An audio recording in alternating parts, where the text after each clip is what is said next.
Chapter 119, God's Domain Upgraded. Miss Aqua, I wonder in what ratio you wish to trade at.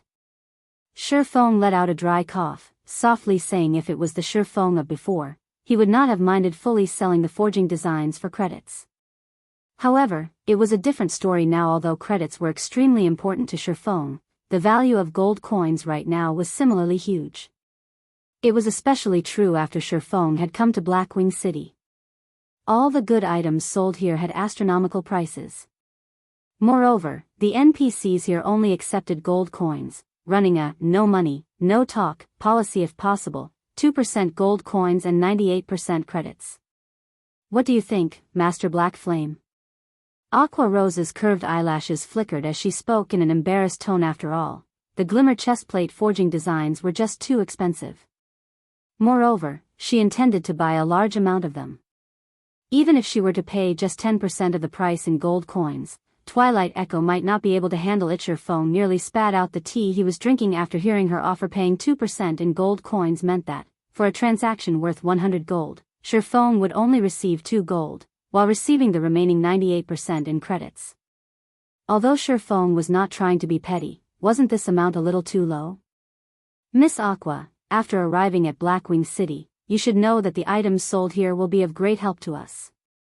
However, the items here are just too expensive. In addition, the auction house would often sell top-tier items. The value of gold coins goes without saying. The ratio for gold coins you offered is truly not enough. At the very least, it should be at 10%, Ye Feng unhurriedly said. Know that I am troubling Master Black Flame. However, Twilight Echo is truly unable to bring out that many gold coins. If Master Black Flame is willing to reduce the ratio down to 5%, I am willing to pay out an additional 20% in credits. I wonder if that would be possible? Aqua Rose was similarly helpless. However, the coins in God's domain were simply too valuable. Even the coins obtained by the money farming teams of Twilight Echo, which consisted of 3,000 players, was not enough to support the guild's expenditure. Although Twilight Echo was constantly expanding the size for the money farming teams, from beginning to end, the amount obtained was never enough.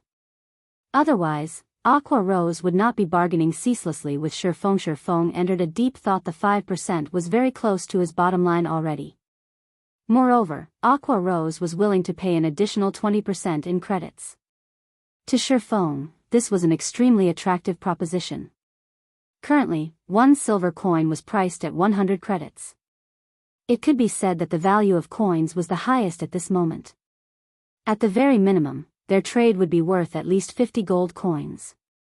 An additional 20% would be the equivalent of over 90,000 credits, after tax. It was already a large amount. Alright, we'll go with 5%, then. How many pieces of the forging design does Miss Aqua wish to buy? Ye Feng nodded his head, asking. Aqua Rose stretched out 5 of her delicate fingers. 5 pieces, is it? Ye Feng could not help but be startled. After a half a day's worth of discussion, she only wanted 5 pieces. Was she toying with him? Aqua shook her head at Ye Feng's words. It can't be 50 pieces, right? Ye Feng was shocked. If all 50 pieces were sold at an additional 20% based on the market price, then each piece would be priced at 3 gold coins. 50 pieces would be 150 gold coins. Just thinking about it was enough to cause Ye Feng to be excited. He didn't think that Aqua Rose would have such a big appetite, making a 150 gold transaction amount.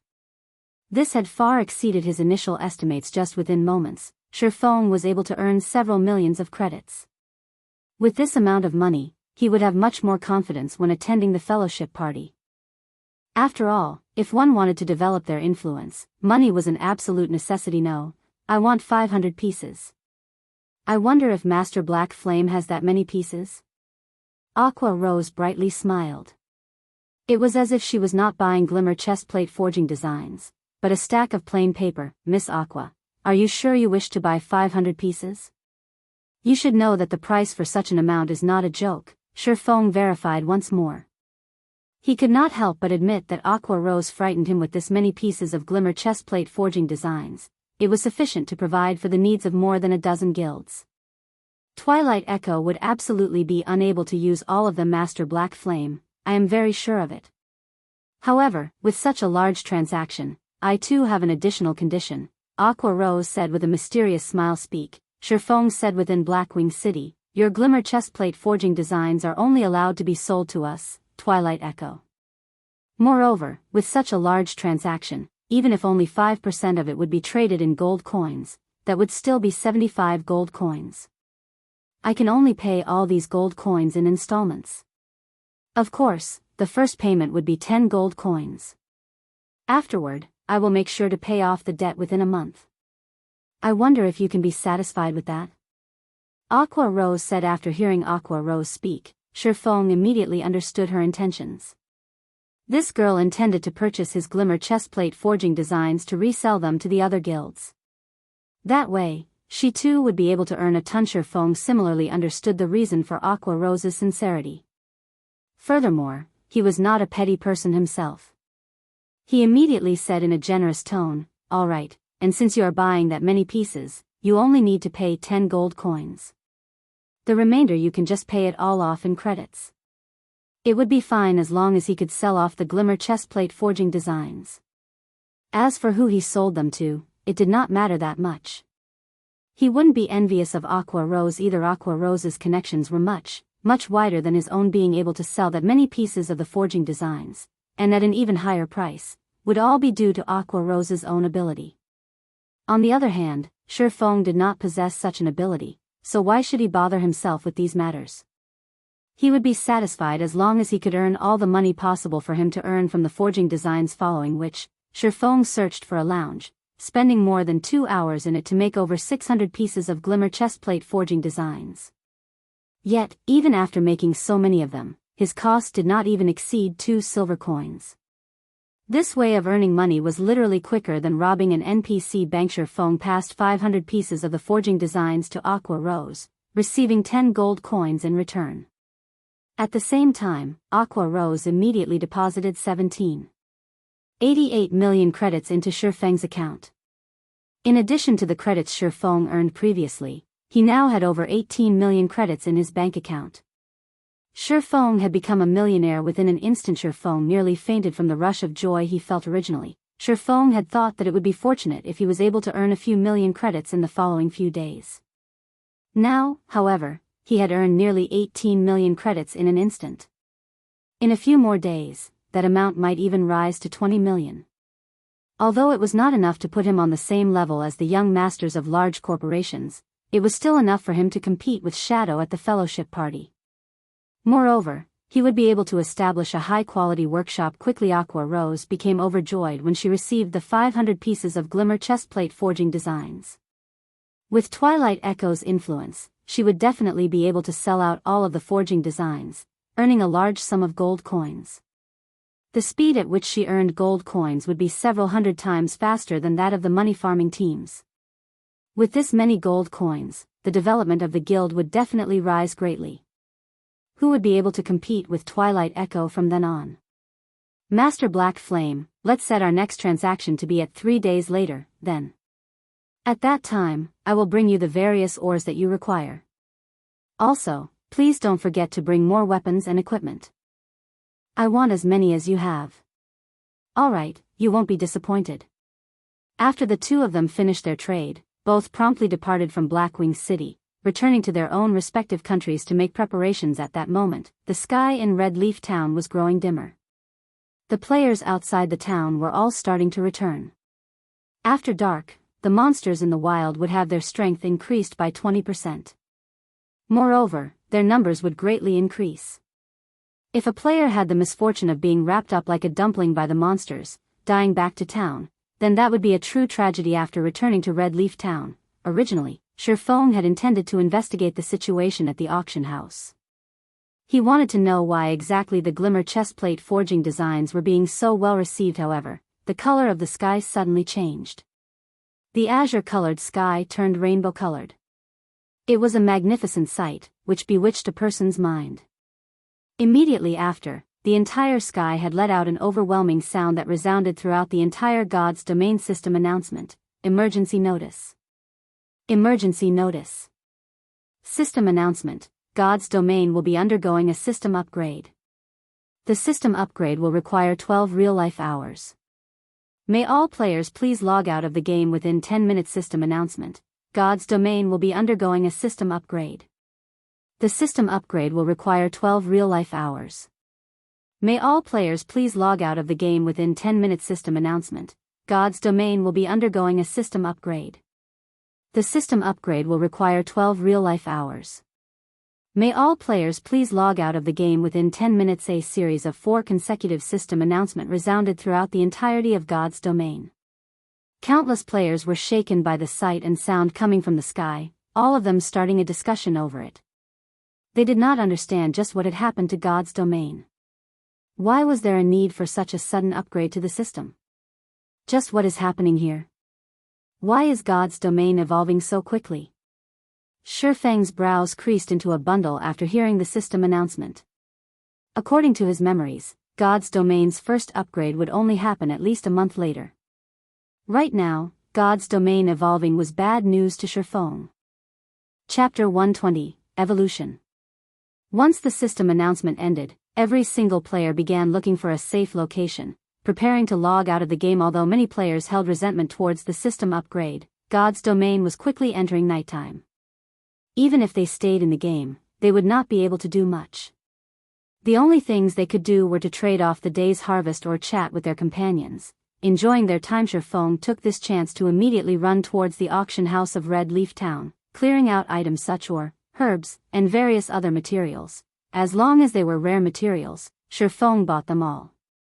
After purchasing all the items he could and filling his bag up completely, Ye Feng ran towards the bank, intending to return to the auction house once more to do more shopping. Unfortunately, the system notified him that he only had 3 minutes remaining to log out. He would not have enough time to make a return trip from the Bangkok. I only managed to buy this many. Ye Feng looked at the time, releasing a helpless sigh. Fortunately, he had obtained quite a number of gold coins from the trade just now, allowing him to purchase materials worth more than a dozen gold coins. Soon after, Ye Feng headed to the hotel, preparing to log out. On his way, he met many players who were uncontrollably excited over the system upgrade that was to come. They all started a discussion amongst themselves, anticipating the benefits that would come with this system upgrade. Ye Feng only wanted to chuckle at them due to their anticipation. Without a doubt, there would be benefits from the evolution of God's domain. However, many would be unexpected. After arriving at the hotel, Ye Feng paid a fee of 10 coppers to rest for a day. Meanwhile, the other players noticed Ye Feng was extravagantly spending 10 copper coins to rent a room. They could only obtain such an amount after putting their all into grinding monsters for 5 to 6 hours. Such spending was simply too wasteful. However, when they saw that Ye Feng had already reached level 7, none of them dared comment on his actions. A level 7 player was definitely a character at the apex of Red Leaf Town. If they accidentally provoked Ye Feng, it would not be an impossible matter for them to die back to level 0. After all, these sorts of incidents often occurred in Red Leaf Town. These players could only inwardly look at Ye Feng in disdain. One could be quite capricious when one was rich. Ye Feng only minded himself as he entered one of the guest rooms, paying no heed to those other players. He would not bother explaining to those players the reason why he chose to rent a room and not just log out of the game from a random location. As the morning sun rose, Ye Feng got up from his bed, removing the advanced gaming helmet from his head. It was 8 o'clock in the morning, just in time to start his usual morning training. At that moment, Ye Feng's phone rang, the caller ID showing it was Blackie calling him. Blackie, did something happen?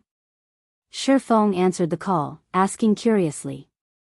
Normally, Blackie would not take the initiative to contact him unless it was an urgent matter. Brother Feng, something big has happened. Quick, turn on your TV. Right now, the news channels are showing it right now. Almost every TV channel is showing it. Blackie said with ragged breaths, his tone greatly excited.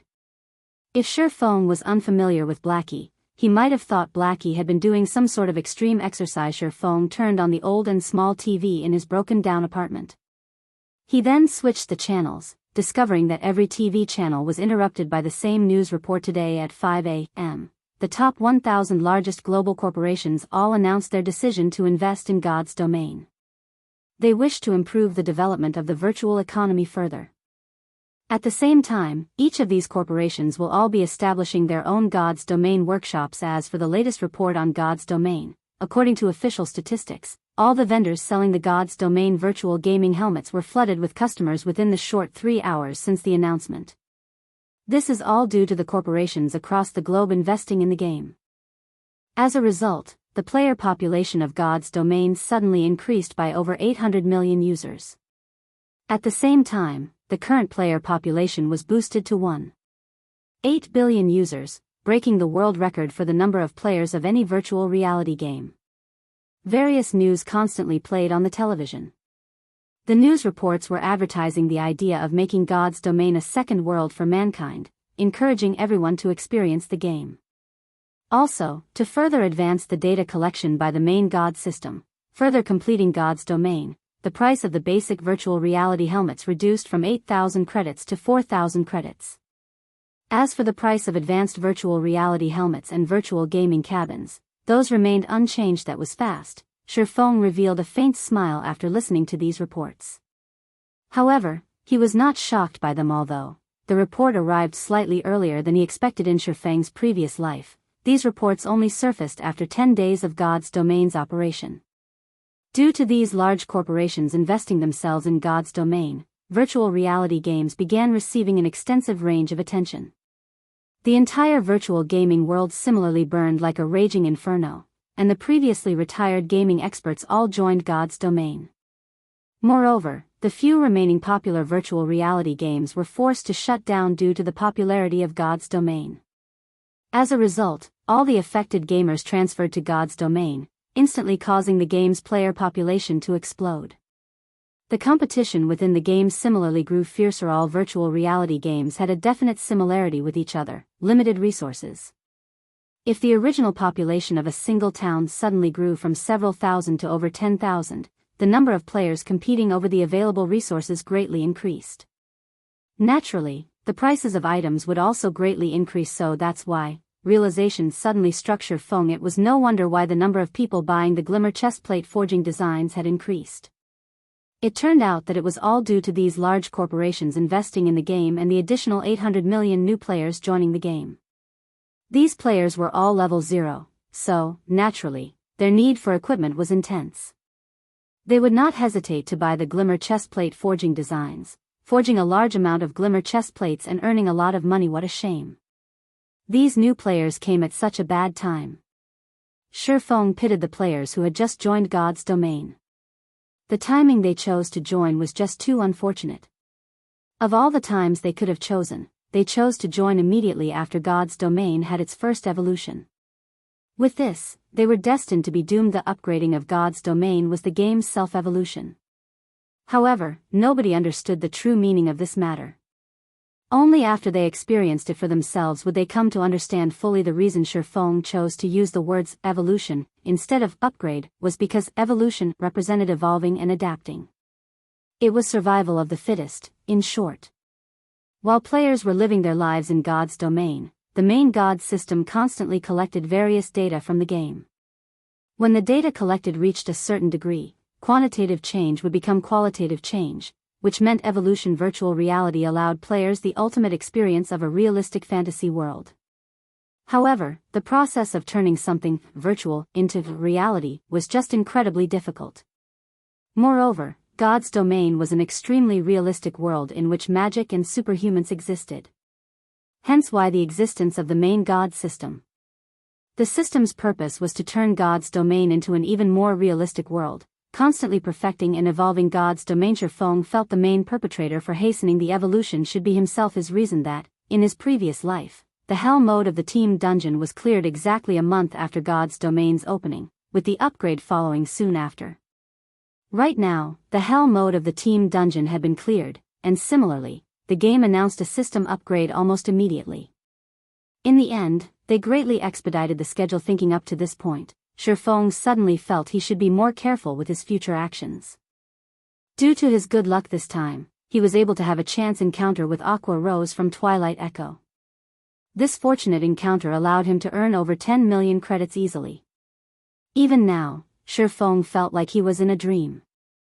However, after this evolution, it was practically impossible for him to earn that much money so easily if he did not earn a large sum of money during this time. Now that the major corporations have decided to involve themselves, in addition to God's domain's evolution, his plans in God's domain would suffer severe disruption. Finished reading the reports, Ye Feng proceeded to train his body. This was an assignment he had to carry out every single day.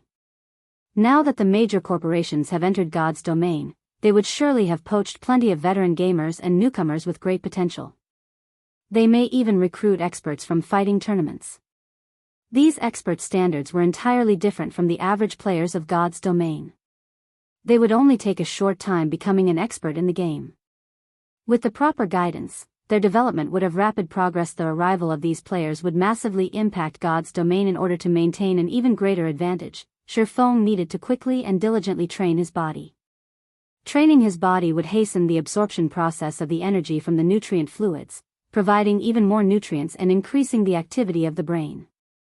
This way he would be able to increase his combat prowess in God's domain further. After going through his morning training, Ye Feng prepared to leave the house to restock his nutrient fluids.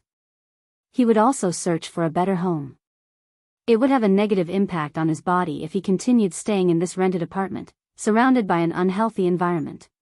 Since he had earned quite a bit of money, it was high time for him to switch to find a new place. Chapter 121, Invitation. When Ye Feng arrived at Jinhai City's business district, he wandered about and discovered customers flooding the electronics department store. He noticed several youths rushing out of the department store after much difficulty, their hands holding a God's domain virtual gaming helmet and their expressions filled with joy and excitement. After leaving the apartment, Ye Feng immediately hitched a ride to the business district in the city center. Ha, this is just wonderful. Fortunately, I came here as early as 7 o'clock in the morning to queue up. After 3 hours of waiting, I finally got my hands on it. From today onwards, I will be fighting for my future in God's domain. The lean youth wearing a blue t-shirt laughed loudly as he grasped the helmet. Do you need me to carry you guys? I have a friend who has been playing God's domain since the game started. Right now, he is already a level 4. As long as we have him to help us, we'll definitely level quickly. If we're lucky, we might even be able to have him carry us, another curly-haired youth proudly proclaimed. Really? Then it's a promise. Our futures will be in your hands from now on. As for your lunches at the university, we'll pay them for you. Leave it to me. He and I are close brothers. When these youths heard there was an expert willing to give them pointers and carry them, they were all incredibly excited. They fantasized about their beautiful futures with the many global corporations fiercely investing in God's domain.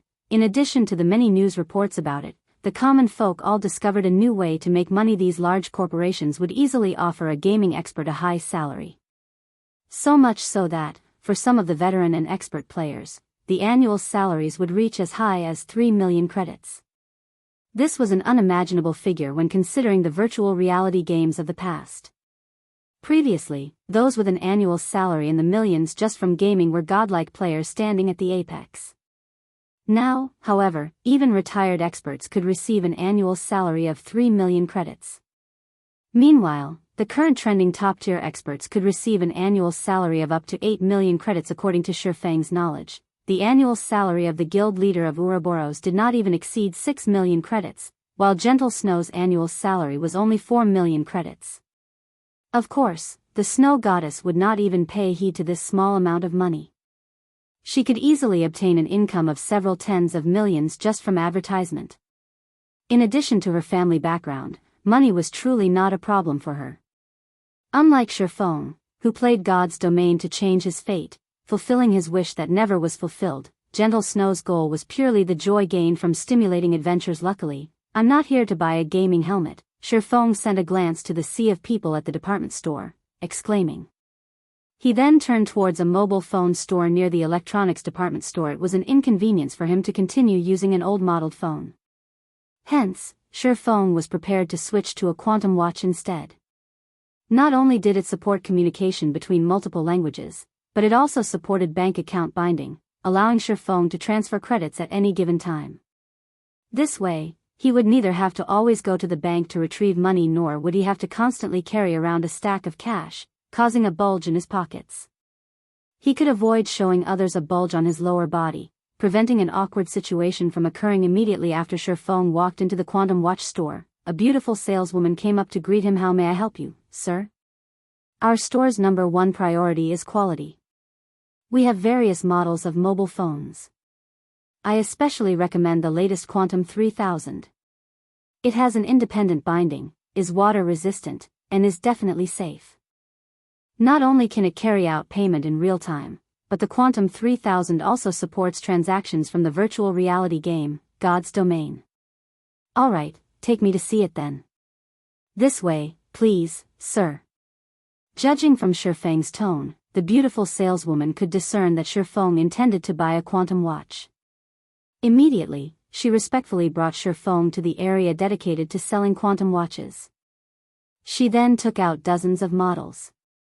Not only were their designs beautiful, but they were also elegant looking and convenient to use. They were all operated by a holographic screen, and even when carrying out vigorous activities, the clarity of the display and sound would not be affected in the slightest, sir. As we are doing a promotion for God's Domain, you only need to pay 29,999 credits instead of the usual 30,000 credits to take the Quantum 3000 home. Ye Feng could not help but sweat at the saleswoman's promotion. Just how was this any different from 30,000 credits? This price was practically unaffordable for the average university student if they did not possess a well-paying job, and even then, they would usually need to save up for half a year before being able to buy one. However, Ye Feng was indeed in need of the latest quantum watch. After all, it would be particularly convenient for him. Although running to the bank was good training for his body, it was, after all, a very troublesome task. It was especially true when he needed to make a transaction of millions of credits. He would definitely look fishy if he carried around a large suitcase filled with money. "Give me this blue one." Then, Ye Feng chose a good-looking model under the beautiful saleswoman's guidance. Ye Feng carried out the bindings for his identity, original phone number, bank account, and so on.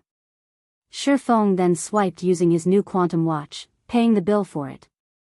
It was a very convenient item now that he had obtained a quantum watch. Ye Feng went on to purchase 10 bottles of A-rank nutrient fluids and 50 bottles of B-rank nutrient fluids, spending a total of 150,000 credits for them. Although it was a heartache to spend so much money, in consideration for the future of his body, Ye Feng still needed to carry out several in-depth strengthening training sessions. So, he needed to purchase this number of nutrient fluids at the very least. D.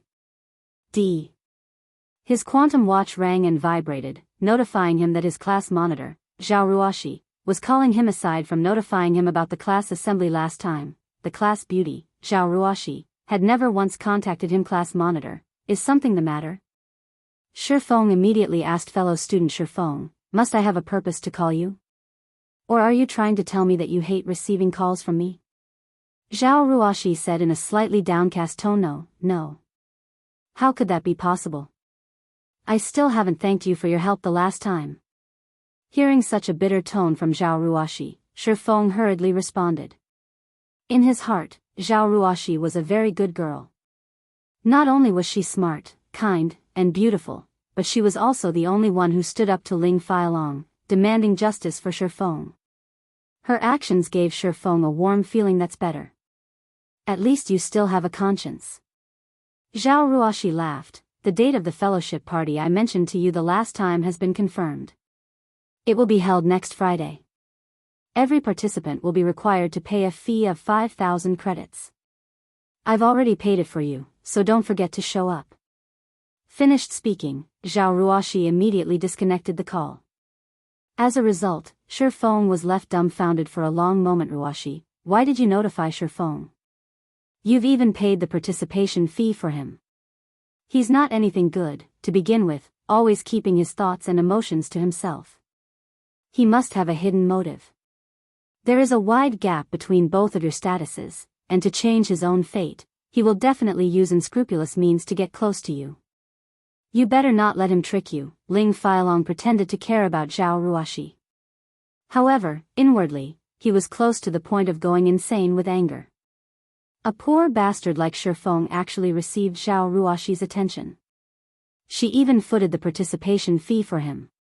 Her actions revealed that she indeed possessed some interest towards him. Enough, Ling Feilong. Whoever I pay for is my own business. I don't need you to butt in on it, Zhao Ruoxi said in displeasure. Ling Feilong was speechless. However, he did not dare to display his thoughts, hatred for Shi Feng permeating his heart. Originally, everything had been smooth sailing for him. Yet, Shi Feng's sudden appearance caused everything to run amok. Shi Feng, just you wait. If I can't deal with you myself, then I'll just tell Zhao Ruoxi's uncle. We'll see how he takes care of you. Ling Feilong inwardly sneered.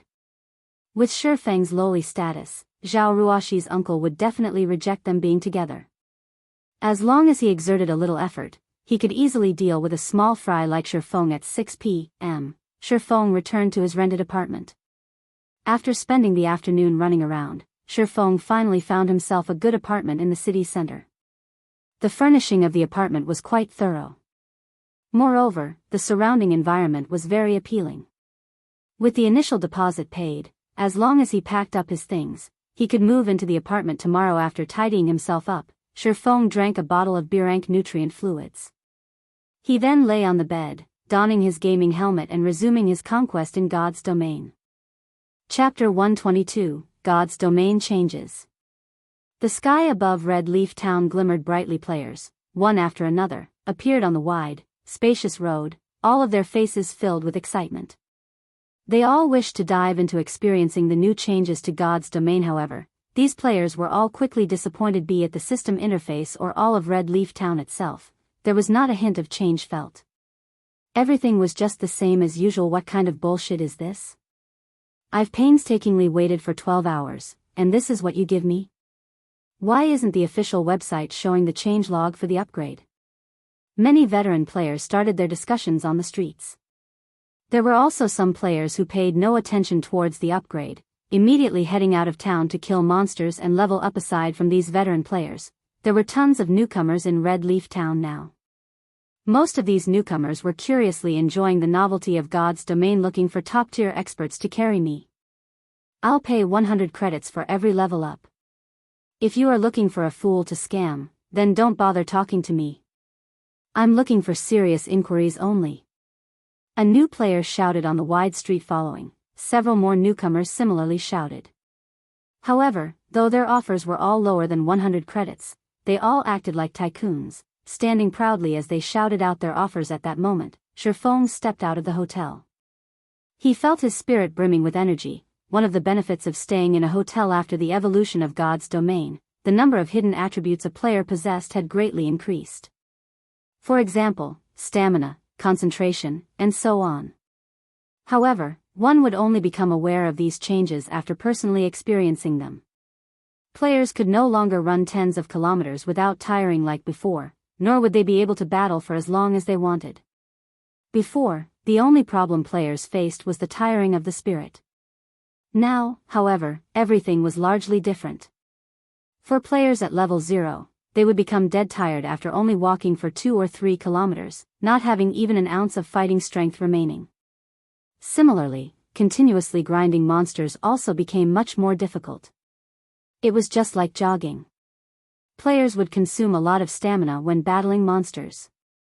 Once a player's stamina reduced to a certain threshold, their 4 limbs would turn feeble, while their spirits would grow exhausted. Besides that, there were many more hidden changes that occurred after the evolution of God's domain. As the main God system made God's domain more realistic, simultaneously, players would find it even more difficult for them to level up. It should be time for me to go shopping.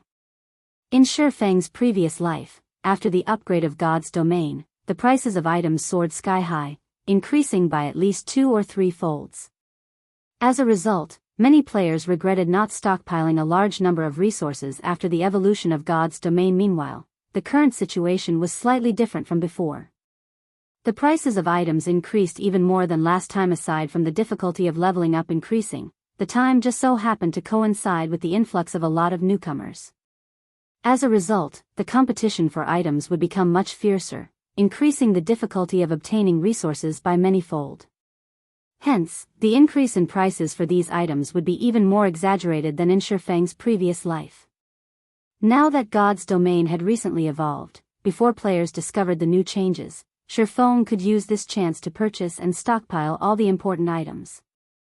After the prices soared, he could then resell all of them. If the major guilds were to get a hold of this information right now, they would definitely soar to become the tyrants of their respective towns. For Ye Feng, however, he could only make a quick buck when comparing an individual to a guild. The resources obtainable by both were on totally different levels. There were plenty of players within a guild, so they would be able to easily obtain a ton of rare resources within no time at all. Meanwhile, although Ye Feng knew how to obtain those resources, just how much of them could he obtain by himself? During the time he was procuring those resources, his level might be surpassed by other players. Hence, his only choice was to shop for the resources at the auction house. This expert over here, please wait a moment. Are you interested in making some extra income? A level 0 berserker walked up to Ye Feng, asking with a smile on his face. Ye Feng was wearing a complete Silvermoon set equipment. His weapon was also a secret silver rank. Although newcomers did not possess identification skills to discern Ye Feng's level, Ye Feng's dazzlingly high-quality equipment was clearly much better than the veteran players on the street. It was needless to say that Ye Feng was definitely an expert. Extra income? Ye Feng turned around, discovering that it was a newcomer calling out to him. For convenience sake, some of the more wealthy players would normally hire experts to aid them in completing a quest. In return, they would pay a considerable amount of credits as remuneration. Regarding such extra incomes, Ye Feng was still somewhat interested. He continued, "Tell me about it, then." "It's very simple, you just need to help me level up. I'm also not a miserly person, so I'm willing to pay 100 credits per level. If you can help me catch up with the majority of the other players, I am even willing to pay you 1,000 credits. What do you think?" The berserker proudly stated. Ye Feng's brows wrinkled as he heard the man speaking. "Sorry, but I don't have the time. You should look for someone else to help you." Ye Feng had too many things he had to do. Not only did he need to make sure his level didn't fall behind, but he also needed to earn money and accumulate advantages for his future guild. He needed to make preparations for the upcoming power struggle in White River City. Just from clearing out the items in the auction house, he could earn several hundreds of thousands of credits. So, why would he waste his time just for a measly 1,000 credits? He hadn't fallen to such a low standard as of yet. Finished saying his piece, Ye Feng turned and walked away, heading towards the bank to store his items. "Hold on a moment," the berserker called out for a long time, but Ye Feng paid him no attention from beginning to end. Immediately, the berserker said in a fit of rage, "Crap, what's there to be so proud of? If you don't want to do it, there will be many other experts who would be willing to carry me. You'll regret it when that time comes. Looking for an expert to power level me. 100 credits per level. Don't miss this good opportunity." The berserker started shouting once again. However, even after shouting for a long time, not a single veteran player paid him any heed. "Ha ha ha. This newcomer is just too hilarious. My stomach is hurting from laughing too much." A level 5 ranger laughed as he passed. "Don't bother with him. There are bound to be fools amongst the newcomers. We don't have any time to spare right now.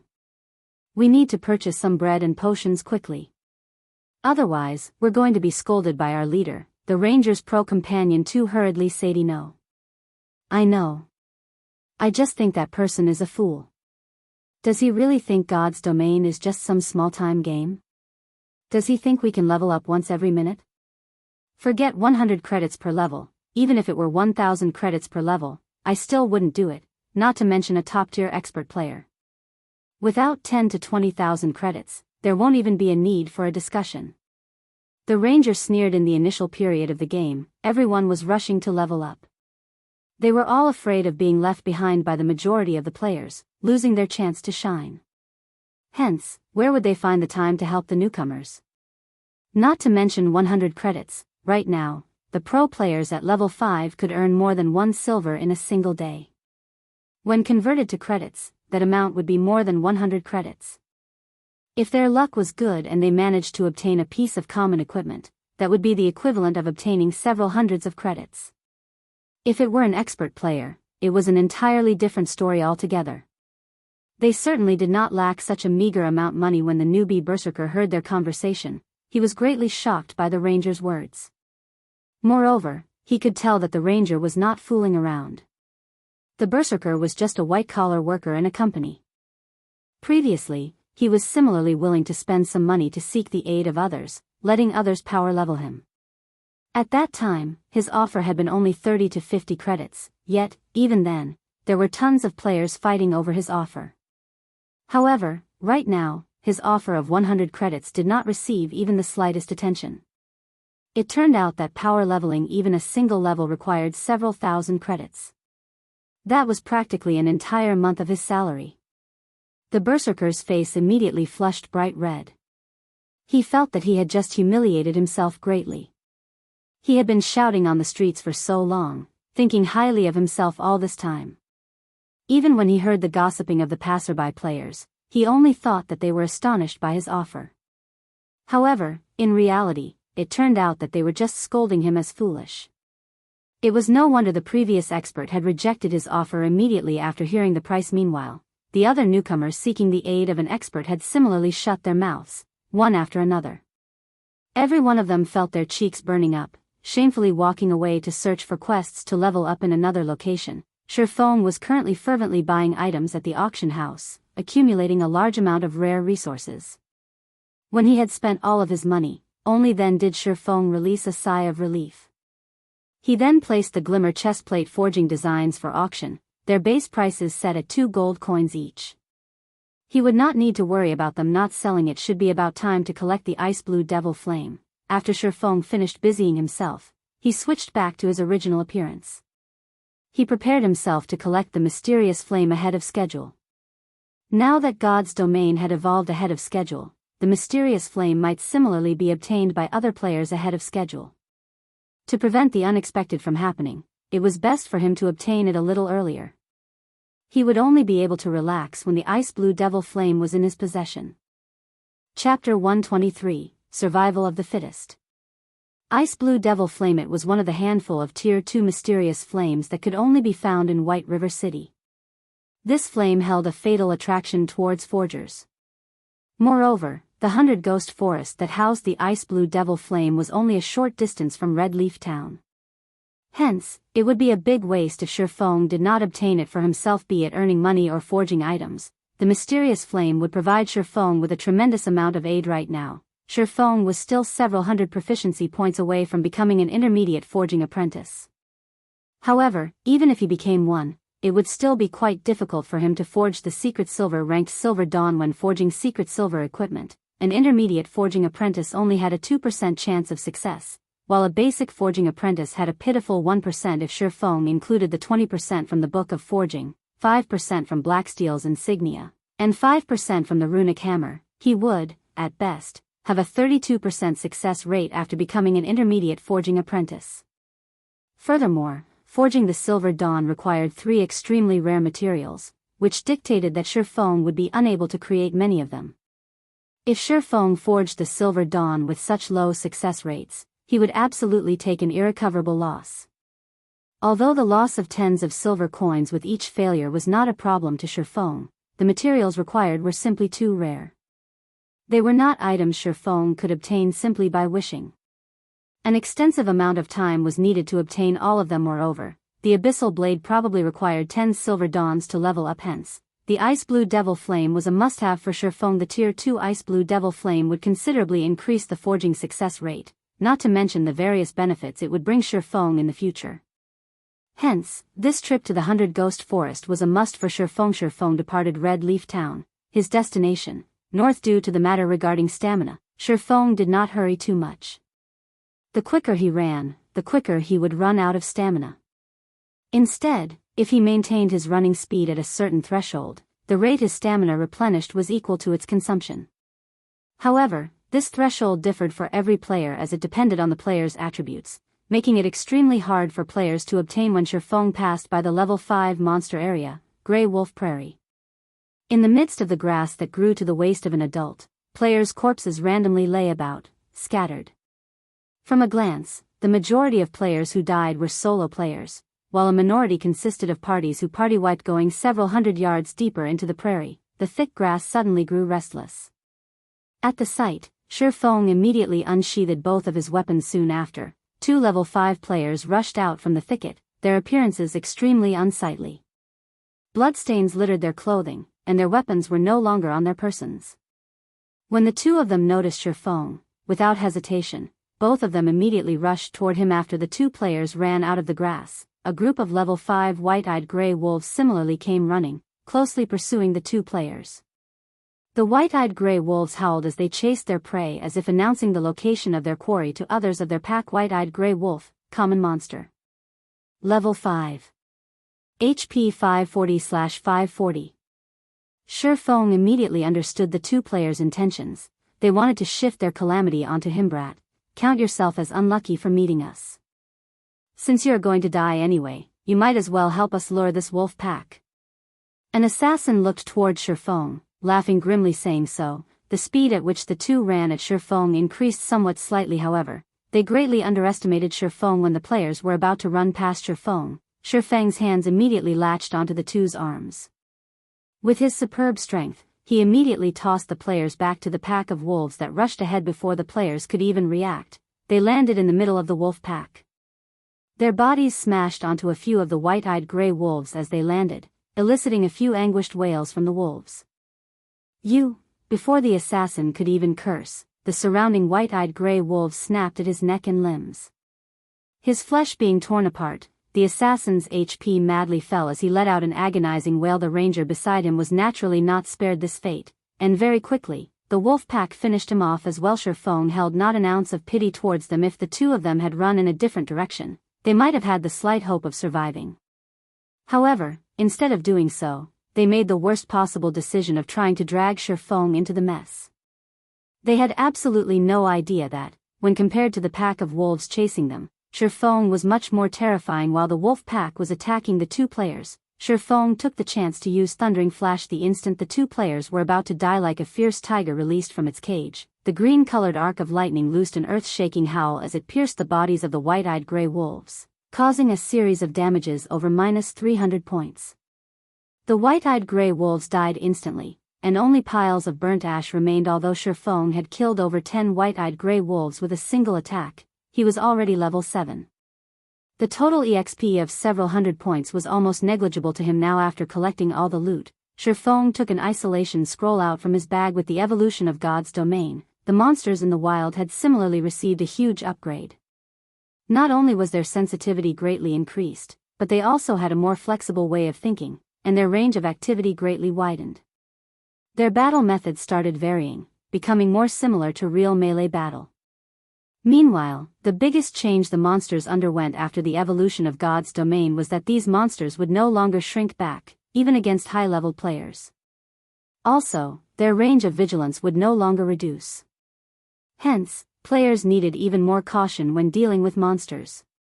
Otherwise, they could easily lure a large group of monsters onto themselves. On his way to this place, Ye Feng had met many players who died in such a way. For example, a party that had killed a few white-eyed gray wolves failed to leave the location quickly. As a result, the scent of blood spread to the surroundings and attracted more white-eyed gray wolves, wiping out the party. After using the isolation scroll, Ye Feng quickly departed the Gray Wolf Prairie. He then passed through Kirk Grand Canyon, Cybus Lake, and many other high-level monster areas. After traveling for 6 hours, Ye Feng finally arrived at the level 15 monster area, 100 Ghost Forest. The 100 Ghost Forest was a cursed location. In this dark and withered forest, where sunlight never reached, only the cursed apparitions lingered. These apparitions had a 60% resistance against physical attacks and possessed 20% evasion. The monsters also had insanely high attack power, and to the current Ye Feng, they only needed to land 2 or 3 hits to kill him. However, these monsters only had 600 HP, and magical attack damage was increased by 100%. Hence, the 100 Ghost Forest was a leveling heaven for mage classes. Due to God's domain evolving, these cursed apparitions had become much more sensitive to their surroundings. They were widely different from the other beast-type monsters. Instead of scent, these monsters could easily sniff out the aura of living beings within a 100-yard radius, and even if one used stealth, the cursed apparitions could still detect them. However, Ye Feng had come prepared. He took out a bottle of dispersing potion, immediately emptying its contents. The potion concealed the aura of a living being for 10 minutes with the aid of the dispersing potion. Ye Feng only needed to be slightly careful to avoid the detection of the cursed apparitions. According to Ye Feng's knowledge, the location of the ice blue devil flame was at the center of the 100 Ghost Forest, at the fountain located at the central of 100 Ghost Town. To obtain this ice blue devil flame, the guild, Glorious Light, had gone through a painstaking amount of trouble. Only after sending thousands of their members and having hundreds of them die, did they manage to clean out all the monsters found in 100 Ghost City, obtaining the ice blue devil flame.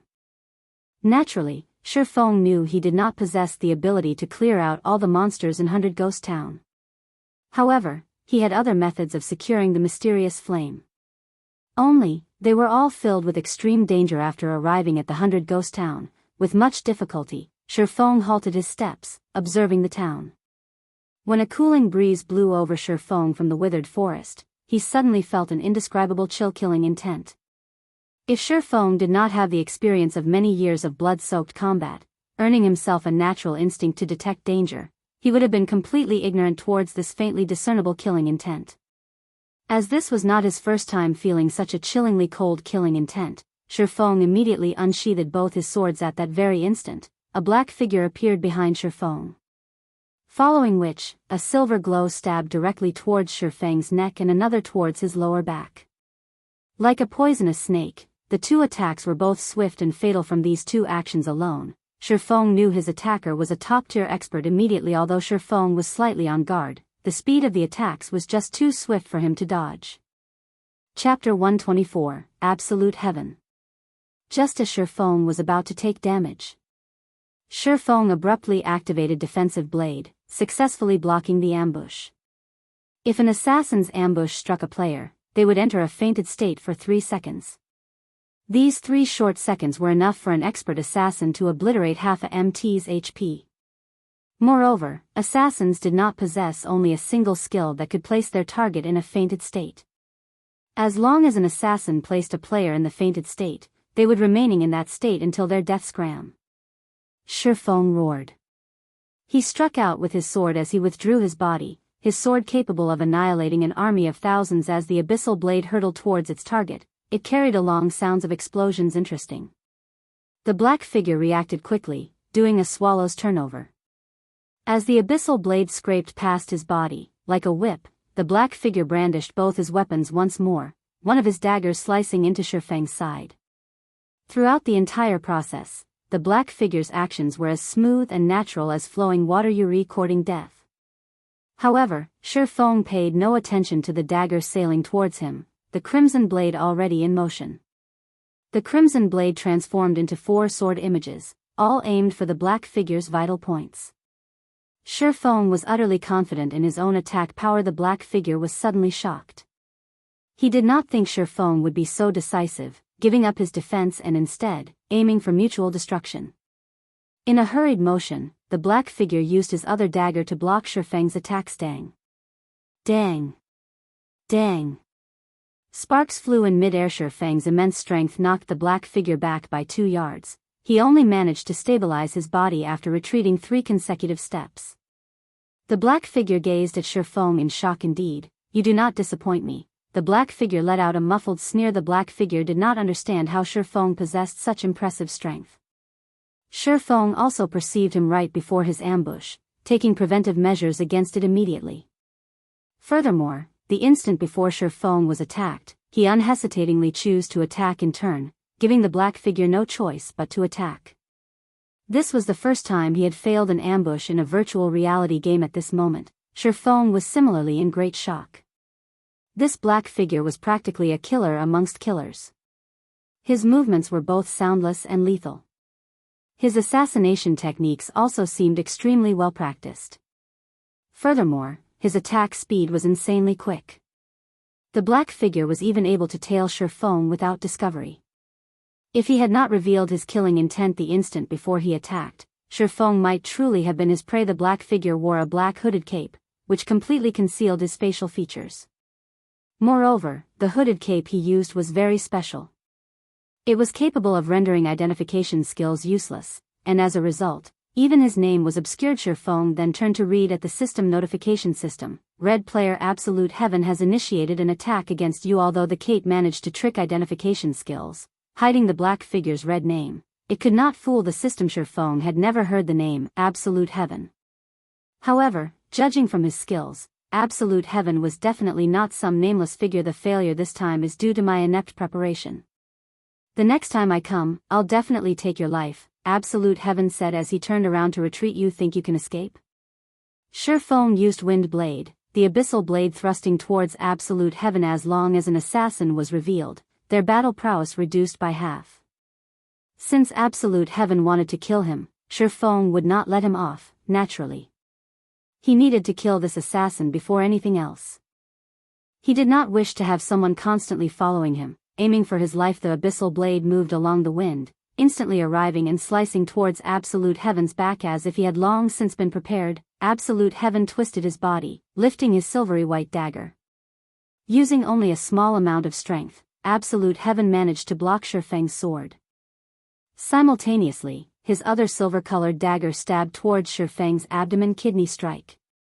From the series of attacks from before, Absolute Heaven had accumulated sufficient energy to force Shi Feng into a fainted state for 4 seconds. Shi Feng did not think that Absolute Heaven would return with a counterattack.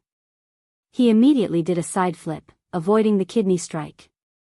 However, Absolute Heaven's second dagger closely followed, the dagger aiming for Shi Feng's backside backstab. Shi Feng immediately leaped into the air, avoiding the backstab. Then, as Shi Feng descended, he abruptly brandished the abyssal blade.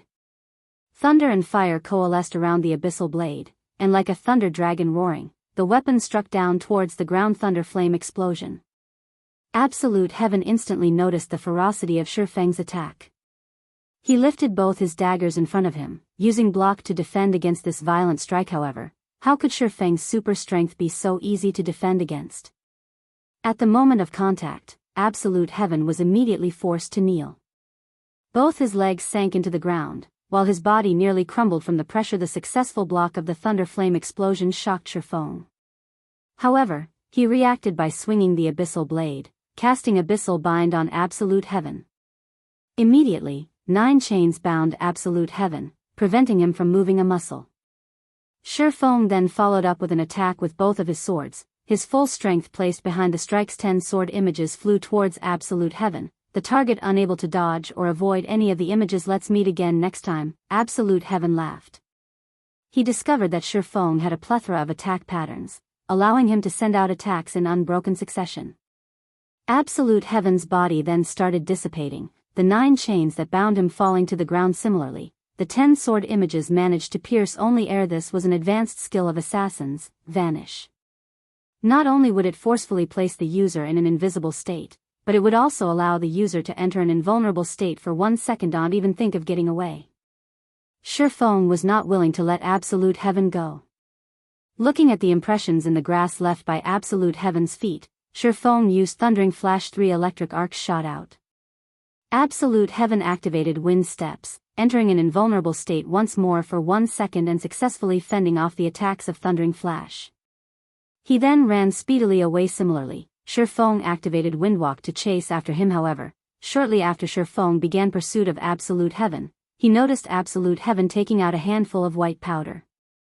Shi Feng immediately turned his head, shutting his eyes tightly. The moment Absolute Heaven scattered the white powder, he released a blinding white light flash powder. It was an item that temporarily blinded monsters and players below level 20 for 4 seconds. It was an extremely rare tool, and it was only sold in the magic shop located in the slums of Red Leaf Town. Moreover, each player could only purchase 10 bags of it per day. After the momentarily blinding light subsided, Shi Feng opened his eyes, searching for Absolute Heaven. However, he discovered that Absolute Heaven had long since escaped, his figure no longer in sight. After searching for a long time, Shi Feng was unable to discover his tracks. Without any better options, Shi Feng could only choose to give up. Just where is this Absolute Heaven from? Shi Feng's heart filled with questions. Not only did this assassin possess excellent techniques, but he also had a large number of skills. Moreover, Absolute Heaven was equipped with a complete level 5 bronze set equipment, and both his daggers were secret silver ranked. His origin was definitely not ordinary. Ye Feng had only been to Blackwing City recently. Even if he had provoked the bloodthirsty War God Guild, those people did not know of his true identity. If Ye Feng were to think of who else he may have provoked, then they'd be Flaming Tiger from Shadow and Ironsword Lion from Martial Union. Ye Feng was extremely familiar with the internal members of Shadow, and he knew Flaming Tiger was not capable of finding such an unknown expert. The only possibility remaining was Ironsword Lion. Ye Feng had previously killed Ironsword Lion. Based on Ironsword Lion's personality, he would definitely not let this matter rest. There was over an 80% possibility that Ironsword Lion had hired this hidden expert. Ye Feng could not help but admit that this situation was a headache. With his current strength, he was unafraid of Ironsword Lion coming at him straight on. However, an assassin constantly following him, especially an expert assassin like Absolute Heaven, was truly a bother. If Absolute Heaven appeared and attacked him while he fought a monster or during a crucial moment, there was a 90% possibility for him to actually die. It looks like I can only use another appearance in the future. For now, Ye Feng's only option was to alter his appearance. This way, even if that assassin called Absolute Heaven was powerful, he would absolutely be unable to find him. If Absolute Heaven couldn't find him, he couldn't harass him. However, Ye Feng could not alter his appearance right now. He needed to find a place with nobody present before doing so. Ye Feng worried that this person named Absolute Heaven hadn't left the vicinity yet, and instead, was still tailing him. Thinking so, Ye Feng immediately activated the Ring of Nothingness, his body vanishing in thin air. First, he needed to look for a place without other players before changing his appearance.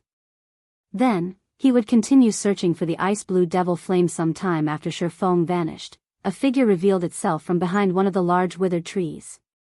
Indeed, this figure was Absolute Heaven. Crap, is he an assassin or a swordsman? Absolute Heaven could not help but curse.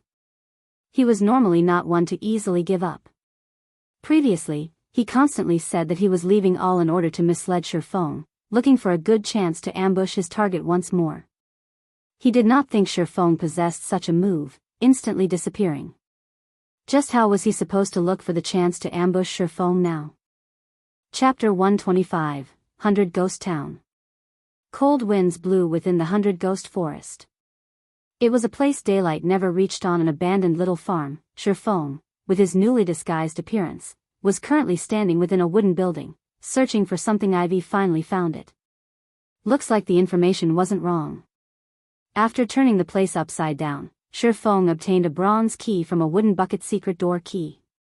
Able to open the steel gate to the secret passageway of the 100 Ghost Town. Now that an assassin crouched in a corner, waiting for him, Ye Feng worried that a problem would crop up at a crucial moment. Hence, he gave up the notion of entering the 100 Ghost Town through the front door. With this key, he could use the secret passage to enter the 100 Ghost Town. Only, the process of doing so was filled with many complications. Legends had it, the entire 100 Ghost Forest was once cursed by an extremely powerful dark cursemonster, turning all the living inhabitants into ghosts. Trapped in an existence of endless torment, these ghosts harbored an intense hatred of the living. As long as a living person approached the 100 Ghost Town, the countless evil ghosts would ambush and devour them. Meanwhile, the secret passage would lead Ye Feng directly to the central region of the 100 Ghost Town. Although Absolute Heaven was very powerful, he could not enter the 100 Ghost Town. What's more, Ye Feng had altered his disguise again. Even if they met, Absolute Heaven wouldn't recognize him. Ye Feng found a cellar a short distance from the farm. This cellar was the entrance to the secret passage that led to the 100 Ghost Town, while the owner of the farm was this secret passage's gatekeeper. The cellar was very dark, and Ye Feng could not make out a single thing within. His only option was to take out a magic lamp to shine the way. He followed along the cellar's passage, advancing forward until he finally reached the large steel gates that led to the secret passage. At this moment, however, the steel gates were tightly sealed. If Ye Feng's strength were over 100 points, even if he did not possess a key, he would be able to force open these steel gates with his arms alone. However, he was still very far from possessing 100 points in strength, so he could only obediently use the key to open the gates. After only taking a few steps into the secret passageway, Ye Feng discovered that his surroundings were littered with pearly white bones, while the walls on both sides were filled with the scars of battle. Such a sight gave Ye Feng a very bad premonition. The curse on the 100 Ghost Forest turned the living into ghosts. That meant that all the inhabitants of this place were ghosts. This pile of skeletons. Aoo.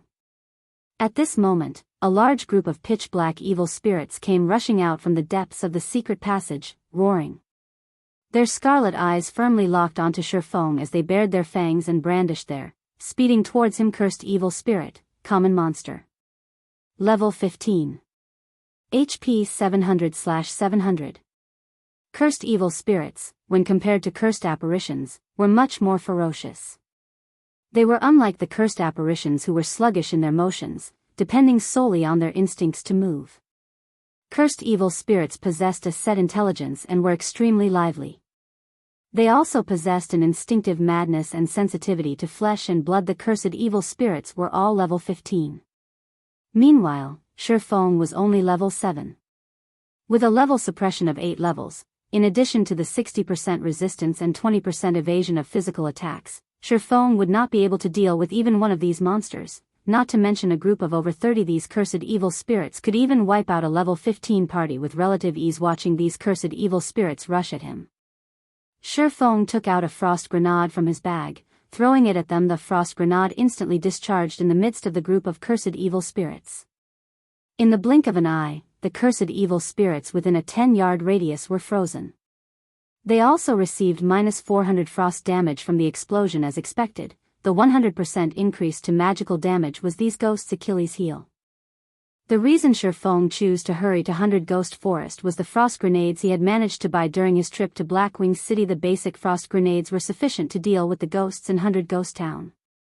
After all, 200 damage was no small amount. In addition, the frost grenades would have a 100% damage increase when used on the ghosts here, becoming even more remarkable. As expected, the frost grenades were very effective against these ghost-type monsters. Moreover, they had a throwing range of 30 yards and a cooldown of 1 second. However, it was half as effective when used against players previously. Ye Feng was worried that the number of frost grenades he brought to 100 Ghost Town was not enough. Hence, he did not use any of them against Absolute Heaven. Moreover, the frost grenades might not be able to surely kill off Absolute Heaven, and even if they did manage to kill Absolute Heaven, Ye Feng would reveal one of his trump cards. If others caught wind of this information and started making preparations against the frost grenades, it would truly be an unworthwhile trade. If he revealed this card, he needed to reap the most benefit out of it. Using the frost grenades to get rid of a single Absolute Heaven was just not worth it. At the very least, he should use them to give Martial Union a ruthless blow. Right? How could I forget that the ghosts are darkness-type monsters? The Demon Hunter title should have quite some use. Ye Feng suddenly recalled his own Demon Hunter title, swapping out his current title immediately. The attributes of the cursed evil spirits reduced by 10%, while the damage they received increased by 10%. Ye Feng then threw another frost grenade, the bomb exploding with a loud bang in the midst of the group of evil spirits. A patch of damages of -440 points appeared above the group of monsters. Instantly, he annihilated the 30+ cursed evil spirit system. Level 15 cursed evil spirit killed. Level difference of 8. EXP obtained increased by 800%. Obtained 4,800 EXP system. Level 15 cursed evil spirit killed. Level difference of 8. EXP obtained increased by 800%. Obtained 4,800 EXP system. Level 15 cursed evil spirit killed. Level difference of 8. EXP obtained increased by 800%. Obtained 4,800 EXP. A series of more than 30 notifications appeared in Ye Feng's view. Although ghost-type monsters gave the least amount of EXP, the rewarded EXP for killing monsters of a higher level was still extremely high. Even if Ye Feng was level 7 now, his experience bar still increased by a sizable chunk. He reached 23% of level 7, his leveling speed even faster than a rocket. After these evil spirits died, they dropped quite a lot of copper coins and tiny spirit essences. 10 tiny spirit essences could be used to form a spirit essence, one of the needed materials to forge magical attachments. Hence, spirit essences were also worth quite a lot of money. After collecting the drops, Ye Feng discovered that the evil spirits had actually given him over 1 silver coin. There were also over a dozen tiny spirit essences that dropped. When formed into a spirit essence, it was worth 1 silver coin. This was definitely a good place to earn money, although there was still the loss of 2 frost grenades, costing a total of 3 silver coins. If Ye Feng could lure more than 50 monsters each time, he would barely make a small profit. Hopefully there will be more evil spirits in this place, Ye Feng said with expectation, his hand holding another frost grenade. Half an hour later, Ye Feng finally arrived at the secret passage's exit. The secret passage was very long, and on his way here, he met with the ambushes of another 5 groups of evil spirits. However, the frost grenades dealt with them all.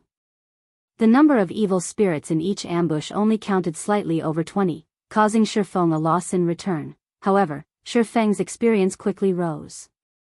He would level up if he just killed a few more groups of evil spirits. It was truly an invigorating experience. The gate that opened to the 100 Ghost Town was widely agape. Before Ye Feng exited the secret passage, he could already hear the countless roars and wails outside. Above the secret passage was the hotel of 100 Ghost Town, and one could just imagine that the number of ghosts there was definitely not few. However, in such a cramped space, it would not be a good idea for Ye Feng to use the frost grenades. Having no better choice, Ye Feng activated the Ring of Nothingness. The state of nothingness was different from stealth. Ye Feng entered another space entirely, and even the ghosts could not discover Ye Feng. Ye Feng could stay in the state of nothingness for a short time. Hence, he ran with wild abandon as he quickly departed the hotel, dashing towards one of the private houses. Seeing the duration of the state of nothingness about to end, if Ye Feng were to take a stroll on the streets of 100 Ghost Town, filled with ghosts, he would truly be seeking death. As for the frost grenades, they had a 1-second cooldown, and they could encompass every location. 3 seconds. 2 seconds. 1 second.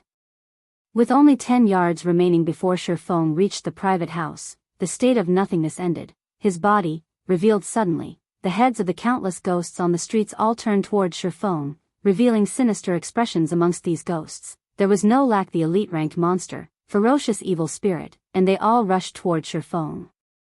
Chapter 126, Left in the Dust. Watching the ghosts rushing forth from all around, Ye Feng immediately activated Windwalk, his speed increasing by a huge leap as he dashed towards the dilapidated house. The level 15 elite-ranked ferocious evil spirits let out an ear-piercing screech. Immediately, more cursed evil spirits dashed over, crowding the private house. Under the command of the ferocious evil spirits, they all stormed into the house in a well-organized manner. The private house was not large, and the place was a mess, with dust covering every surface. Meanwhile, the main door of the house could, at most, fit only 2 people at a time. The moment the cursed evil spirits squeezed through the main door, a small-sized basic frost grenade exploded in the threshold. Cold air overflowed from the entrance, and everything within a 10-yard radius froze solid. Instantly, the 50-plus cursed evil spirits in front of the private house froze as well, and a damage of -440 points appearing above each of their heads. Their remaining HPs dropped under half. With the cursed evil spirits at the entrance rooted in place, the others who, unaffected, were unable to rush into the house to devour Ye Feng. The frost grenade could hold the evil spirits for 5 seconds. Ye Feng took this chance to use Thundering Flash. 3 arcs of lightning immediately pierced towards the main entrance. However, due to the gap between levels being too wide, the total damage the skill caused to each cursed evil spirit did not even exceed -100 point system.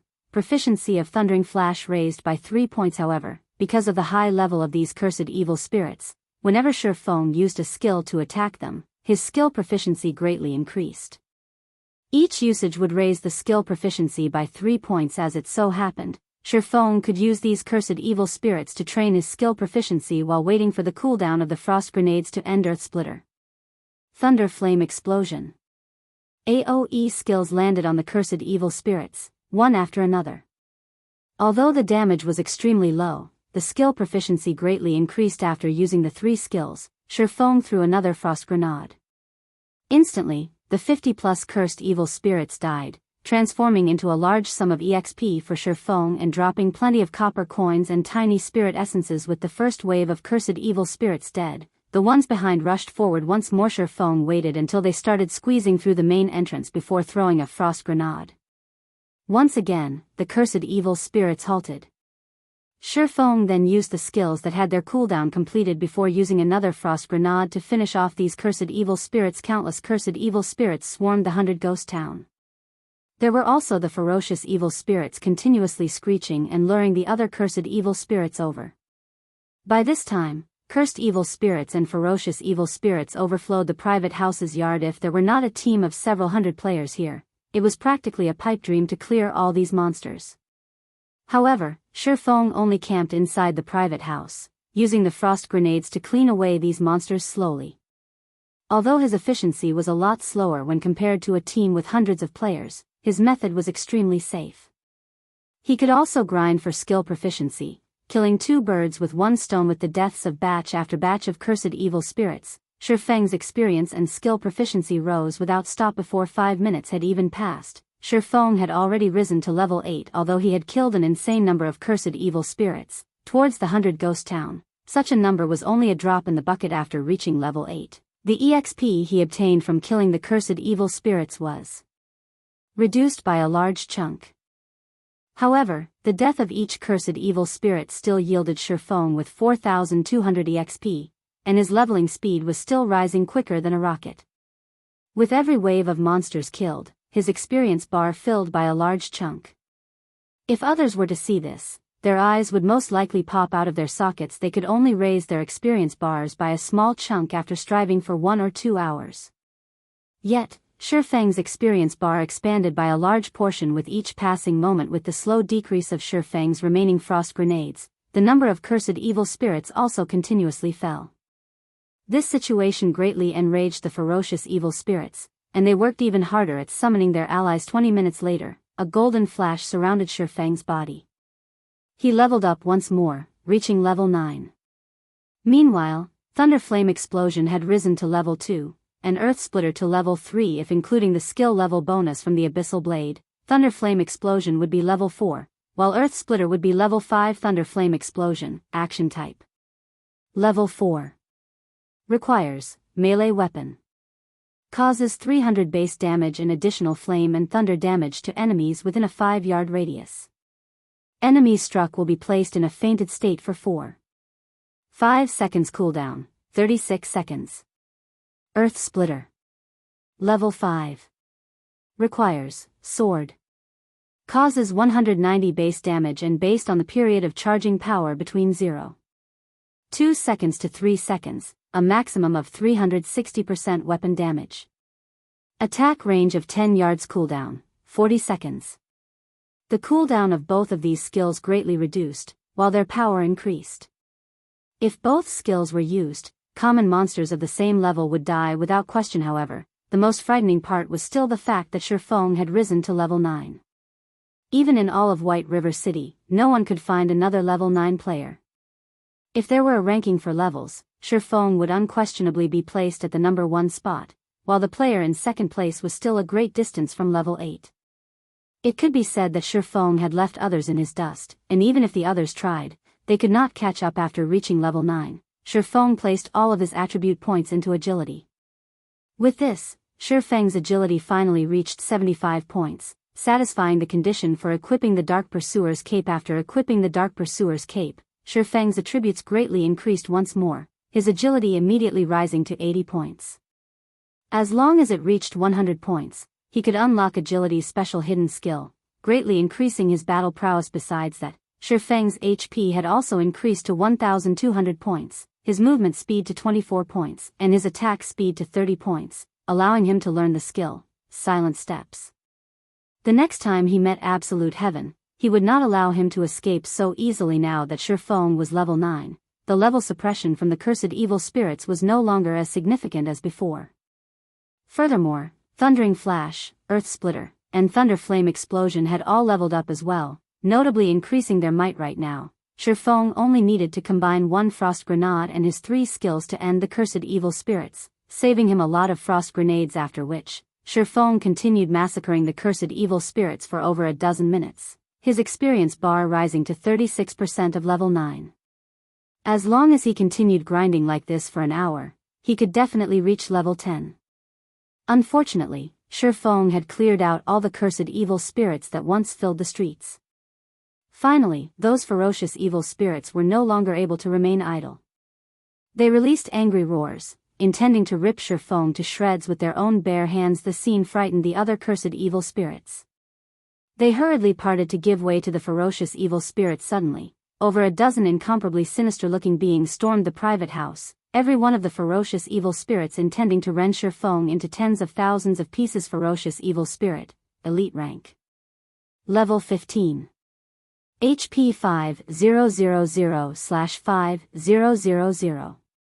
Compared to the cursed evil spirits, not only did the ferocious evil spirits have larger bodies, but their attack power and movement speed also greatly surpassed the former. They had many powerful melee skills, in addition to their 5000 HP, 70% resistance, and 30% evasion to physical attacks. They were capable of easily decimating any melee class of the same levels. Moreover, the damage of magical attacks used on these monsters only increased by 50%, while magical damage of the same attribute would reduce by 50%. As a result, even mage classes were helpless against them. However, those were still not the most frightening aspects of these monsters. After God's domain underwent its first evolution, common monsters above level 10 all possessed a certain amount of wisdom. Meanwhile, these level 15 elites possessed even greater wisdom, increasing their battle prowess by many folds. In Ye Feng's previous life, these ferocious evil spirits slaughtered many players from Glorious Light. To kill these ferocious evil spirits, Glorious Light had paid with the lives of hundreds of players. Finally here, Despite watching the ferocious evil spirits rushing at him, Ye Feng remained extremely calm. In actuality, there was one thing that Ye Feng had always wanted to know. In God's domain, if these monsters with high intelligence were met with players that greatly surpassed them, just what sort of reaction would occur? Chapter 127, Ghost Rider.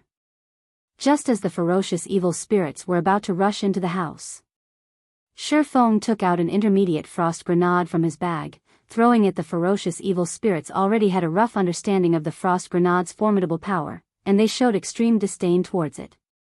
Without even attempting to dodge the frost grenade, their pitch-black claws abruptly extended forward, slashing towards Ye Feng's heart. However, after the frost grenade discharged, the cold air that expanded was several times colder than before. At this moment, the ferocious evil spirits immediately realized something was wrong. The sinister expression on their faces revealed a hint of fear.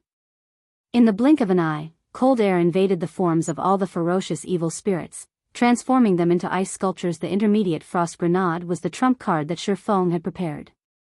Each one was worth 10 silver coins, which was nearly several days of a pro player's earnings. The intermediate frost grenade also caused -1,320 damage to each of the ferocious evil spirits. With Ye Feng's Demon Hunter title equipped, the ferocious evil spirits only had a maximum of 4,500 HP each, and this attack instantly destroyed a third of their HP. Due to using the intermediate frost grenades for the first time, it achieved the maximum effect.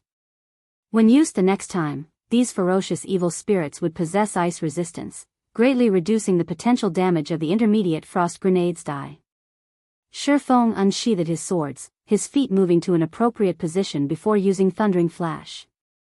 3 green, electric arcs encompassed the ferocious evil spirit's Thundering Flash belonged to the lightning-type magic damage, hence, its damage increased by 50% when used on the ferocious evil spirits. Moreover, Ye Feng had already reached level 9, while the Abyssal Blade could ignore a monster's level by 5 levels.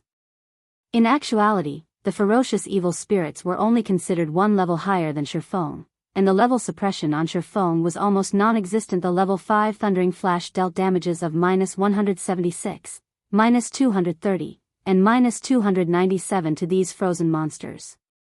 The skill also placed an additional amplification effect on the monsters, increasing the damage they received by 30% over the next 20 seconds. With the ferocious evil spirits unable to move for a full 5 seconds, Ye Feng was able to launch attacks at them freely. Chop. Double Chop. Earth Splitter. Physical type damage was no different than a scratch to these ferocious evil spirits, and even a fully charged Earth Splitter caused no more than 100 damage. As the seconds ticked by, the ice covering the bodies of the ferocious evil spirits started showing signs of cracking. It would only be a moment before they struggled free of their imprisonment. Ye Feng leaped lightly, the Abyssal Blade raised high as it condensed the power of thunder and flame around it. When Shi Feng landed in the midst of the group of ferocious evil spirits, an abrupt explosion occurred. Thunder and flame instantly swallowed the surroundings, enveloping the ferocious evil spirits and causing damages of over -500 points. In just a moment, the ferocious evil spirits all lost 2/5 of their HP, and he forced them all into a fainted state. Due to these monsters being high-leveled elites, the fainted state was less effective on them, lasting, at most, 3 seconds. Meanwhile, after Shi Feng's attributes had greatly increased explosively, he created 12 sword images. Like a fierce gale, Shi Feng swept through the ferocious evil spirits. Multiple damages of roughly -30 points appeared above the ferocious evil spirits' heads, with the occasional -60 points or so damage. Immediately, the ferocious evil spirits' HP reduced slightly once more. As the 3 seconds were about to pass, Shi Feng tossed out another intermediate frost grenade, turning these ferocious evil spirits into ice sculptures yet again. This time, the intermediate frost grenade only managed to cause -860 damage to the monsters.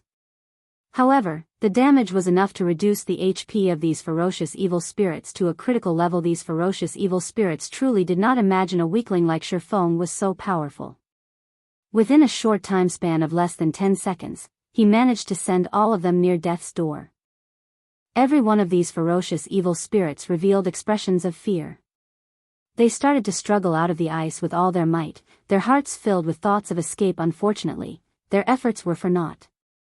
As another second passed, Shi Feng threw out the third intermediate frost grenade, taking the lives of the dozen-plus ferocious evil spirits. After their deaths, the ferocious evil spirits dropped a pile of loot. System, level 15 ferocious evil spirit killed. Level difference of 6. EXP obtained increased by 600%. Obtained 12,000 EXP. System, level 15 ferocious evil spirit killed. Level difference of 6. EXP obtained increased by 600%. Obtained 12,000 EXP. System, level 15 ferocious evil spirit killed. Level difference of 6. EXP obtained increased by 600%. Obtained 12,000 EXP. A series of notification appeared in Shi Feng's sight.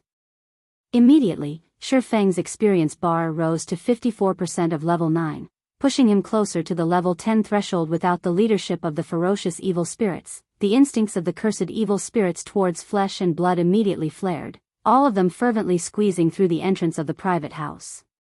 However, Shi Feng quickly dealt with them using the basic frost grenades, and the deaths of the cursed evil spirits increasing his experience to 67% of level 9. Inches less than 2 hours, Shi Feng rose by more than 2 levels. Although his leveling speed was impressively quick, the money he spent to do so was equally astonishing. Such a method of leveling was only possible to a tycoon like Shi Feng. After all, each basic frost grenade cost 1 silver, 50 coppers.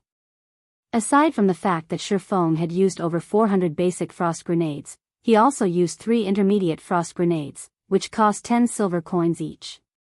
All in all, Shi Feng spent over 6 gold coins to achieve such a leveling speed. If converted to credits, that would be over 60,000 credits spent on this endeavor. In other words, each level cost Shi Feng over 30,000 credits. Even the elite members of society could not afford such spending. Following which, Shi Feng collected the drops from the monsters with the entire street of ghosts murdered by Shi Feng. It took him over half an hour to collect all the loot that dropped. Making a rough calculation, Shi Feng discovered that he actually did not take a loss. Instead, he profited from this adventure of his. Shi Feng picked up a total of 1 gold, 32 silvers. Amongst the loot, there were also over 3,000 tiny spirit essences, more than 10 skill books for various classes, tens of pieces of level 12 and level 13 common equipment, over 20 pieces of level 10 and above bronze equipment, and 2 pieces of level 15 mysterious iron equipment. As for the 2 pieces of mysterious iron equipment, one was a level 15 cloth shirt for mages, and the other was a level 15 two-handed great axe. Between the two, the weapon was the most valuable. The mage shirt could be sold for over 1 gold coin, while the great axe would sell for at least 2 gold coins. As for the bronze equipment, each piece would sell for at least 20 silver coins. Shi Feng's profit was simply through the roof. This place is so profitable. I'll bring Blackie and the others to level up in the future. Shi Feng felt this was an optimal location. Not to mention the fact that he made a profit despite all the money he spent. His level also increased in a flash, killing 2 birds with 1 stone. However, he still needed some time before making a decision. Right now, he needed to let the others slowly familiarize themselves with the battle methods in the newly evolved God's domain. If they only depended on the frost grenades to level up, their techniques would never improve. After clearing out the ghosts from the entire street, Ye Feng effortlessly arrived at the central plaza of the 100-ghost town. Although there were no longer any ghosts left on the street, the central plaza was still densely packed with even larger numbers than before. Meanwhile, at the center of the plaza, a faint blue flame burned brightly above a fountain, giving off a deep blue glow. This flame was the ice blue devil flame, and it was currently guarded by ferocious evil spirits. Furthermore, there was a knight, clad in jet black armor, standing among the ferocious evil spirits. The knight carried a silver-colored greatsword on its back, and both its eyes gave off a green glow as it stood quietly by the side. All of the ghosts surrounding this knight treated it with respect, awaiting his command. The nature of this knight was different than the other ghosts. Its entire body was just a skeleton covered in faint blue flames.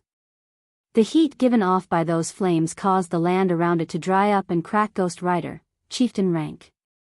Level 15. HP 100,000/100,000. As expected, it is very strong. It's no wonder Glorious Light lost several hundreds of their elite players after battling the Ghost Rider. Just by looking at it, Ye Feng knew it would be impossible for him to have a direct confrontation with the Ghost Rider without several hundred elite players. It was an impossible task to kill the Ghost Rider. Moreover, there were also thousands of cursed evil spirits and ferocious evil spirits present. Chapter 128, Engaging the Ghost Rider.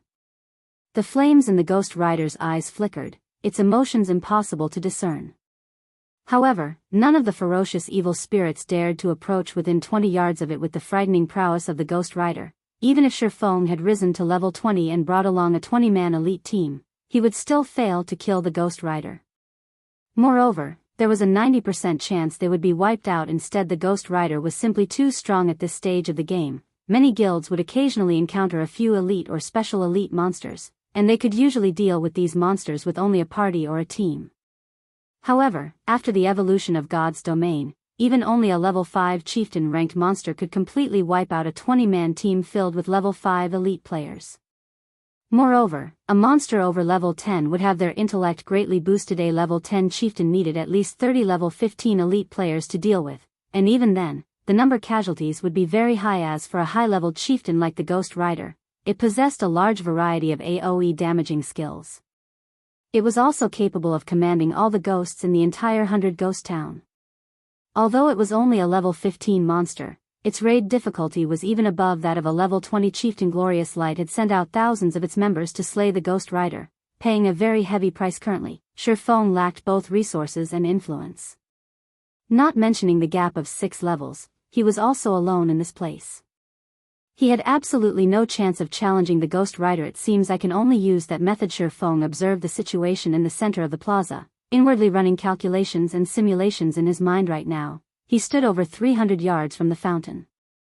If he wanted to obtain the ice blue devil flame, first and foremost, he needed to dispose of all these cursed evil spirits and ferocious evil spirits, then finally, deal with the Ghost Rider. As long as there was the tiniest of mistakes, he would end up dead and sent back to town. Ye Feng took out 2 Tier 2 magic scrolls. These were the only 2 remaining treasured scrolls he had left.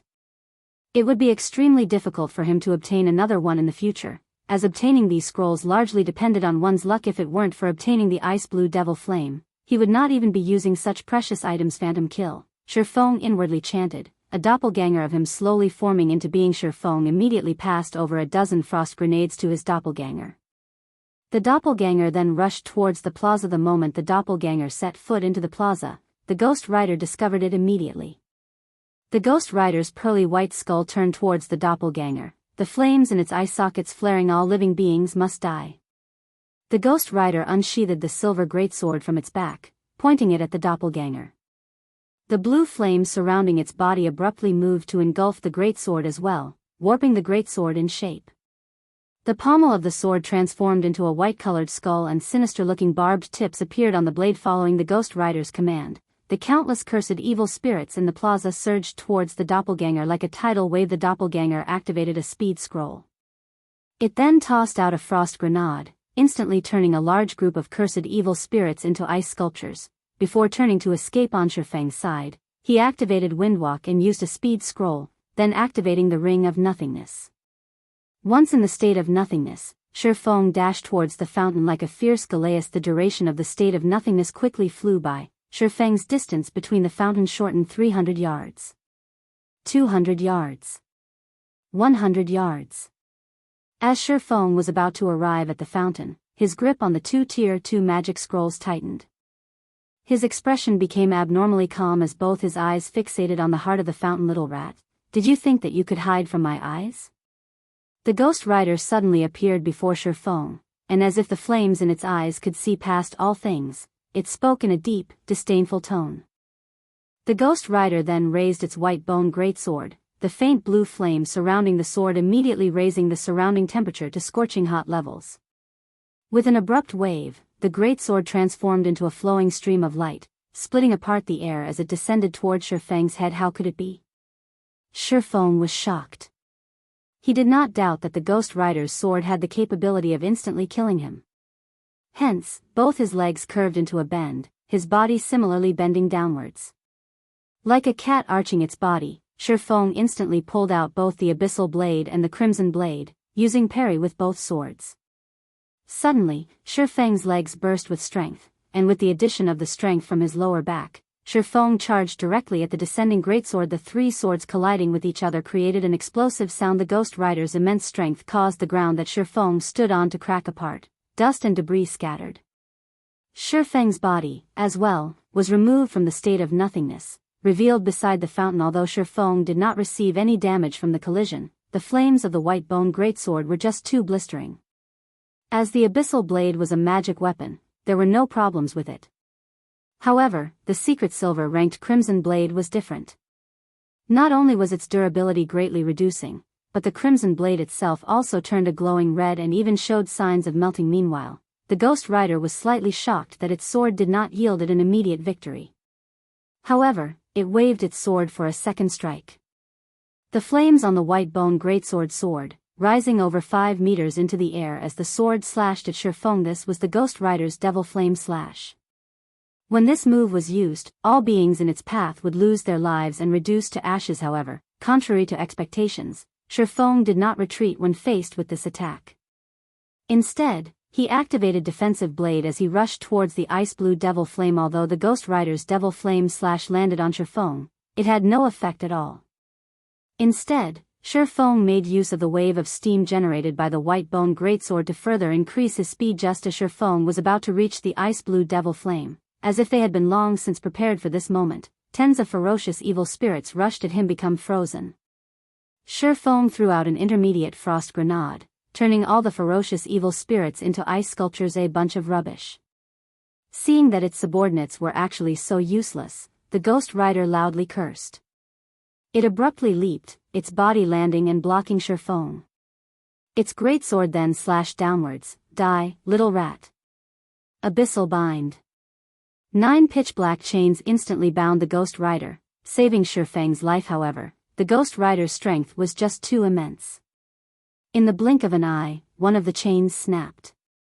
Seeing this, Ye Feng dared not stop his movements as he ran towards the fountain. Wretched little rat, you have truly angered me this time. The Ghost Rider roared as it saw that Ye Feng was already beside the ice blue Devil Flame. It struggled free from the chains binding it, its body turning into a shadow as it swept towards Ye Feng, fully intending to dice him into chunks of meat. Due to the Ghost Rider's flames, the freezing effect of the frost grenades was also greatly weakened. The ferocious evil spirits were quickly thawed from their icy prisons, all of them rushing at Ye Feng once more. Ye Feng only revealed a faint smile at this sight. He spread open the deep blue-colored Tier 2 magic scroll in his hands. Within an instant, the water-attributed mana from the surrounding environment gathered above the magic scroll. Tidal overflow. Ye Feng pointed the magic scroll towards the incoming Ghost Rider and ferocious evil spirits, a dark blue magic circle forming above the scroll. Immediately, a violent torrent poured out of the magic circle, engulfing the Ghost Rider and the ferocious evil spirits. The resulting water pressure even caused a deep pit to form on the ground. The power of a Tier 2 spell instantly killed all of the ferocious evil spirits. However, this magic had not greatly damaged the Ghost Rider as, during the moment of life and death, the Ghost Rider used its white bone greatsword to block the tidal overflow.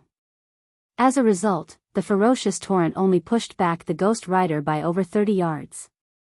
At such a distance, the Ghost Rider would only need a few steps to reach Ye Feng. However, time was needed to retrieve the ice blue devil flame, time which the Ghost Rider would not give Ye Feng just as the Ghost Rider took its first rage-filled step towards Ye Feng. Ye Feng took out the last golden-colored scroll in his hands. The scroll gave off a sacred and inviolable strength, and it was also Ye Feng's final trump card. Chapter 129, Ice Blue Devil Flame. Wretched little rat, feel the wrath of the flames of hell. The flames in the eye sockets of the Ghost Rider were capable of seeing through all things, and when it saw the scroll within Ye Feng's hand, it revealed a human-like disdainful expression. Although the might of a Tier 2 magic was great, it was not enough to deal a heavy blow. Furthermore, how many Tier 2 magic scrolls could Ye Feng possibly possess? If the other players knew the Ghost Rider's thoughts, they would definitely not think the Ghost Rider was an NPC, but an actual player. However, after the evolution of God's domain, the intellect of these high-ranking monsters was simply that high. At this moment, the faint blue flames surrounding the Ghost Rider all disappeared. The flames had all gathered on the white bone greatsword, boosting the flames by tenfold. All living beings must die. The Ghost Rider bellowed. The berserk roar resounded throughout the entire central plaza as the Ghost Rider abruptly threw the white bone greatsword in its hand. The instant the white bone greatsword left the Ghost Rider's hands, it transformed into a faint blue-colored flame serpent. The flame serpent was over 10 meters in length, and if coiled into a bundle, it would look like a small building. The serpent spread open its mouth, biting towards Ye Feng as the ferocious flame serpent grew closer and closer. Ye Feng still had yet to activate the final Tier 2 magic scroll in his hand. This magic scroll was different from the other magic scrolls in that it needed some time to take effect after being activated. Hurry. Please hurry. Hurry, damn it. As the flame serpent flew closer and closer, Ye Feng started panicking. However, the activation bar still increased slowly as always. Just as the flame serpent's widened mouth was about to devour Ye Feng, the activation bar finished loading. System. A mysterious iron-ranked weapon or above is needed to be sacrificed. Confirm to sacrifice? Without hesitation, Ye Feng chose to sacrifice. As for the sacrificed weapon, it was the crimson blade he held in his hand. At this moment, the crimson blade had already reduced to just scrap metal, and it would be meaningless for Ye Feng to continue holding onto it in the blink of an eye. The crimson blade in his hand released a bright golden glow, illuminating the entire central plaza. At the same time, with Ye Feng as the focal point, a large golden magic circle appeared. The magic circle then ascended to the skies at high speeds. When the golden glow shone upon the flame serpent, it wailed in agony, following which, the crimson blade transformed into a stream of light, shooting up to the air. In the next instant, the stream of light transformed into thousands of holy swords of light.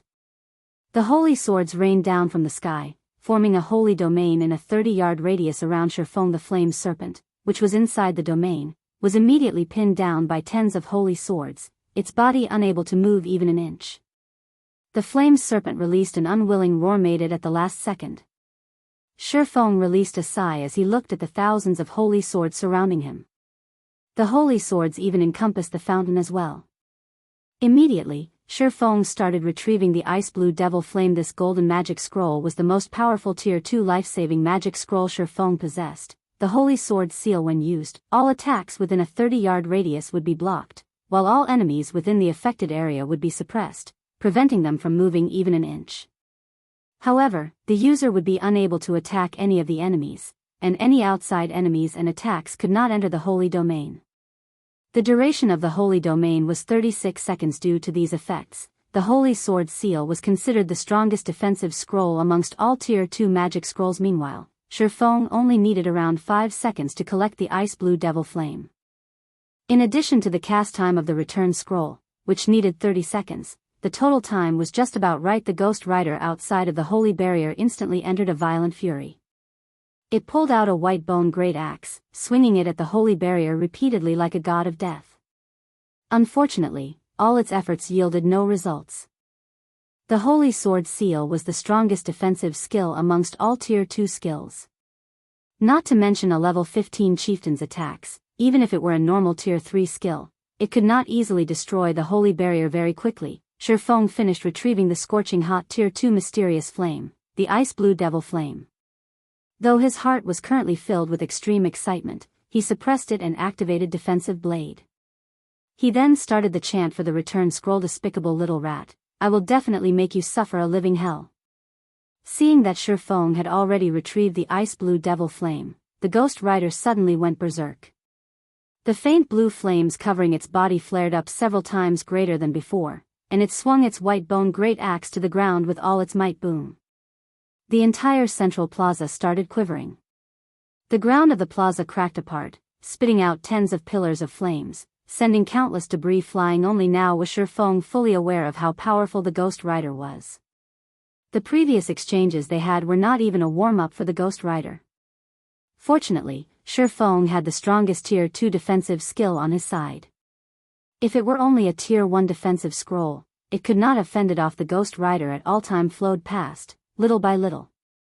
Though the Ghost Rider poured out attacks on the Holy Barrier like a madman, fortunately, none of them made any actual difference. The Ghost Rider could only watch as Ye Feng completed the chant for the return scroll. With only 2 seconds remaining for the chant to finish, the Holy Sword Shield's duration ended.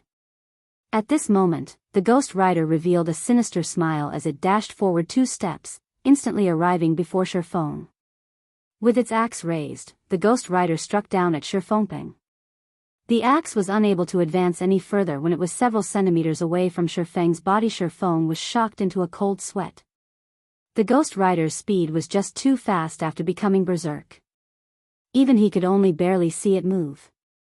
Fortunately, he had activated Defensive Blade beforehand. The level 2 Defensive Blade could completely resist 4 melee attacks or 7 ranged attacks. Now that the skill blocked 1 attack, only 3 more blocks remained. Seeing that its attack did nothing, the flame in the Ghost Rider's eye sockets congealed slightly. It then started madly attacking Ye Feng's second strike. Third strike. Fourth strike. Very quickly, all 3 of Ye Feng's remaining blocks were used up. The Ghost Rider then abruptly did a horizontal slash, intending to bisect Ye Feng in half. At the moment of life and death, Ye Feng finished the return scroll's chant a step ahead. He then transformed into a white glow, vanishing. The white bone axe only managed to slice the white glow in half, but not Ye Feng. Oh! The Ghost Rider was incomparably furious. The Ice Blue Devil Flame was its most valuable treasure. The reason it could turn from a cursed apparition into a Ghost Rider was all due to the Ice Blue Devil Flame. As long as it had another half a year, it could once more evolve and become a lord. With a lord's strength, it could launch attacks at the living beings in the nearby towns, slowly strengthening its army of ghosts. Now, however, the Ice Blue Devil Flame was snatched away by a wretched little rat right before his eyes. So, just how was he supposed to not become angry? After returning to Red Leaf Town, Ye Feng could not help but wipe away the cold sweat from his forehead. If he were slower by even a millisecond, he would have definitely died. At that time, not only would he have wasted 2 Tier 2 magic scrolls, he would also need to wait a very long period before he could attempt to obtain the Ice Blue Devil Flame again. However, now that he had collected the Ice Blue Devil Flame, everything returned to his control. As for a high-ranking chieftain monster like the Ghost Rider, it was without a doubt a walking treasure trove. If Ye Feng were to kill it off, he wondered just how many good items would drop before he went to the 100 Ghost Forest. He once considered forming his own team in the future in order to raid the Ghost Rider. However, after meeting it, Ye Feng decided that it would be too troublesome to deal with the Ghost Rider. It would be much better if he just sold the information about the Ghost Rider. For example, he could sell the information to Gentle Snow or Stabbing Heart. After all, large guilds all love to hunt for elite monsters in the wild, not to mention a chieftain-ranked monster. Every chieftain-ranked monster possessed a great sum of riches. Moreover, only these large guilds could gather hundreds of players in Red Leaf Town within a short amount of time. When they reached White River City, gathering even thousands of players would not be a problem. There would be no problems if thousands of players were used to deal with the Ghost Rider. Only, the losses in doing so would be somewhat heavy. However, with the information provided by Ye Feng, raiding the Ghost Rider would become much easier. Just as Ye Feng was about to go to the Forging Association to take a look at the Ice Blue Devil Flames attributes, he discovered that many players in Red Leaf Town were currently discussing a single matter. Did you hear? Martial Union has already released an announcement that they will reward 10,000 credits to whoever kills Ye Feng once. There is also a reward of 1,000 credits for killing Ye Feng's teammates. The person who provides accurate information on Ye Feng's whereabouts will also receive 2 silver coins as a reward. With this, Martial Union truly intends to start a blood feud with Ye Feng. I've heard about it already. The topic has long since blown up in the official forums. Right now, there are plenty of players searching around. Even if they can't kill that expert called Ye Feng, they could still kill one of his teammates. 1,000 credits per kill. This isn't a small number. This time, that expert called Ye Feng will not have an easy time mingling in Red Leaf Town. Chapter 130, If it's war they want, then it's war they'll get. Red Leaf Town, slum area, the Enchanted Bar. Ironsword Lion and several of his subordinates currently held a drinking party in one of the private rooms on the second floor of the Enchanted Bar. They heartily downed mouthfuls of Old Tom Gin one after another. An hour ago, Ironsword Lion posted a guild announcement on the official forums. He had placed a bounty on Ye Feng, intending to start an irreconcilable feud with him. In an instant, Martial Union had become the center of attention of all players in God's domain. Who was Ye Feng? Almost every veteran player within the region of White River City had heard of him. Right now, Ye Feng's name was carved onto the glory list at the entrance of the team dungeon, Dark Moon Graveyard. After clearing the team dungeon, Ye Feng even killed the top-tier expert of Martial Union, Ironsword Lion. He was then publicly acknowledged as one of the swordsman experts of God's domain. The recording of Ye Feng killing Ironsword Lion even spread and was used as a learning model for many swordsmen. Aside from that, according to the rumors floating about, Ye Feng's relationship with the Snow Goddess was not just a shallow one, and they might be having an affair. Otherwise, why would a goddess like Gentle Snow, instead of choosing the elite members of her own guild, choose to take an outsider along into the Dark Moon Graveyard? Many players had long since felt unsatisfied with Ye Feng, and now, with a bounty on him, many players were already tempted into action. Martial Union offered 10,000 credits for killing Ye Feng just once. Moreover, not only would they be able to obtain the prize money, but they would also obtain immense fame for killing a publicly acknowledged expert of God's domain. Such a feat would prove that their strength was exceptional. Right now, the major financial corporations around the world were beginning their investment into God's domain, recruiting players for their own workshops and guilds. As long as one could prove their strength, they could earn the good graces of these major corporations, receiving very high treatment. So, why not go for it? Boss Ironsword, this move of yours is just too clever. With this announcement, that Ye Feng is dead for sure this time. Even if he doesn't die, the target on his back will still annoy him to death. Other players will hunt throughout the entire day. He won't even be able to level up, drifting blood flattered as he took a drink. Humph. That's nothing at all. The best part has yet to come. Ironsword Lion sneered. Now that the son of a bitch has hidden, nobody can find him at all. However, it won't matter. I believe that we can find his teammates. As long as we kill his teammates to level 0, I hardly believe that he will remain hidden. As long as he dares reveal himself, absolute heaven will immediately take action. It will be his death when that time comes.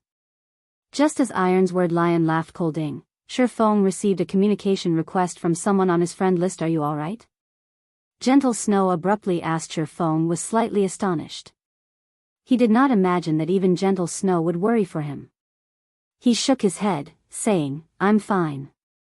If things get too difficult for you to handle, I can utilize the strength of Ouroboros in White River City region to deal with Martial Union. That way, Martial Union will very quickly give up on you. Although Gentle Snow had downplayed her words, Ye Feng knew just how frightening it would be if Ouroboros went all out against Martial Union. Just the tens of thousands of Gentle Snow's fans alone were enough to extinguish Martial Union, not to mention when the many experts of Ouroboros took action. Martial Union would not hold on for even a few days before needing to disband. Thanks. I'll be careful, Ye Feng said in gratitude shortly after ending the call with Gentle Snow. Another suddenly arrived brother Ye Feng, are you alright? Stabbing Heart asked. I'm fine, Shi Feng replied, a smile appearing on his face. He couldn't help but feel a sense of déjà vu. It's good that you're all right. I saw Martial Union declare war on you. Moreover, they even placed a bounty on your head, paying as much as 10,000 credits for every kill. The bounty even includes several friends of yours, with 1,000 credits for each of them. Many of the experts I know have all taken an interest in you, and they will definitely look for trouble with you. It would be troublesome if you tangle with so many people, so it is best if you stay hidden for a while. Otherwise, you can level up with us. With the Assassins Alliance's reputation, those experts will give way. If we meet any fools, my side can also help you deal with them. Shi Feng could not help but feel grateful towards Stabbing Heart's worries. He said, thanks, but I'll deal with this matter myself. On the contrary, would Brother Stabbing Heart be interested in buying some high-level equipment? I have a few pieces, and I can sell them to you at a low price. Shi Feng still possessed plenty of the equipment he obtained from the Moonlight Forest.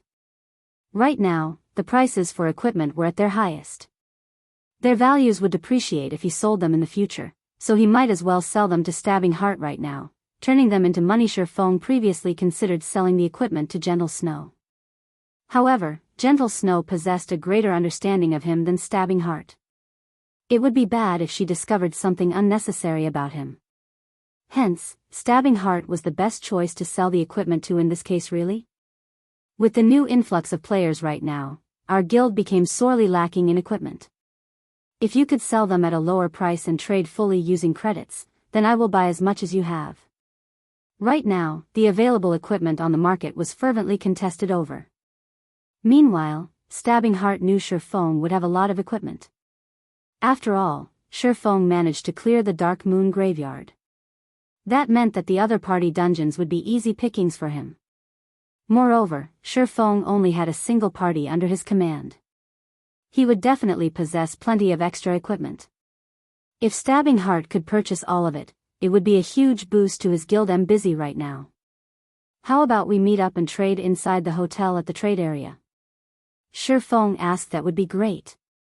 I also need some time to collect the money needed, Stabbing Heart replied with a smile, following which, Shi Feng disconnected the call with Stabbing Heart. He then sent a message to Blackie and the others, telling them to be careful of ambushes from other players. Currently, with Blackie and the others' equipment and level, a dozen or so average players could not do anything to them at all. Shi Feng was only afraid of those elite players taking action. Blackie and the others would not have an easy time if they truly met up with such players. Hence, it would be best if they took precautions early on. After receiving the information, Blackie immediately led the others to depart from their current grinding spot. They went to an even more secretive location Shi Feng gave them. It would not be easily discovered, even by those pro players. Martial Union, since you guys want war, then to war we shall go. Shi Feng's eyes flashed with a cold glint. Shi Feng's mind constantly considered how he should earn money in God's domain and his future development in the game. He did not imagine Martial Union would send a top-tier assassin at him, and even go further to place a bounty on his head. They had gone too far. Did Martial Union think he would be helpless against them? Shi Feng immediately logged onto the official forums. Using the name Ye Feng, he sent out a declaration. Martial Union, since you guys want war, then to war we shall go. I now place a bounty on all players from Martial Union. As long as you can kill a normal member of the guild, you will receive a reward of 100 credits or 1 silver coin. For one of the upper echelons of the guild, every kill will earn 1,000 credits or 10 silver coins. As for Ironsword Lion, I will pay you 5,000 credits or 50 silver coins for every time you kill him. This bounty will be effective until Martial Union completely disappears from Red Leaf Town. After Shi Feng issued the post, it instantly caused a sensation in the forums of all of White River City region, giving rise to a raging tempest. A single independent player actually dared to declare war against a large guild. This was a first in the entire God's domain. Before this, one would only hear about guilds issuing bounties on a single player. It was the first time players had actually seen a single person place a bounty on an entire guild. The players who read Shi Feng's post were completely astonished. If a large guild acted rich and overbearing, then so be it. However, they never imagined an independent player would also make such a move. Said player even placed bounties on every single member of a guild. Although it was only limited to the area within Red Leaf Town, a large guild would still have several hundreds of players there. The money needed for such a feat was impressive, and such a way of spending was no different than running water. Even tycoons would not dare play in such a way. Chapter 131, Owning a Mysterious Flame. Shortly after Ye Feng published the post, many players replied to it, "No way. Such a high bounty. It would be great if I had chosen to start at Red Leaf Town. 1 silver coin just for the regular members, that's already an entire day's worth of my earnings. If I strive hard an entire day, I could kill at least 7 or 8 of them, which would be 700 or 800 credits. If I continued hunting for an entire month, the amount I can earn would be several times higher than my normal salary. Could it be a scam? Wasn't the Ye Feng an expert in dire straits? Where did he get so much money?" The commenter above is right. This is definitely a scam. This Ye Feng is just trying to make a name for himself and win the pity of the masses, tricking us into opposing martial union. There were many players who voiced out their own varying opinions. Some supported Ye Feng, while some felt disgusted with him.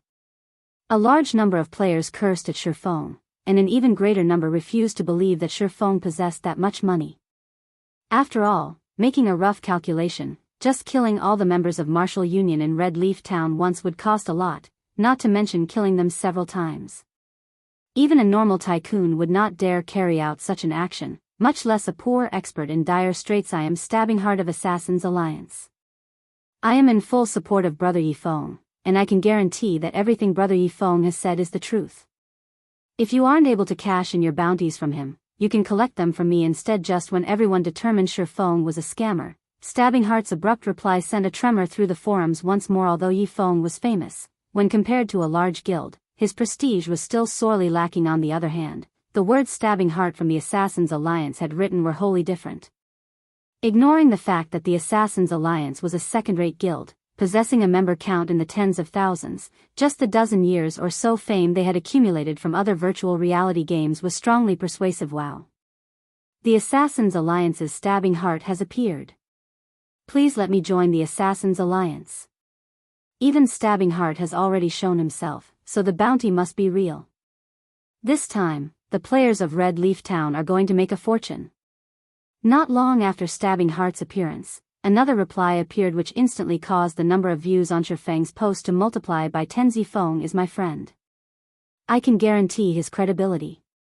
If there are any problems, you can find me to deal with them. The reply, indeed, belonged to the snow goddess, Gentle Snow, herself.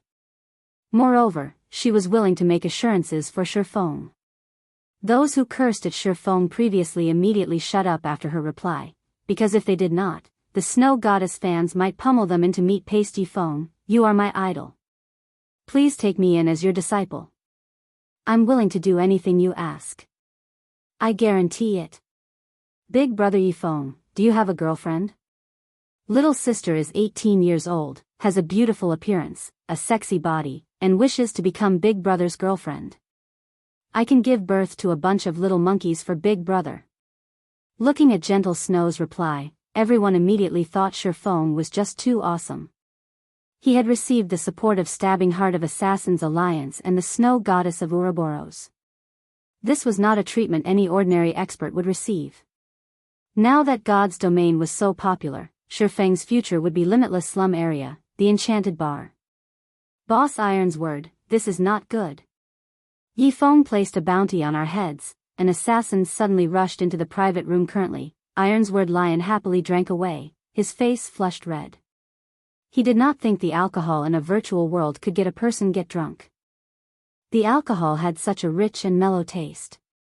Compared to the alcohol available in the real world, what he drank right now was much better.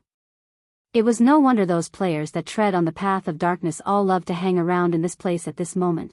The person who rushed into the room shouting had immediately interrupting Ironsword Lion from enjoying his drink. Annoyed, he said, "Why are you shouting? It's not like the sky is falling. Which son of a bitch was it that placed a bounty on me? Let's see if I don't hack him into pieces."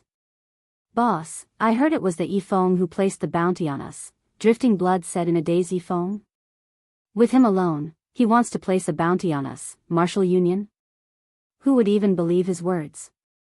Ironsword Lion laughed in contempt, swallowing another mouthful of Old Tom Gin Boss Ironsword. It's true. If you don't believe it, take a look at Ye Feng's post.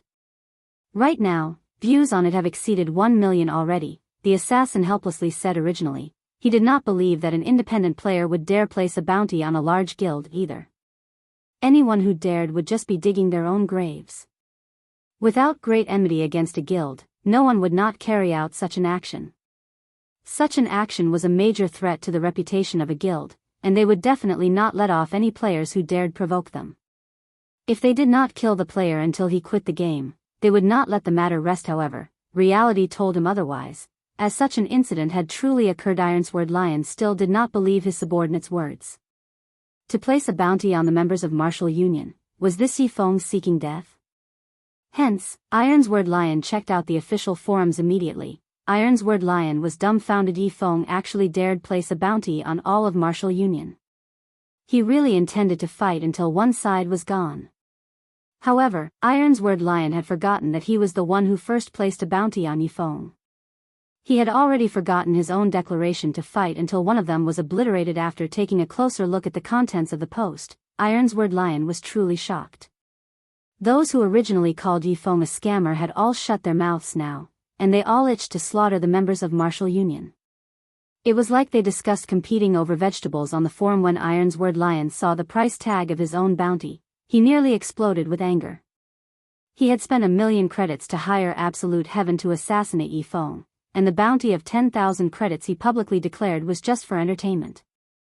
He was not hoping that someone would kill Ye Feng at all. His main goal was to kill Ye Feng's teammates now. However, Ye Feng had tagged him with a bounty of 5,000 credits. In doing so, wasn't Ye Feng stating that he was far from being his equal? The most unbelievable thing was that Stabbing Heart and Gentle Snow had also stood out to show their support for Ye Feng. Ironsword Lion simply could not understand this situation. The bounty he placed was only on Ye Feng, yet, why did these fellows mind other people's business? Gentle Snow was one thing, but why had Stabbing Heart appeared as well? He and the Assassins' Alliance had always minded their own business, and he had never provoked the Assassins' Alliance before. So, why was Stabbing Heart showing his support to Ye Feng? Good. Good. Good. Ironsword Lion repeatedly said. His anger jerked him out of his drunken stupor, his expression turning extremely sinister as he coldly said, "Since he wants to play, then I'll play. Immediately place a bounty on anyone with the guts to kill any of our members. Also, increase the bounty on Ye Feng's teammates to 2,000 credits per person. I want to see just who can tempt these players. Tell the ones below to be careful of their actions and form parties when they go out leveling." Yes. After Ironsword Lion finished giving out his instructions, the assassin turned and left. Following which, Ironsword Lion initiated contact with Absolute Heaven. He wanted Absolute Heaven to take action a little sooner, killing Ye Feng to absolve him of this anger elsewhere. Ye Feng had rented an intermediate forging room in the Forging Association. Now that the Ice Blue Devil Flame was in his hands, Ye Feng was prepared to use this time to train his forging, placing all his effort into making the Silver Dawn and other equipment. Ye Feng walked to the furnace, cancelling the Tier 1 mysterious flame provided by the intermediate forging room. He then took out a dark blue flame from his bag. This dark blue flame was just like a flame sprite, joyfully jumping about in Ye Feng's palm. Furthermore, the flame gave off a scorching heat, causing the temperature in the room to rise quickly. System, do you wish to bind the Ice Blue Devil Flame as your personal mysterious flame? Bind? Don't tell me that I can only use it after it's bound. Ye Feng did not know why, but although he held the Ice Blue Devil Flame in his hand, he was unable to glean any information about it. Even a Tier 1 mysterious flame was extremely rare throughout God's domain. In his previous life, he had never come into contact with a mysterious flame, and this was his first time learning that the flame needed to be bound before use. He recalled that the mysterious flame could be placed in the forging room of the guild. That way, all guild members were able to use it while not being able to take it away.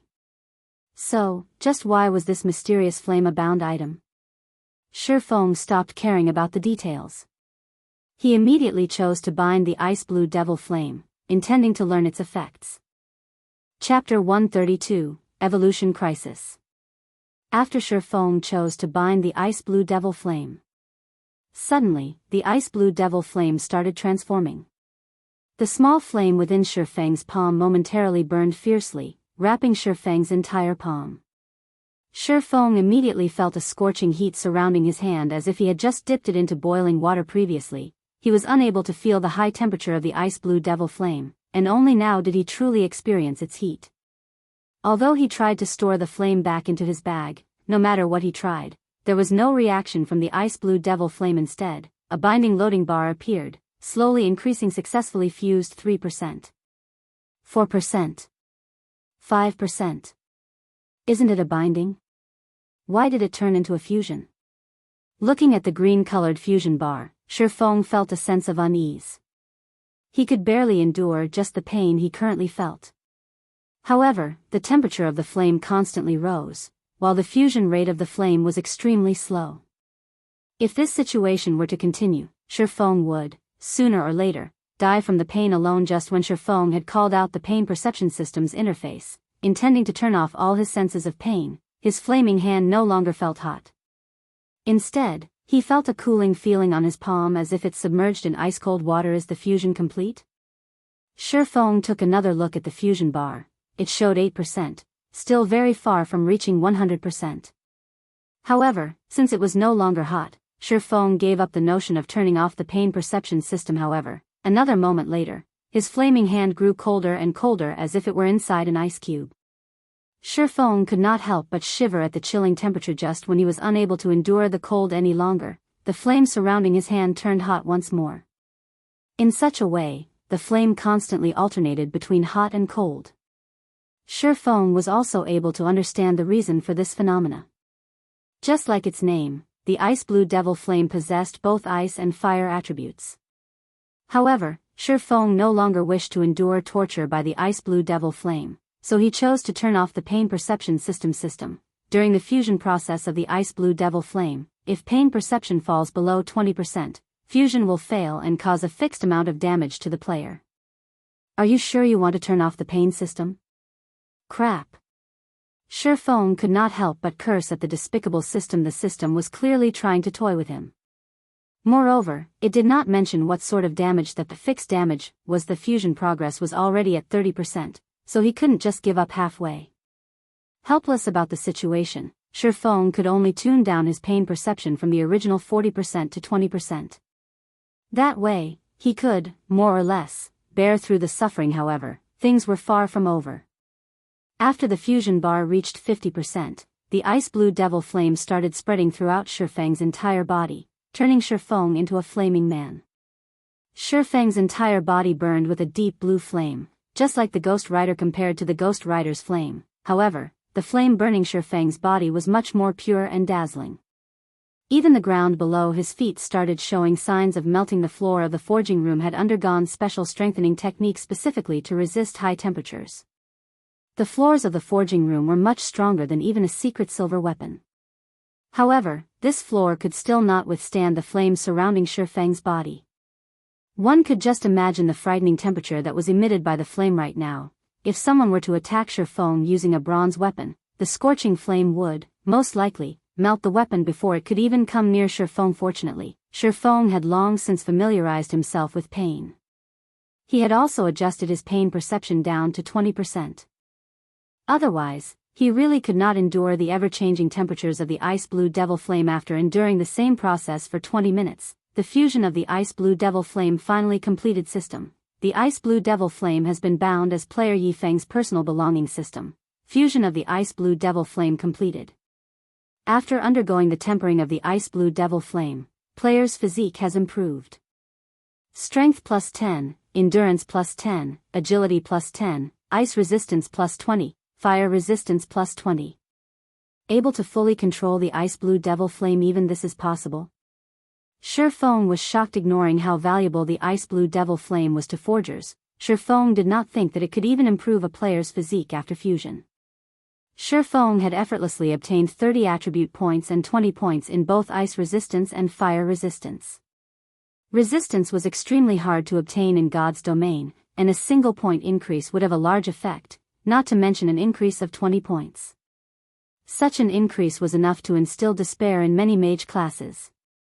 If fire magic could originally deal 100 damage to Ye Feng, right now, it would be good if could even deal him 30 damage. Ye Feng then chanted a name in his mind, a deep blue flame appearing in the middle of his palm.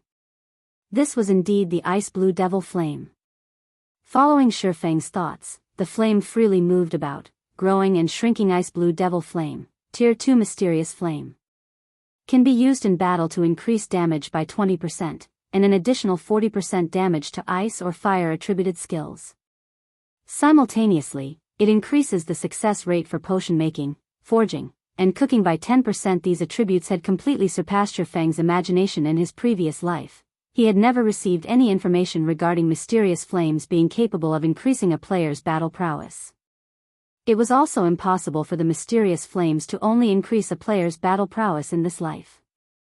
Hence, the only possibility was that the players who obtained mysterious flames did not leak a single word about it, silently enjoying the fortune. Just the mysterious flame's ability to increase the success rate of forging and potion making was sufficient to send all the major powers in God's domain into an uproar. If the information about it being capable of increasing a player's battle prowess leaked, the competition over mysterious flames would become much more intense. Forgers and potion makers would have no chance to obtain a mysterious flame for themselves at all. Mysterious flames were always said to give the greatest benefits to potion making and forging, but in Ye Feng's view, elementalists who learned potion making were the ones who gained the greatest benefits. Originally, an elementalist's damage was very frightening. They were like human cannons. If they were to receive an upgrade to their ice and fire attributed skills, it would leave others speechless. In addition, the ice blue devil flame originally increased its user's damage by 20%, which meant that an elementalist who had the ice blue devil flame would have their damage output increased by 60%. The elementalist possessing the ice blue devil flame could easily kill an MT of the same level with the same quality of equipment in just 2 or 3 moves. Although Ye Feng was not an elementalist, the ice blue devil flame still provided a relatively large increase to his battle strength. With the ice blue devil flame, Ye Feng felt that the future development of his skills should be more directed towards the fire or ice attributes. That way, he could reap the greatest benefits from using the ice blue devil flame. Following which, Ye Feng took out a pile of hard stones and started making advanced whetstones, increasing his forging proficiency. The success rate for making an advanced whetstone was 60%, with the possibility of increasing proficiency by 1 point with each success. Although the increase was not as much as when he made bronze equipment, the time needed to make an advanced whetstone was much shorter. Ye Feng only needed to burn the hard stones in the ice blue devil flame for a short while, followed by a couple of knocks from his hammer. Then he would have completed an advanced whetstone. If Ye Feng were to make glimmer chest plates, he would not be able to sell them for a lot of money. After all, there were various guilds currently selling that item. On the other hand, making the high-level bronze equipment and mysterious iron equipment from the forging designs he bought from Stonemer Town was not very efficient. It would be much better for him to just upgrade to an intermediate forging apprentice, increasing his success rate a little earlier. At that time, it would not be too late for him to start using those forging designs. Meanwhile, while Ye Feng made the advanced whetstones, tension rose throughout the entire Red Leaf Town. However, it was not only due to the matter of Ye Feng and Martial Union placing a bounty on each other. There was also the crisis after God's domain's evolution due to the difficulty of the monsters in the wild increasing, the large influx of newcomers, and Ye Feng's stock clearance of the auction house. The prices of items rapidly increased. Within a short 2 hours, the prices of items had already doubled, causing many players to voice out their complaints. Originally, the money they earned within a day was small. They also needed to buy many items they needed in the wild, such as food and beverages, return scrolls, and such items. There were also the regeneration potions and mana recovery potions. However, the prices for all these items had suddenly skyrocketed. Amongst the items with inflated prices, the highest was equipment. Previously, 20 copper coins was sufficient for a player to purchase a piece of level 2 common equipment. Right now, they would need 40 copper coins to do so. As for bronze equipment and higher, the increase in their prices was even greater. However, without good equipment, how could they hunt monsters? Hence, the majority of the players right now all held the thought that they had to obtain a good piece of equipment no matter what, even at the cost of saving up the money meant for potions. With good equipment, they could easily look for a party to join. Their efficiency of killing monsters would also rise as a result, and it was only a matter of time before they earned back their money as a result. The prices of equipment constantly rose similarly. This phenomenon caused plenty of players, who were wealthy in real life, to purchase coins using credits for purchasing equipment, causing the price of coins to skyrocket. Looking at this situation, the players in Red Leaf Town became even more attentive towards the bounty put out by both Ye Feng and Martial Union. The players, who were previously uninterested in participating, started to take action. There were many experts who began searching for Ye Feng and his teammates, and there were some who set their sights on Martial Union forming a party to hunt Ye Feng's party. Must be level 6 or above, with a complete suit of bronze equipment. Those who fulfill the conditions, please gather at my location. Forming a party to hunt members of Martial Union. Must be level 5 or above. Those who wish to make a quick buck, don't miss this chance. Meanwhile, there were plenty of players shouting out party recruitments in the plaza of Red Leaf Town. However, their grinding targets were no longer monsters, but players suddenly. Ye Feng and Martial Union's game of hunting lured the players throughout all of Red Leaf Town. Chapter 133, Fire Dance. Inside the Red Leaf Forest, where the green grass was plush like a cushion. A party of level 5 players currently surrounded a group of 3 level 5 forest wolves. The players advanced and retreated in battle familiarly, steadily pushing the 3 forest wolves towards defeat. In a short moment, one of the forest wolves died from the large fireball that flew at it, while the remaining 2 forest wolves only had a small amount of HP remaining. Leader, we're already level 5. We're tired of constantly killing the same forest wolves. Let's just kill the level 6 grassland lion cubs. I hear the loot is quite good. Moreover, everyone can obtain a larger share of experience there, the bold and powerful shield warrior said as he blocked a forest wolf's attack. Forget it. In these troubled times, you forget that everyone from our Martial Union has a bounty on their heads. Each one of us is worth 1 silver coin, and there are plenty of people looking for this transaction. The party leader, an elementalist, shook his head. He felt that the shield warrior's suggestion was too risky. Leader, since when have you become such a coward? A berserker with waxy skin curled his lips, asking disdainfully. Before, when we snatched elite monsters and equipment and even killed the other players, I've never seen you reluctant before. Regardless of what other people say, Martial Union is a famous large guild in Red Leaf Town. I don't believe that those people would be so foolish, daring to kill us. Even if they come, we can kill them off and make a quick buck. The Elementalist party leader nodded, thinking that his subordinate's words sounded logical. In Red Leaf Town, only Martial Union bullied others. Whoever dared provoke them was only seeking death. The Elementalist party leader then said, all right. After we kill these 2 forest wolves, we'll go kill the grassland lion cubs. Oh yeah. The shield warrior grinned, using his shield to send one of the forest wolves flying. He then followed up with a heroic strike on the other forest wolf, taking away its remaining HP. Immediately after the party from Martial Union killed the final forest wolf, they suddenly discovered that they were surrounded by a team of over 20 players. Moreover, every one of these players was red named, and clearly, they had already killed a lot of players' brothers. Our luck is good this time. They are all from Martial Union. A red-named female assassin with a provocative body revealed herself from stealth. She wore a smile as she looked at the players from Martial Union. The members of Martial Union immediately felt chills through their bodies. This female assassin was clearly the scout for this entire team. Although she should have been hiding near their party this entire time, they did not detect her presence at all. What are you all trying to do? The Elementalist party leader asked in a cold tone, his eyes observing his surroundings. What are we doing? The female assassin gleefully smiled at the party leader from Martial Union, saying with a laugh, of course, we are here to do some happy things with you. Sister Fire Dance, why are you wasting your breath on them? Let's just kill them and be done with it, one of the rangers standing in the encirclement said, feeling restless. His bow was already knocked and aimed at Martial Union's cleric. The shield warrior from Martial Union knew that they were not a match for these group of players. Hence, he intimidated, you guys better think through this. You will not have a good ending if you become Martial Union's enemies.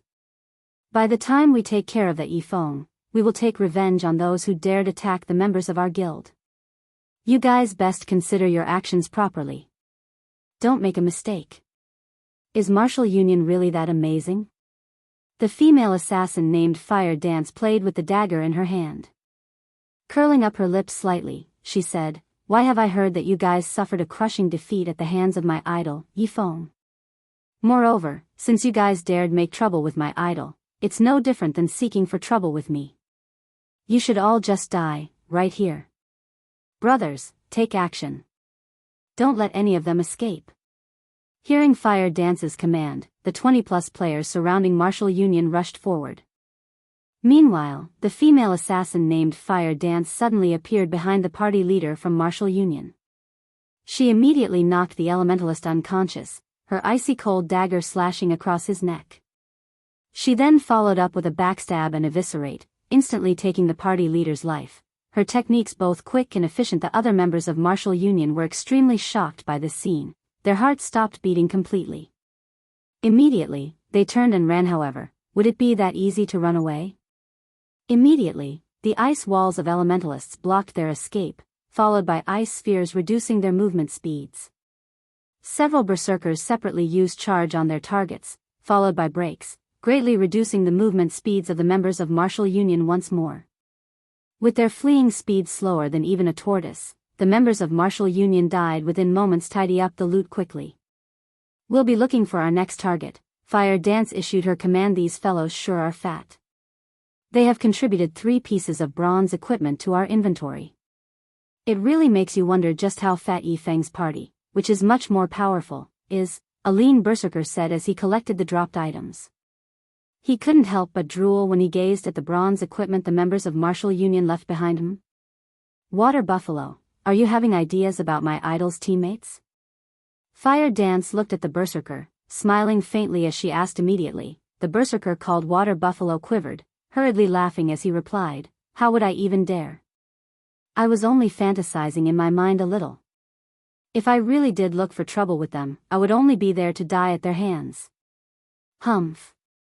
At least you know your limits, Fire Dance snorted.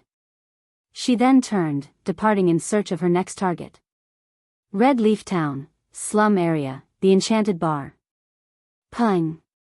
Ironsword Lion angrily smashed the alcohol bottle in his hand after seeing the report from his subordinates. Who can tell me what is going on exactly? Why is it only our members are dying, while not even a shadow of Ye Feng's teammates can be found?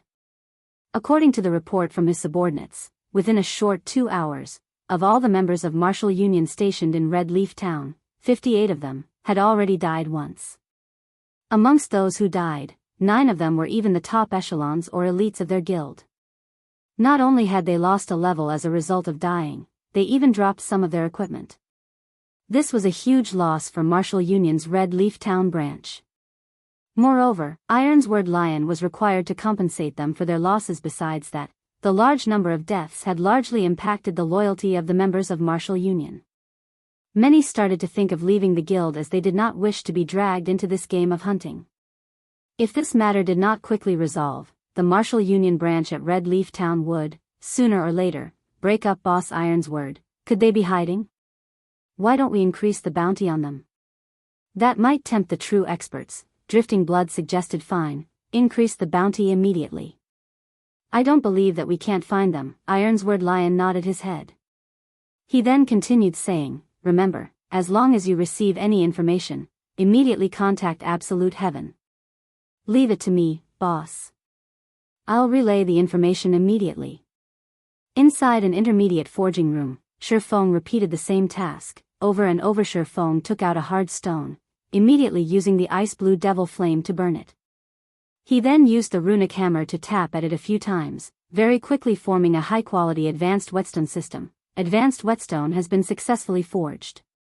Forging proficiency increased by 1 point. Obtain 200 EXP. Advanced whetstone, consumable. When used on a level 20 weapon or below, recovers the durability by 8 to 12 points. Simultaneously, it increases the damage of the weapon by 3% for a duration of 30 minutes. Number of usage remaining, 3. In the later stages of the game, the value of this item would become greater and greater. The reason was that the damage to a weapon increased as monsters' prowess increased. It was especially true for monsters that were level 7 and above, as some of them possessed skills that could greatly reduce the durability of a weapon. Hence, whetstones became one of the necessities when grinding and battling in God's domain's wilds. Compared to a normal whetstone, not only could the advanced whetstone recover a weapon's durability, but it could also increase the weapon's sharpness, increasing the weapon's damage by 3%. This effect could even compare to a buff, and it would greatly benefit melee players. There would be plenty of melee classes scrambling over this item, and they would still be willing to buy more after buying the first. No player would willingly reduce their damage when fighting monsters, even if it were just a 3% reduction right after Ye Feng finished the advanced whetstone. System, congratulations. You are the first player to be promoted to an intermediate forging apprentice. Obtained 50,000 EXP, rewarding 10 runic steel. Chapter 134, Silver Lake. After seeing the system notification, a faint smile appeared on Ye Feng's face. He finally received the promotion to intermediate forging apprentice after making over 400 advanced whetstones. However, to obtain the promotion to advanced forging apprentice, he needed 3,000 proficiency points. He could not achieve such an amount in a short period. Ye Feng looked at his experience bar. It was currently at 94% of level 9, only 6% away from the level 10 threshold. As long as he strived a little further, he would break through that threshold in God's domain. There was a huge boost in attributes every 10 levels when players obtained their first 10 levels. It was an indication that they could enter a city.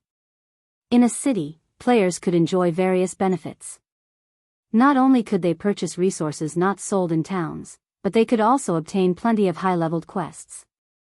Players could even purchase bronze equipment at a low price, though that depended on the player's luck. It would also be much easier for players to make money once they reached a city. Furthermore, players could use the teleportation gates available in the city to transfer to high-level monster areas. They would not need to waste a huge amount of time on travel, quickly arriving at level 10 or higher monster areas. Moreover, the game of God's domain only truly began after entering a city. When that time came, the players from tens or hundreds of towns would gather in a city. A single city would have, at the very least, over 100,000 players. Moreover, White River City was one of the 5 largest cities located in Star Moon Kingdom. The number of players that would gather there would exceed 1 million.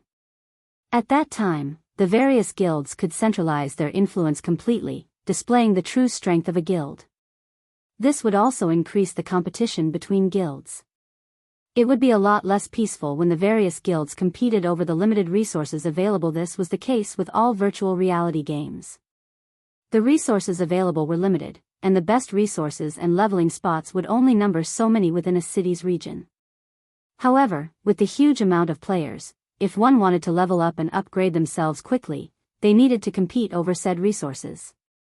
As a result, those without strength would be eliminated and left behind. Not to mention an independent player. Even a small guild would have absolutely no chance of surviving inside a city. The large guilds would all monopolize the various high-level resources and valuable leveling areas, while the small guilds and independent players could only hold themselves up in locations with inferior resources. Hence, if one could set foot in the city even a moment earlier, the competition they would face would greatly lessen. However, that did not necessarily mean that one would be safe just by entering the city ahead of others. Instead, the more advantages a person possessed before entering the city, the better off one would become afterward. Take Blackwing City for example.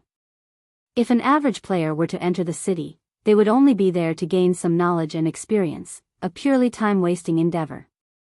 However, if it were one of the upper echelons of a large guild, things would be quite different. Aside from being able to form a relationship of mutual exchange with guilds from other countries, they could purchase items unique to Blackwing City in bulk. Such benefits would lead to huge improvements of a guild. Right now, Ye Feng's level was ranked number 1 in White River City, and the others would need at least 2 or 3 days before they could catch up. During this time, Ye Feng wanted to increase the gap further. Only then could he carve out a place for the Zero-Wing Guild he wanted to establish in White River City. So this is runic steel?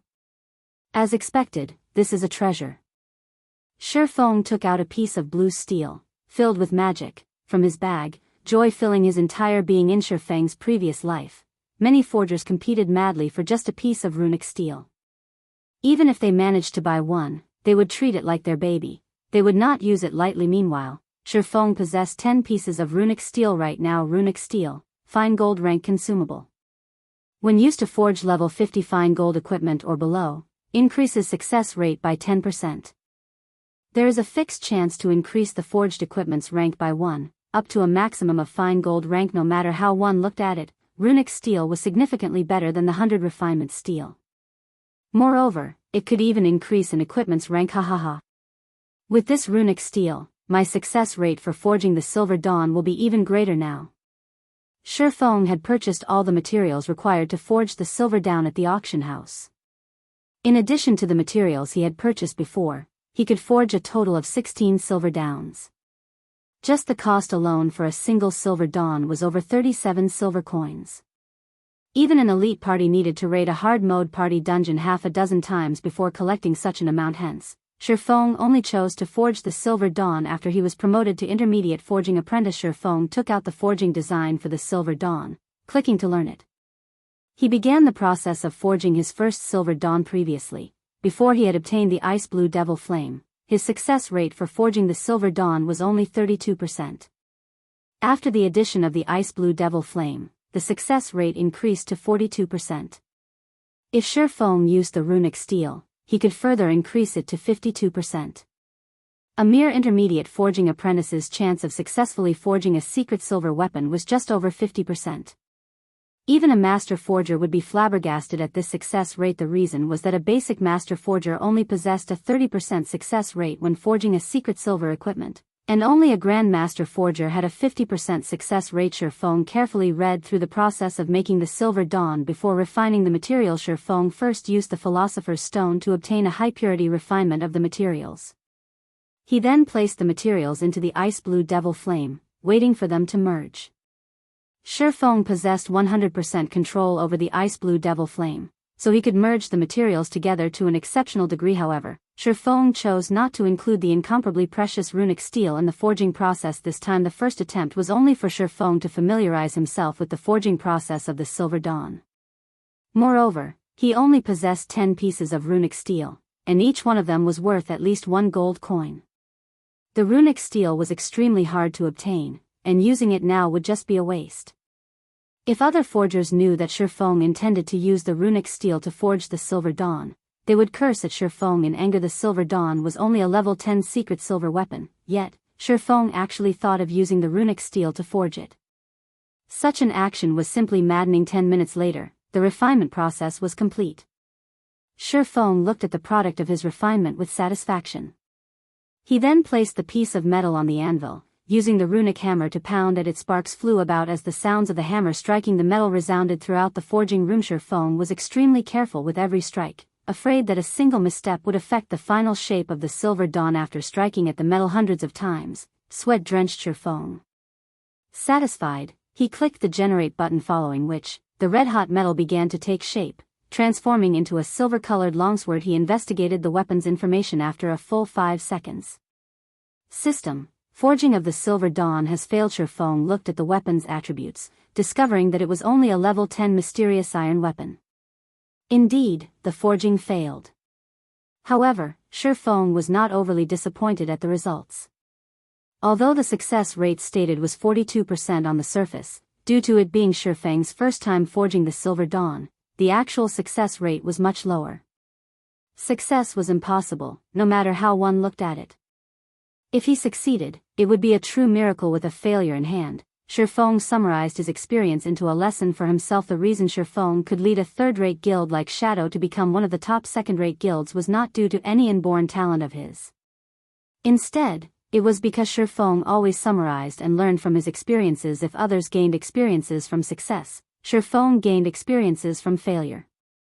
After reviewing for over 10 minutes, Ye Feng started forging a second time. However, after 20 minutes or so, it was another failure. The weapon he forged was still mysterious iron ranked, though with a slight improvement. The attributes of the weapon were slightly better. Ye Feng continued forging, and failing, for a total of 6 tries, taking a loss of over 2 gold coins. Feeling that he was mostly familiar with the forging procedures, Ye Feng started his 7th attempt of forging the Silver Dawn. He even used a runic steel this time. Soon after, Ye Feng refined, hammered, and shaped the lump of metal clicking generate. Suddenly, an exquisite-looking light blue-colored longsword formed. There were even mysterious runes carved on the blade of the sword, the runes possessing faint traces of magic circulating within. With a glance, one could immediately tell that it was no ordinary weapon. Ye Feng immediately grew excited. He knew that he lucked out this time, and it was not as simple as a mere success. I wonder what the attributes are? Ye Feng clicked to check the weapon's attributes. He had to wait a total of 10 seconds before the system could give him a conclusion. System: runic steel's effect triggered, rank increased by 1 system, black steel insignia effect triggered, attributes increased. System: silver lake has been successfully forged.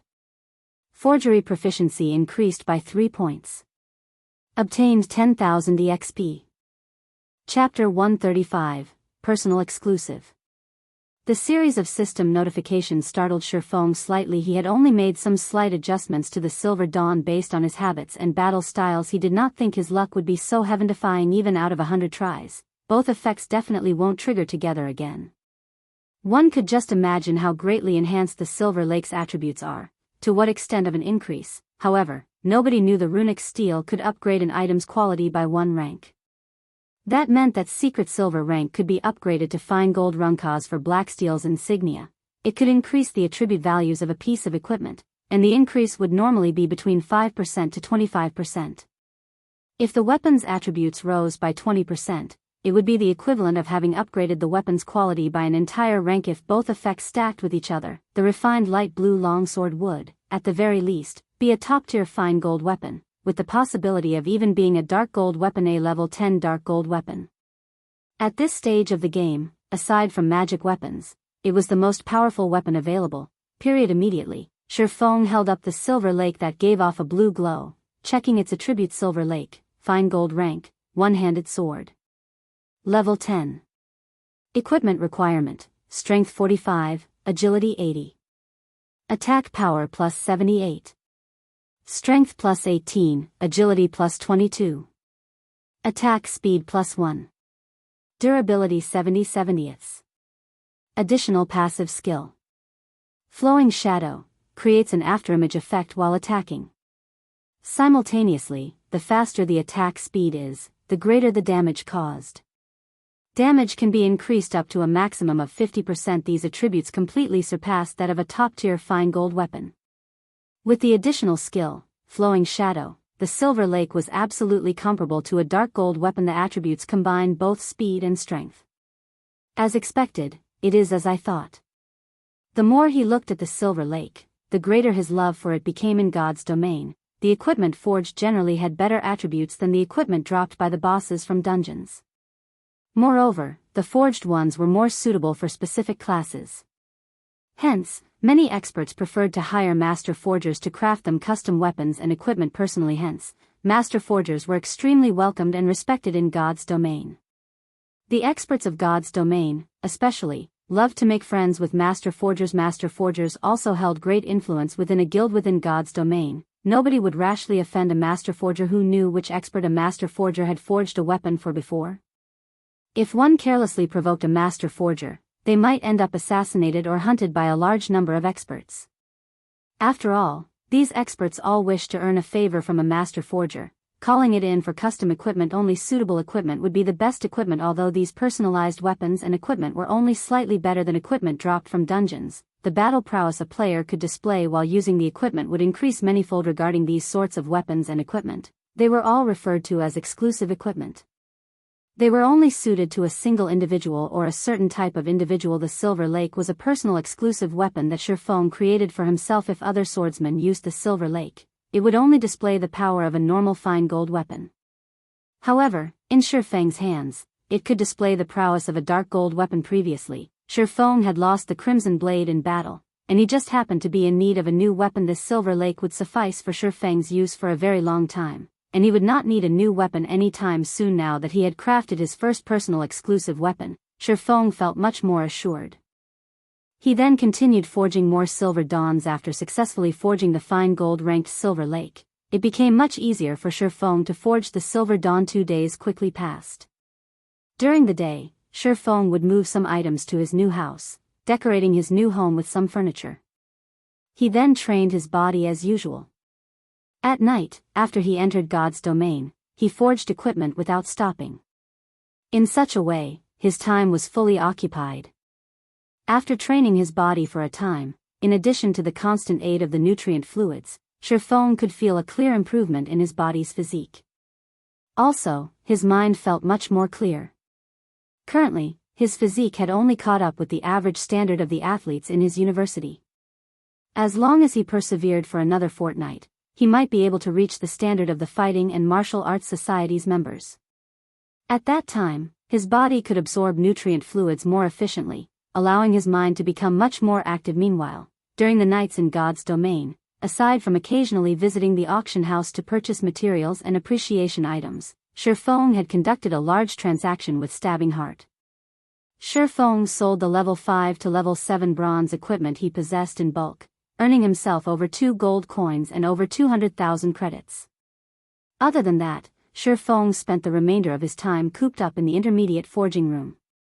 Not only did he forge silver dawns, but he also forged plenty of equipment using the bronze and mysterious iron forging designs he obtained from Blackbeard. After he spent all his money on forging equipment, he continued making advanced whetstones. In a period of 2 days, Ye Feng had forged a total of 31 silver dawns, over 200 pieces of level 8 bronze equipment, over 100 pieces of level 9 bronze equipment, over 100 pieces of level 10 bronze equipment, over 60 mysterious iron weapons, over 70 pieces of mysterious iron equipment, and over 2,000 advanced whetstones. If other forgers saw at these numbers, they might faint from shock.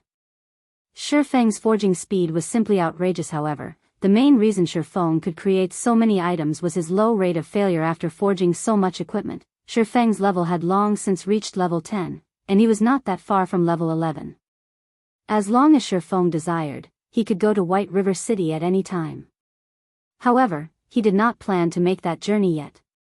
At the very least, he wanted to make a trip to Blackwing City first, before going to White River City. According to Ye Feng's understanding, the average players were mostly at level 6, the pro players at level 7, while only those leveling madmen who played the game 24 hours a day might be level 9.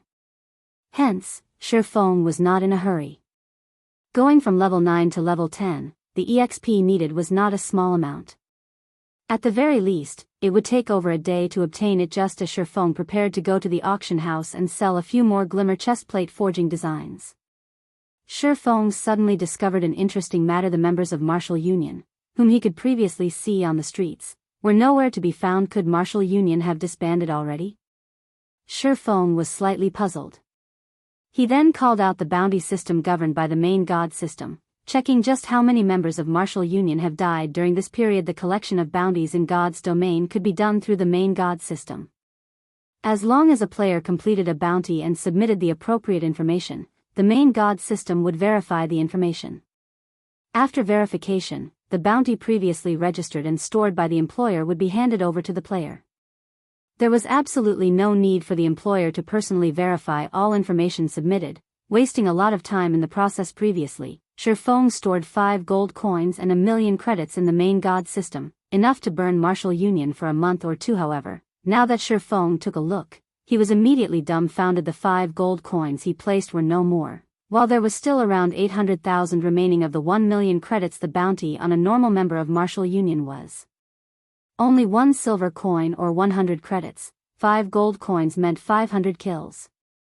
If it were an elite member of the guild, the bounty was 10 silver coins or 1,000 credits, and 5 gold coins was the equivalent of 50 kills. Such a number was sufficient to send all the elites of Martial Union in Red Leaf Town back to level 0. Furthermore, there was still more than 100,000 credits used up. It had only been slightly more than 2 days since Ye Feng announced the bounty, and yet, so much was gone already. With this, nearly all members of Martial Union stationed within Red Leaf Town had died, several times to boot. This was a devastating and irrecoverable strike to Martial Union in Red Leaf Town. It was no wonder there were no players from Martial Union on the streets. After looking at the numbers and video evidence, Ye Feng only had one word in his heart: awesome. Having suffered to such a degree had definitely crippled Martial Union. Among all the kill counts, a female assassin held the record for the most kills. She slaughtered over 50 members of Martial Union, and none were repetitive. This attracted Shi Feng's attention after watching the recordings of the female assassin in action. Shi Feng was incomparably shocked. The girl's techniques were extremely skilled, and in battle, her usage of skills was simply perfect. She was absolutely one of the rare expert assassins. Fire dance? Shi Feng looked at the name displayed at the number 1 spot, his mouth softly reciting it. According to his memories, there didn't seem to be an expert female assassin called Fire Dance at this moment. A call request suddenly came from Blackie. What happened, Blackie? Shi Feng knew that Blackie would not randomly call without a purpose. The only possibility was that something had happened. Brother Feng, I don't know what happened, but those bastards from Martial Union found us. They also sent many of their elite players to surround us. Among them, there were also a few experts from Martial Union that I have never seen before. We went all out to break out of the encirclement, but because of my inability, Kola sacrificed himself and stayed behind to cover for us. The others also died as they tried to open a path. Right now, Lonely Snow and I are the only ones left alive. Brother Feng, you need to be careful. You definitely mustn't allow them to discover you. If they do, you won't even have the time to use a return scroll, Blackie said with an extremely hurried tone. Both rage and resistance filled his voice ever since he started grinding for levels with Kola and the others, adventuring and going through life and death together. They had long since formed a very deep bond. Now, however, to secure his escape, Kola and the others took the initiative to stay behind and stall the enemies, while he could only run away. Thinking up to this point, even more anger filled Blackie over his own inadequacy. If he could become slightly stronger, he might not have to watch his teammates die, one after another. Where are you? I'll come immediately. Hearing Blackie's report, Shi Feng burned with rage. However, he remained calm as he spoke. Brother Feng, you mustn't come here. There are too many players from Martial Union right now. Moreover, there are several experts here as well. I'll try to think of a way to escape with Lonely Snow, Blackie advised. The only reason he contacted Shi Feng was that he worried Shi Feng might accidentally encounter the players from Martial Union. It was not that he did not believe in Shi Feng's strength, but the players from Martial Union simply numbered too many. There were also many experts among them. Shi Feng would have no chance against them. Tell me where you two are, now, Shi Feng said each word coldly, an icy glint flashing in his eyes. Hearing Shi Feng's grave tone, Blackie knew that Shi Feng was serious. Moreover, Shi Feng was very angry. Helpless, Blackie said, we're in Gale Valley. Alright, I'll be there immediately. Be careful not to get surrounded, Shi Feng said. Lonely Snow and I have escaped into the inner regions of the Gale Valley. Shrubs and fog fill this place, so they should not easily discover us. Blackie felt that he should not have contacted Shi Feng. That way, he wouldn't have dragged Shi Feng into this mess as well. Good, then. Since you can't use return scrolls, someone might be using some special skill to stop you. However, you too can still use isolation scrolls. That way, it will be much harder for them to discover you. Find a good place to hide. I'll arrive soon. Shi Feng disconnected the call. Although Shi Feng did not know how Martial Union managed to find another group of players, even with experts leading them, they were gravely mistaken if they thought they could easily bully him. Shi Feng dashed towards Gale Valley. Chapter 136, Resonant Sword. Gale Valley was quite far from Red Leaf Town. For the sake of speed, Shi Feng used a speed scroll without hesitation. Instantly, Shi Feng's speed soared, his body leaving behind afterimages as he ran. Crap. Who's that? How can he be so quick? Is he hacking? How could that be? This is God's domain. However, that is truly fast.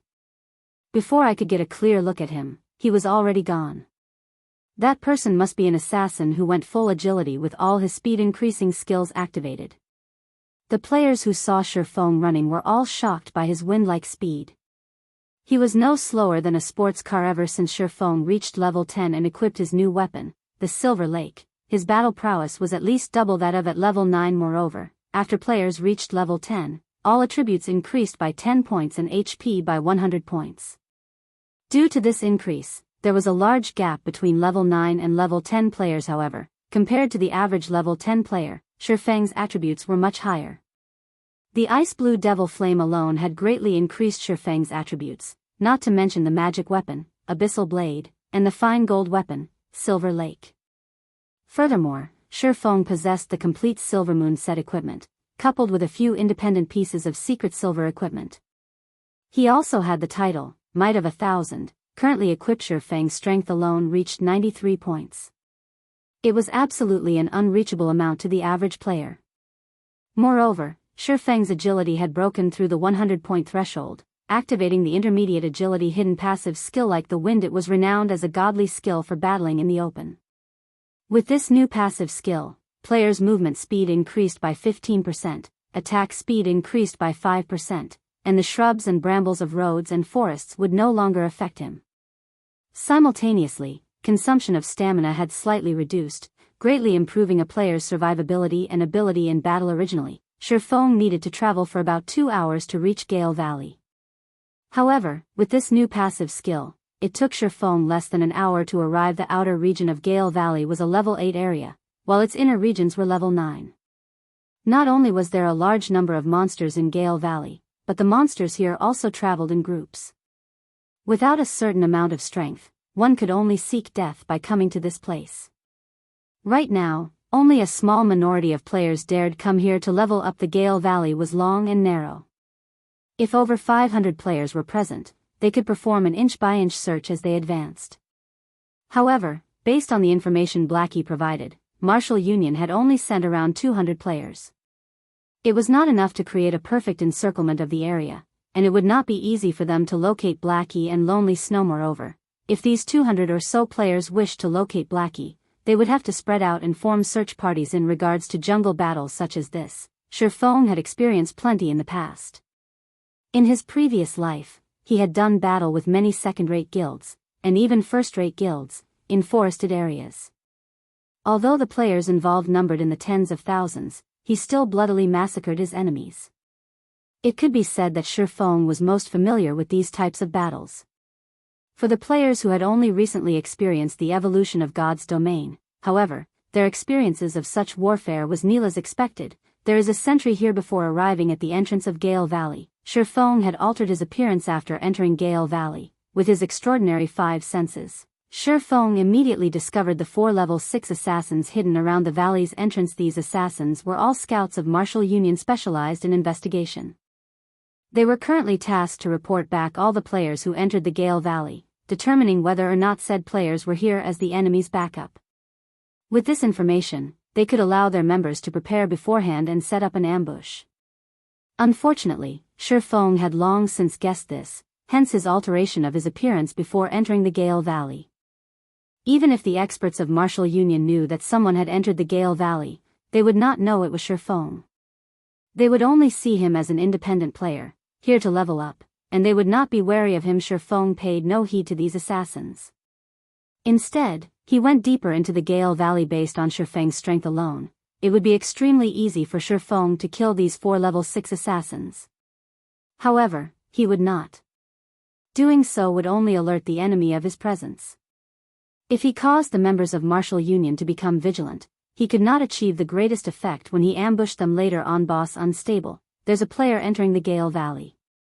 However, he's not the target. Ye Feng, one of the assassins on guard at the valley's entrance, reported. Got it. You guys stay on guard there. As long as Ye Feng enters the Gale Valley, immediately report it to me. Also, remember to tail him, and do not let him discover any of you.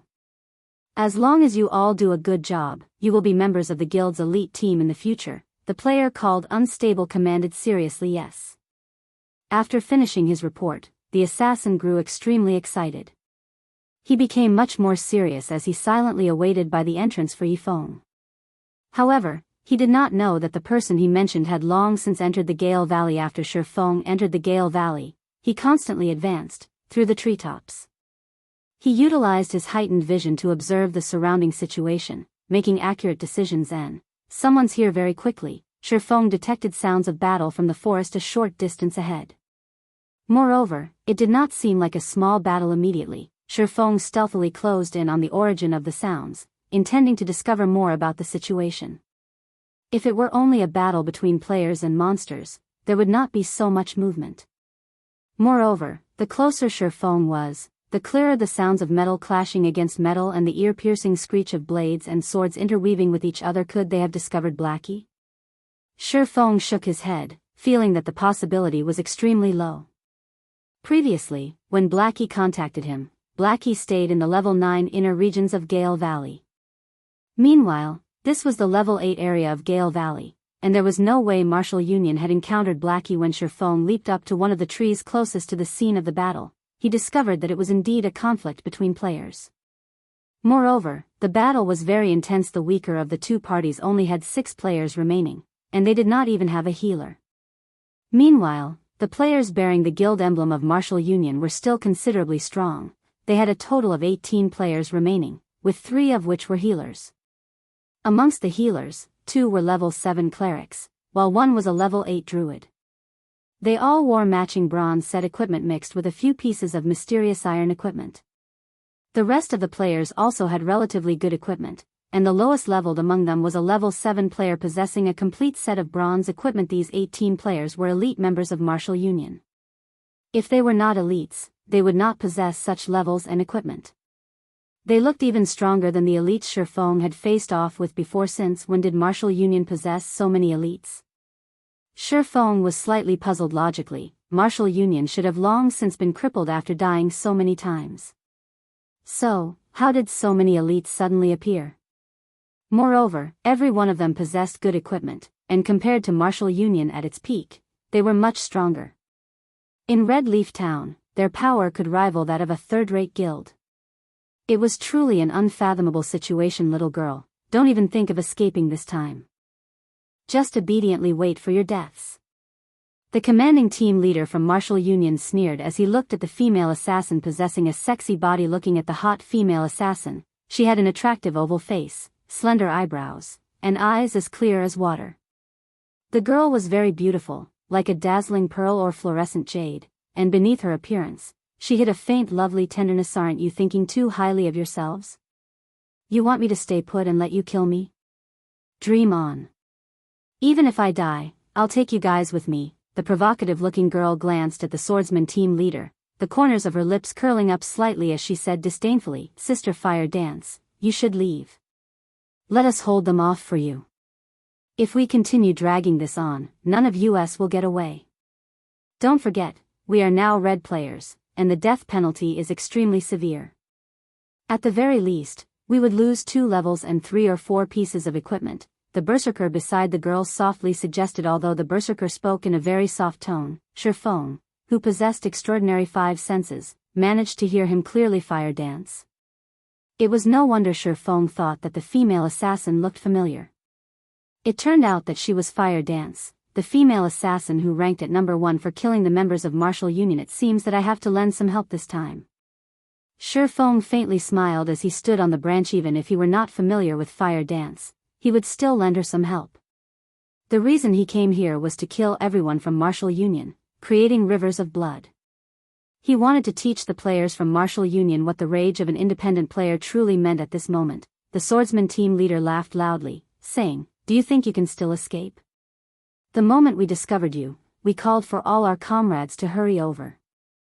We have long since surrounded this place. If you can still manage to escape, I'll eat this great sword of mine." Chapter 137, Monster. It seems they will bury us here. Our only choice is to carve out a trail of blood, Fire Dance said after hearing the swordsman team leader from Martial Union speak. Fire Dance's expression turned grim, gritting her teeth slightly. Originally, she intended to come here to kill the members of Martial Union. She did not think that she would fall into Martial Union's trap instead.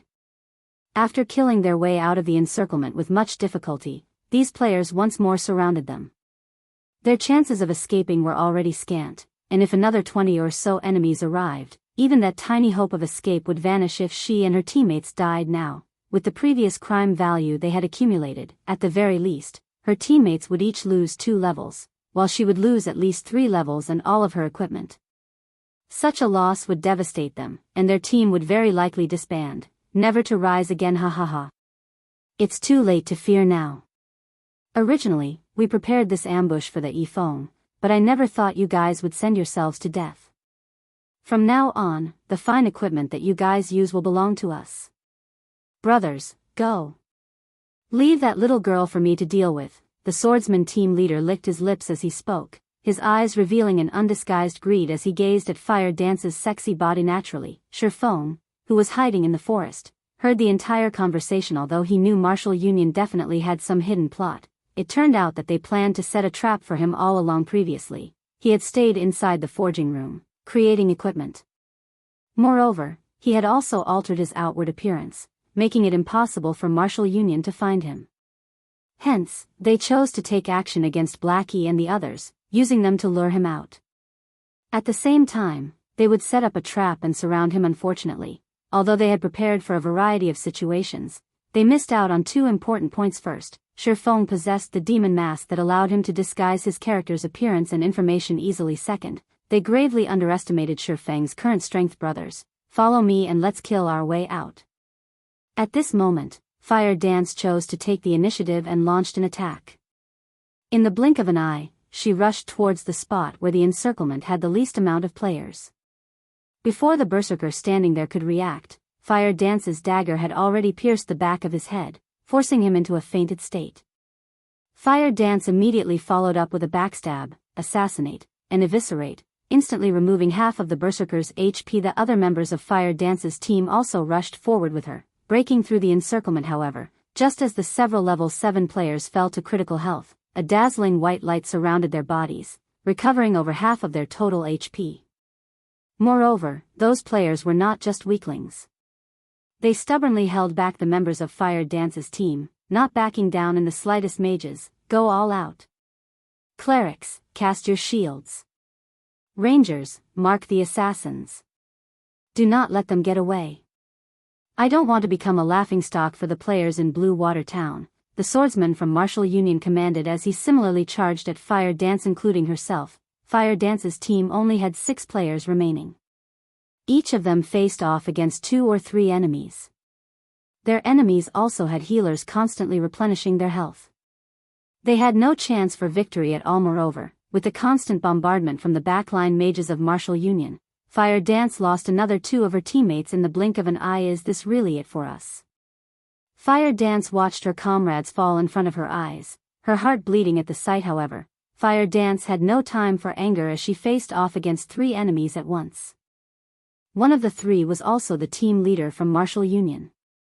However, in addition to being outnumbered, she also had to deal with the constant attacks from the mages. As a result, her HP reduced continuously, while a majority of her skills were on cooldown. She could only dodge the incoming attacks to reduce as much damage as possible. Ha ha ha. Little girl, if you wish to blame someone, then blame the Ye Feng of yours for standing out. All who go against Martial Union will earn a fatal ending. However, you can be relieved. The Ye Feng fellow will sooner or later accompany you as well.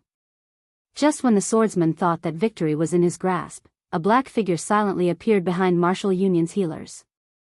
Nobody had even discovered the appearance of this person without anybody noticing. 2 sword lights pierced through one of the level 7 clerics, causing damages of -397 and -542, instantly killing him. Only when the cleric died did the second cleric and druid notice an enemy right beside them. Moreover, this new enemy instantly killed one of their comrades. My. The other cleric attempted to yell out in fright, yet, he suddenly discovered that he was unable to yell out. He did not know when it started, but at this moment, both his abdomen and neck spurted out fresh blood. Moreover, when he turned to look at the druid beside him, he noticed that the druid was in a similar situation. However, neither of them noticed that, in actuality, they had been attacked at the same time as the first cleric. Only, their reactions were slightly delayed, failing to notice their own HPs had already to 0. Staring at each other, they both fell forward, their visions turning a dull gray. That's 3 down. Ye Feng's eyes flashed with a cold glint.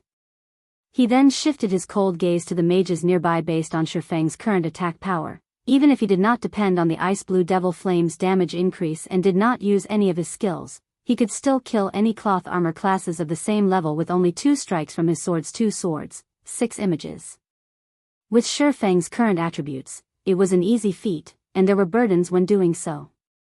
Moreover, the faster Ye Feng's sword slashes were, the greater the damage the Silver Lake could cause. If Ye Feng's speed reached its pinnacle, it might even be possible for him to instant kill a cloth armor class with just a single sword strike.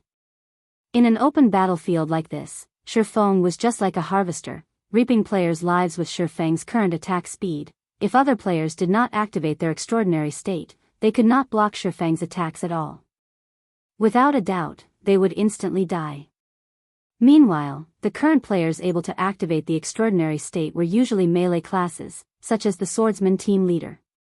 Only with it could they possibly have a chance to react and retaliate against Ye Feng.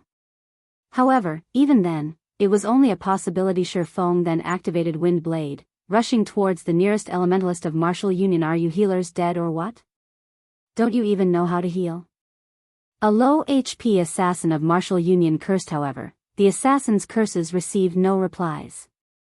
Seizing the opportunity, Fire Dance, with her accumulated 3-star energy, used Eviscerate to finish off this assassin. The backline mages witnessing this scene all turned to look at the healers behind them, intending to find out what had happened. However, the moment one turned, he immediately discovered a dark shadow sliding across his neck, with another blue shadow piercing through his chest. His HP bar displayed before him rapidly decreased. Soon after, his vision darkened, and his life extinguished. After killing the elementalist, Ye Feng turned towards the other mage class's leader. There's a monster ambushing us, a summoner at a distance shouted in fright after witnessing this scene.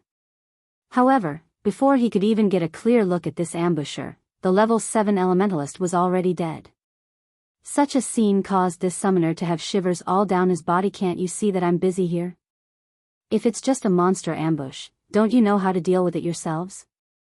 The swordsman retorted angrily. At this moment, he still exchanged moves with Fire Dance, and he could not afford a distraction. It's just a monster, where's the need to report even that? Are you an idiot or what?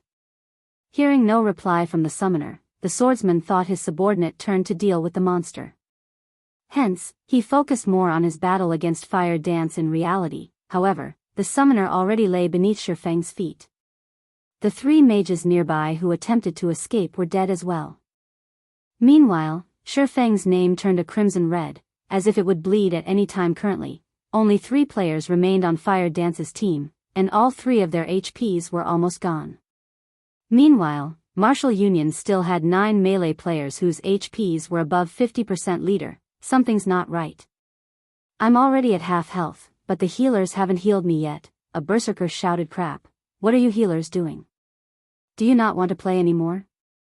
The swordsman bellowed after discovering the problem as well. However, just after he finished his bellow, he suddenly felt a chill down his back.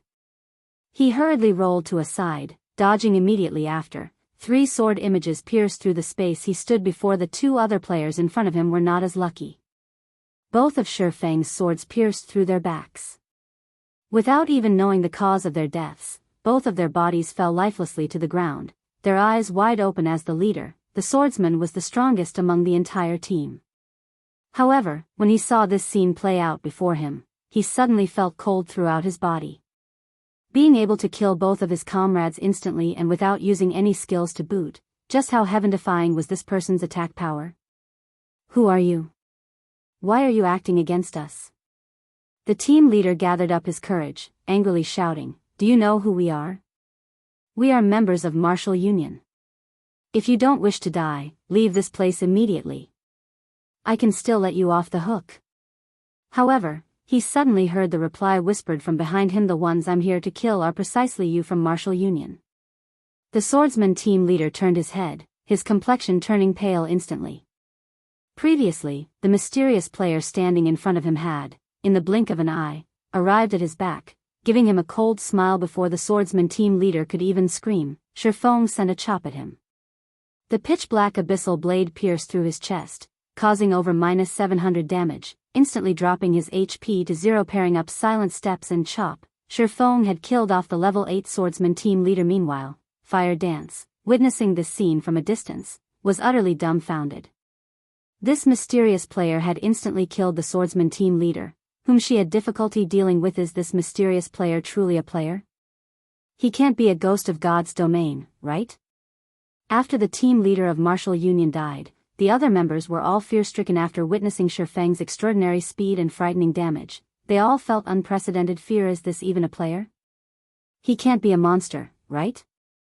This way of thinking reverberated in the minds of these players, causing them to tremble with fear. Although Fire Dance had good technique, at this moment, she did not dare to make any careless movements. She could only watch in silence, and unknowingly, a streak of sweat rolled down from her forehead.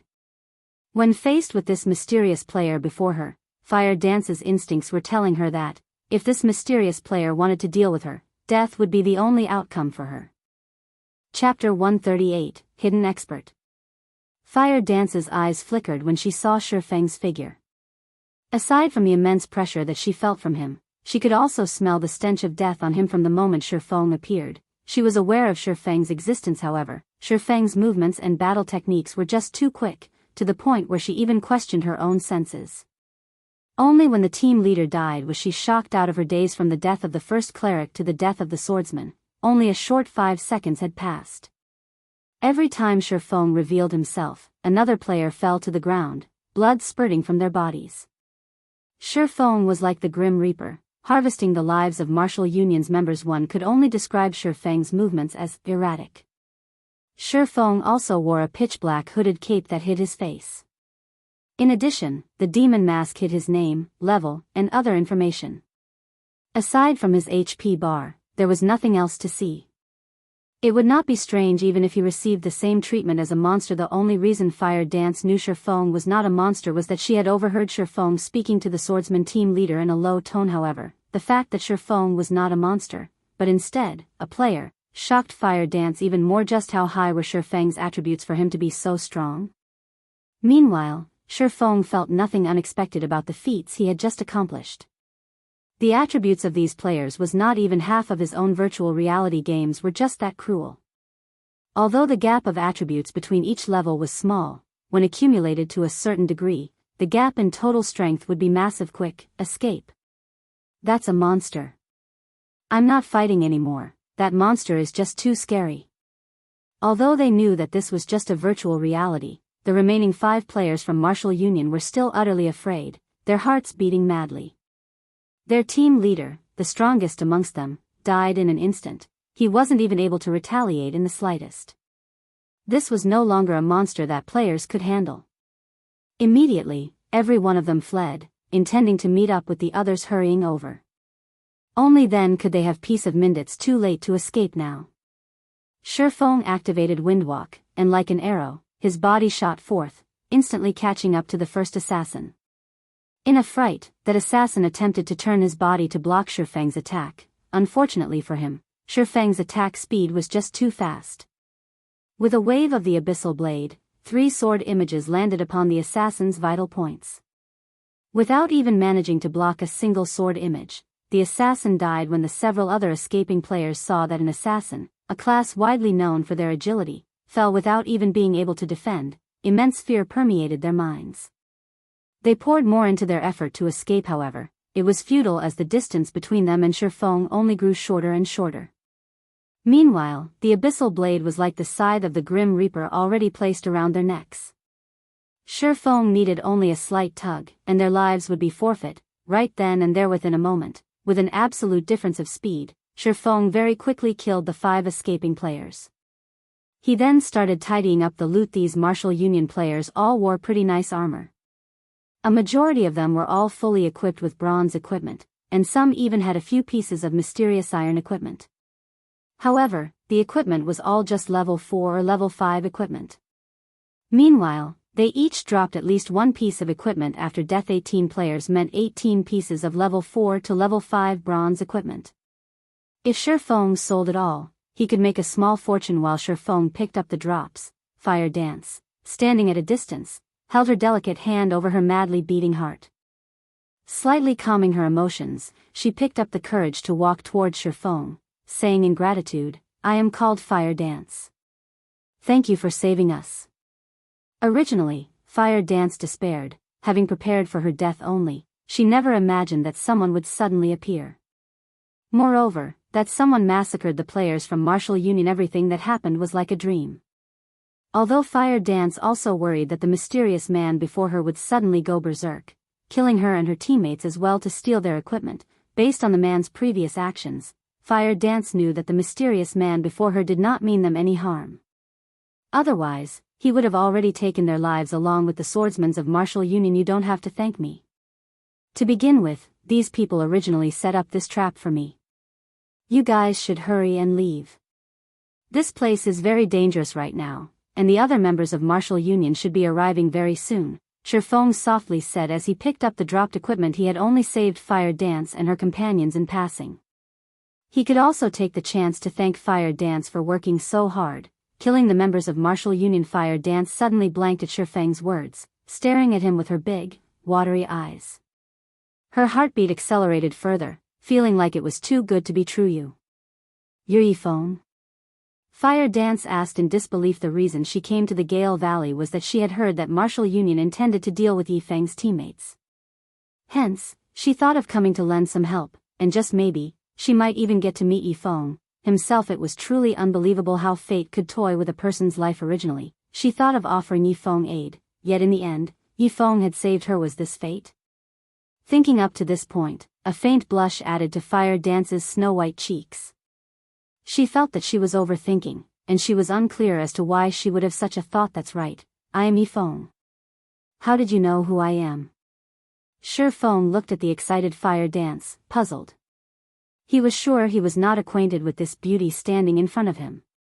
However, seeing Fire Dance's expression, it would seem that she was somehow familiar with him. Meanwhile, the berserker, Water Buffalo, was tongue-tied after hearing Ye Feng admit that he was indeed Fire Dance's idol. Ye Feng. An incomparable fanaticism appeared in his eyes. Previously, he felt Ye Feng was not all that powerful, and that he was only an expert over-exaggerated by others. Now, he was utterly convinced. Sure enough, there was nothing false about Ye Feng's famous reputation. Ye Feng could solo the elite team from Martial Union that even they could not deal with.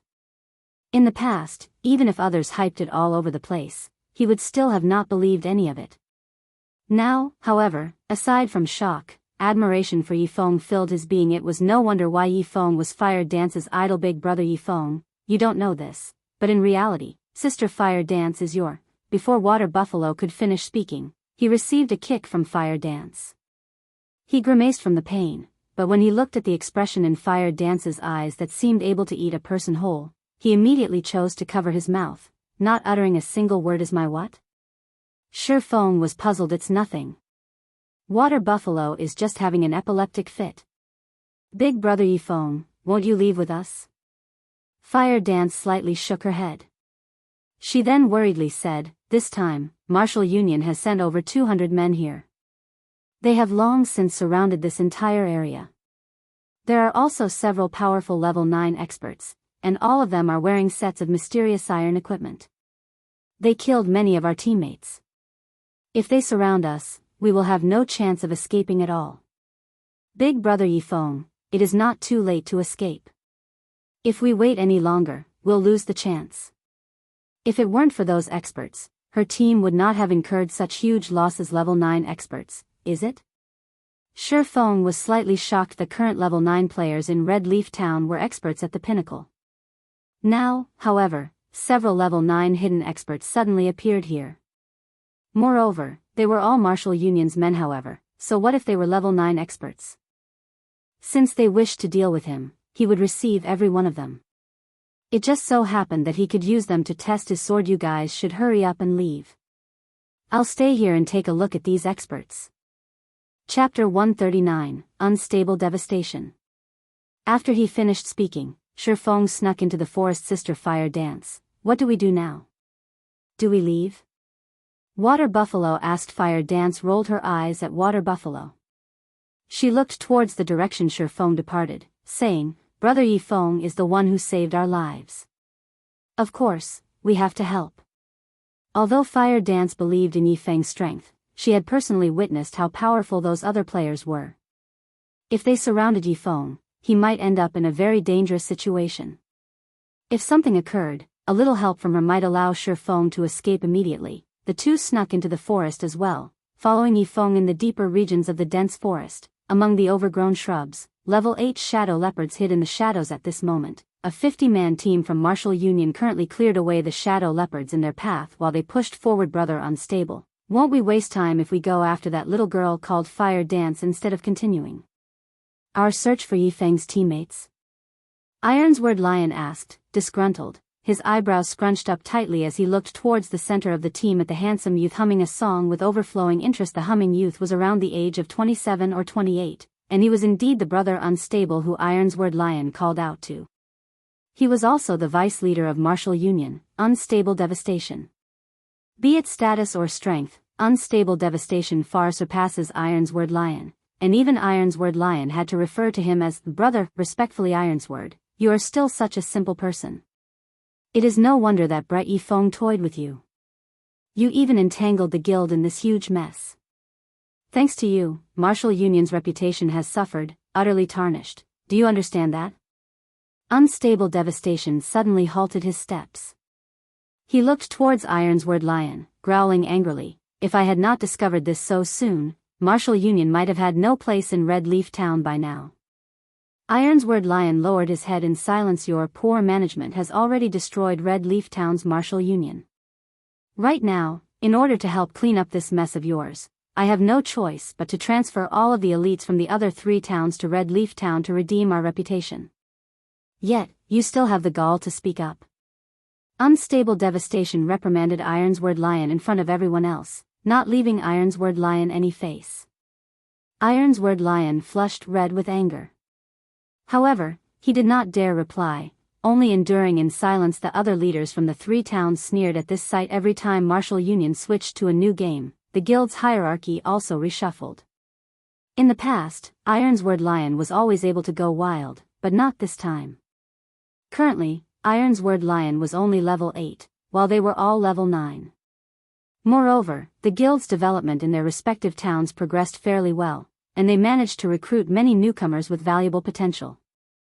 Compared to the current state of the guild branch in Red Leaf Town, with only a few weaklings remaining, their branches were stronger by leaps and bounds. Ironsword, do you truly think that, after I have spent so much effort cornering Ye Feng's teammates, I would let 2 of them escape?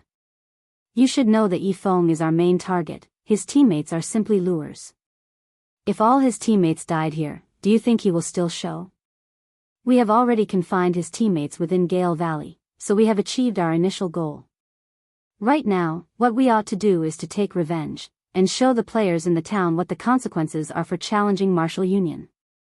Meanwhile, that little girl is the best option as an example. She has killed so many of our people, many players are bound to pay attention to her.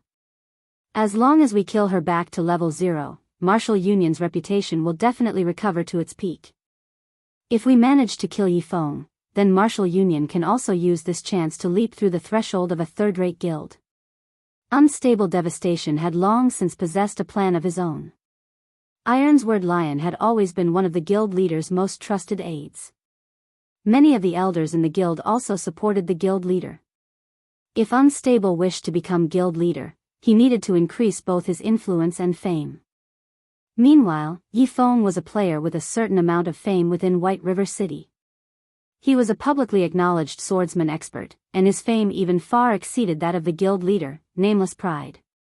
Hence, Ye Feng was his best choice. As long as he could kill Ye Feng and upload the recording, he would instantly become an apex expert, famous throughout White River City. Moreover, it would allow the guild branch in Red Leaf Town to rise back up to prominence. When that time came, the elders in the guild would side with him, and the day he became the guild leader of martial union would only be around the corner. Ye Feng, you will become my stepping stone.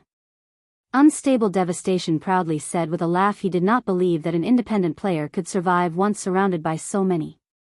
Only, even until now, Ye Feng had yet to show himself, annoying Unstable just as martial union slowly advanced.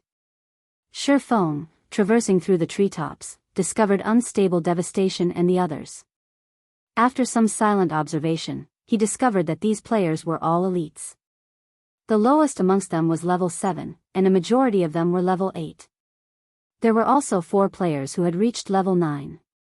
They all wore mysterious iron equipment, and the weakest of their weapons was also mysterious iron rank.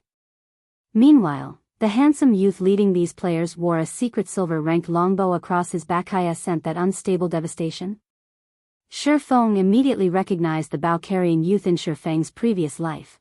He had clashed many times with Unstable Devastation. Unstable Devastation was a cunning and cruel individual. His battle prowess ranked within the top 5 throughout all of Martial Union. Compared to Ironsward Lion, he was much stronger. Ye Feng was also familiar with the other 3 level 9 players. They were all experts comparable to Ironsward Lion, and they were all branch leaders in other towns. No wonder Martial Union suddenly has so many players. It turns out that they've called over the elites from 3 of the towns nearby. Ye Feng came to a realization these 3 level 9 branch leaders were very strong. Only, in Ye Feng's previous life, Ironsward Lion had managed to obtain the pass to Blackwing City, allowing him a lead against the others.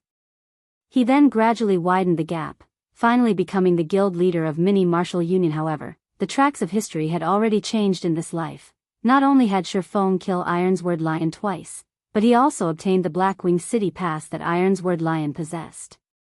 Ironsward Lion's life was fated to end in a tragedy, and he naturally was much weaker than the other 3 branch leaders. If it were during the previous life, if Ye Feng met any one of these leaders, he would have had to proceed with extreme caution.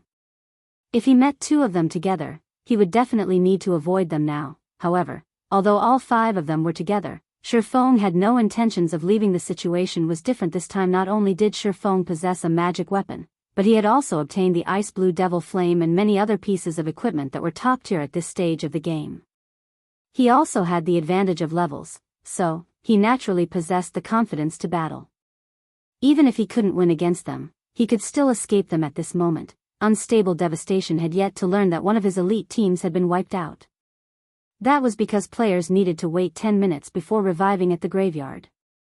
Within 30 minutes of revival, players could not transmit any information or communication. Hence, Unstable Devastation and the others did not know that Ye Feng had arrived. They were not cautious in the least, and it was a perfect chance for Ye Feng to launch and ambush them. Hence, Ye Feng continued to follow his target's unhurried advancement. While they traveled, the team maintained impressive positioning. Their healers stayed in the middle, while Unstable Devastation and the other experts walked beside them. Moreover, the players in the center of the formation only watched the players at the front battle, with no intentions of killing the monsters themselves. This way, it would be difficult for even a top-tier assassin to attack the healers. Meanwhile, the players in the outer layer would not move further than 15 yards from the center. If something unexpected occurred, they could immediately lend aid. Ye Feng did not seek a frontal confrontation. Instead, he would take advantage of his speed to slowly chip at the outer layer of this team. Soon after, Ye Feng silently closed in on them. Within a short moment, the players of Martial Union met with a group of Shadow Leopards. An extremely ferocious level 8 chieftain-ranked Shadow Leopard King led the small leap of Shadow Leopard. Ye Feng felt that this was his chance. He crept closer to the team, hiding in a bush, and waiting. Time passed, bit by bit. The guards around the Shadow Leopard King were all dead, and the king was the only one left. The players of Martial Union grew very excited. Seeing as good equipment was about to drop, they all became much more serious and focused on the battle. They remained completely unaware of Ye Feng, already positioned on the tree above their heads. Empty. Make sure to dodge its skills, don't let its claws land on you. As for everyone else, hold off as many strikes as you can. Healers, go all out with your heals. Unstable Devastation was also excited. Immediately, the speed at which the arrows fired from his bow accelerated. Unstable Devastation did not think that his luck would be so good as to allow him to meet a level 8 chieftain. This kind of field chieftain would not just drop a single piece of equipment, but would normally drop several. Based on the Shadow Leopard King's level, at the very least, it would drop level 7 or level 8 secret silver equipment and possibly fine gold equipment. Mysterious iron equipment was considered high quality at this stage of the game in the entire Martial Union. The total amount of secret silver equipment they possessed was no more than 10 pieces. It was obvious just how precious they were. Meanwhile, the Shadow Leopard King before them had the possibility of dropping fine gold equipment. Compared to secret silver equipment, it was much rarer, and its attributes were much higher. Currently, not a single person in Martial Union possessed a piece of fine gold equipment. Not to mention Martial Union, even those third-rate guilds did not possess a single piece of fine gold equipment. Only second-rate guilds or higher possibly owned such an item. However, only the guild leader or vice leader would have access, while elite members could only look at it.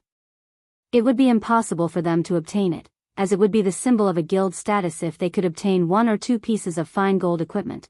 killing Ye Feng would be a small matter as the Shadow Leopard King was a chieftain rank monster. The other branch leaders and Ironsword Lion also participated in the battle, both sides engaging in intense combat. Shadow Leopard King, chieftain rank. Level 8. HP 40,000/40,000. A casual pouncing attack from the Shadow Leopard King could easily end a player's life, while a single swipe of its tail could obliterate more than half the HP of a group of players. When it struck with its sharp claws, if an MT did not defend properly, they would instantly die. If the Shadow Leopard King roared, it could force back the enemies within an 8-yard radius, forcing them into a fainted state for 3 seconds. In addition, the Shadow Leopard King was quite nimble and had extremely high defense. As a result, the casualties and fatalities on Martial Union's side were relatively high. Meanwhile, the damage Martial Union inflicted was limited. The strongest player among them, Unstable Devastation, could only cause -40 to -50 damage to it, while the others could only manage slightly over -10 damage. Fortunately, there were plenty of players on Martial Union's side. With a total of 50 players surrounding the Shadow Leopard King, they managed to shave off a lot of the monster's HP. The Shadow Leopard King's HP steadily fell, and when its HP was about to reach 50%, Ye Feng immediately used Phantom Kill. Controlling his doppelganger to circle the group, Ye Feng prepared his doppelganger to ambush the mage classes and healers. Chapter 140, Shadow Leopard King. The Shadow Leopard King was a level 8 chieftain-ranked monster. As long as its HP fell below 50%, it would enter a berserk state. Both its attack power and attack speed would then increase by 20%, and even an MT geared with a full set of level 5 set equipment could hold it off. Guardian Knights, pay attention to cast Protection Blessing on the Shield Warriors. Shield Warriors, prepare to activate Shield Wall at any time. As long as we can endure its berserk period, we will be victorious. Unstable Devastation knew about the berserk state, hence, he hurriedly gave commands as he saw the Shadow Leopard King's HP reaching 50%. Protection Blessing could reduce the damage an ally received by 50%. A Shield Warrior's Shield Wall could also reduce damage by 50%. With both effects stacked, the Shield Warrior would only receive 25% of the total damage. Even if the Shadow Leopard King went berserk, the Shield Warrior could hold it off completely. Finally, the Shadow Leopard King's HP dropped below the 50% threshold. Oh! The Shadow Leopard King bellowed, its body abruptly expanding. Everything was within Unstable Devastation's grasp. Just as he was about to reveal a victorious smile, the situation suddenly changed. At this moment, the Shadow Leopard King summoned 2 more level 8 elite-ranked Shadow Leopards, each of them possessing 3,000 HP. The 2 new arrivals roared as they abruptly pounced, arriving behind the healers on the back line. Before any of these healers could react, the 2 Shadow Leopards pinned them to the ground. Shift focus. Get rid of these 2 elite Shadow Leopards first. Unstable Devastation's expression turned grim. Just after he finished speaking, the elite Shadow Leopards annihilated 2 of their healers. However, the level 9 branch leaders were not to be trifled with. Just after the 2 elite Shadow Leopards killed the healers, they moved into position to fend off the attacks of these 2 monsters, preventing the damage from extending any further. However, with the loss of 2 healers, the pressure the core MT faced greatly increased. Even with Protection Blessing and Shield Wall, every attack he received from the Shadow Leopard King exceeded over -300 points. On the other hand, his own HP did not even exceed 1,200 points. Moreover, the attack speed of the Shadow Leopard King was very quick. If it were not for him constantly dodging its attacks, he might have long since died already. Just with the Shadow Leopard King going berserk, Martial Union had lost over 5 players in the blink of an eye. The Shadow Leopard King's tail swipe took out 3 melee players. All 3 were instantly thrown and died while in mid-air. Hold on for a little longer. Its berserk period will be over soon. Watching his team members die, one after another, Unstable Devastation became very depressed and annoyed. The players he had brought with him were all elites, and every death was a huge loss to Martial Union. Fortunately, they could revive these players, greatly reducing the lost EXP. However, as long as they could kill the Shadow Leopard King, all of the losses would be worth it. Just when everyone from Martial Union thought the situation had stabilized, Ye Feng's doppelganger used Wind Blade, arriving behind a Cursemancer. The Cursemancer had completely concentrated on the Shadow Leopard King, chanting incantations. He paid no attention to the surrounding situation at all due to all of Gale Valley falling under Martial Union's control. The risk of an ambush was non-existent. Hence, the Cursemancer was very much at ease. However, such a way of thinking was a big mistake. After the doppelganger's sword pierced through the Cursemancer's back, it then followed up with a chop to the Cursemancer's head. The doppelganger followed up with another normal attack. Although the doppelganger only possessed 50% of the original body's attributes, just 50% of Ye Feng's attributes was terrifying. It could compare to a level 10 swordsman geared with a complete set of level 10 bronze set equipment. Moreover, the doppelganger's target Cursemancer was only level 7, wearing only level 4 and 5 bronze equipment. The difference between them was like the difference between heaven and earth in the blink of an eye. 3 damages of -189, -468, and -266 appeared above the Cursemancer's head. Ye Feng's doppelganger instantly killed the Cursemancer, whose HP was less than 700 points. The Cursemancer's death quickly alerted the other mage classes someone's kill stealing. An elementalist shouted, startled. The surrounding mages all felt a heavy pressure weighing down on them. This intruder finished off a level 7 Cursemancer in just 3 moves. If this mysterious swordsman closed in on them, only death awaited without delay. Ye Feng's doppelganger used Thundering Flash. 3 streaks of lightning arced towards the nearest 4 mages, immediately sending all 4 of them into a fright. Among them, 2 elementalists instantly reacted, using Blink to dodge the lightning. Meanwhile, the Cursemancer, who did not possess Blink, threw himself to the ground, barely avoiding the attack. However, the last of the 4 mages, the Summoner, was not as fortunate. As he was closest to the attack, even though he, too, attempted to dodge, he was late by a breath. Without a hint of suspense, the level 5 Thunder Flash instantly fried him to a crisp. Although the doppelganger only managed to kill a Summoner, a smile appeared on its face. The goal of this Thundering Flash was not to kill someone but to open a path. At this moment, there were no obstructions between Ye Feng's doppelganger and Martial Union's healers. The doppelganger activated Windwalk, dashing over. As long as it killed 1 or 2 more healers, Martial Union's entire team would fall into a huge predicament. Don't even think about killing the healers. At this moment, Ironsword Lion used Windblade and rushed to block the doppelganger. The swords from both parties collided, and as they attacked, they maintained their extraordinary states, battling with 4 sword images each. The doppelganger could not help but halt its momentum, forced to block the attacks after exchanging several moves. Ironsword Lion was incomparably shocked. He felt that the swordsman, whose information displayed as unknown, facing him was a powerhouse. This mysterious swordsman actually blocked all of his attacks. Moreover, every time their swords collided, Ironsword Lion could feel an immense weight bearing down on him, causing both his arms to go numb. Occasionally, there were even few sudden stabs aimed at his vitals, forcing him to activate Defensive Blade to block Ironsword. It seems that you have truly fallen. You can't even get rid of an average player trying to kill Steel, a level 9 berserker geared in silver grey battle armor snidely remarked. Crap. 5 rats, you come try, if you have the ability. Originally, he was already greatly aggrieved due to the constant pressure from Ye Feng's doppelganger, and his HP constantly fell. Now that he received jeers on top of it, he immediately enraged. Since you want me to join, then I'll join. The level 9 berserker, 5 rats, used charge at Ye Feng's doppelganger. Charge carried with it a fainted effect. Moreover, the surrounding mages were already in the midst of chanting incantations for their spells, sending fireballs and frost arrows at the doppelganger. The doppelganger activated Defensive Blade. It dodged the incoming magical attacks while it gradually closed in on Martial Union's healers. The level 2 Defensive Blade aided the doppelganger in mitigating the damage from the attacks it received. However, 5 rats followed up his charge with a break, greatly reducing the doppelganger's speed. U3, get rid of him, Unstable Devastation commanded the 3 assassins, pointing.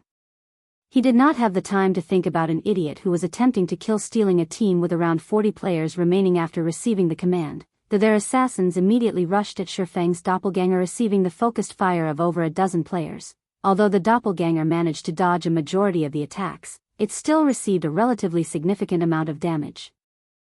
The doppelganger's HP continuously fell, and within a moment, only 30% remained. Ha ha ha. I didn't think that it would be a fat fish with brain problems.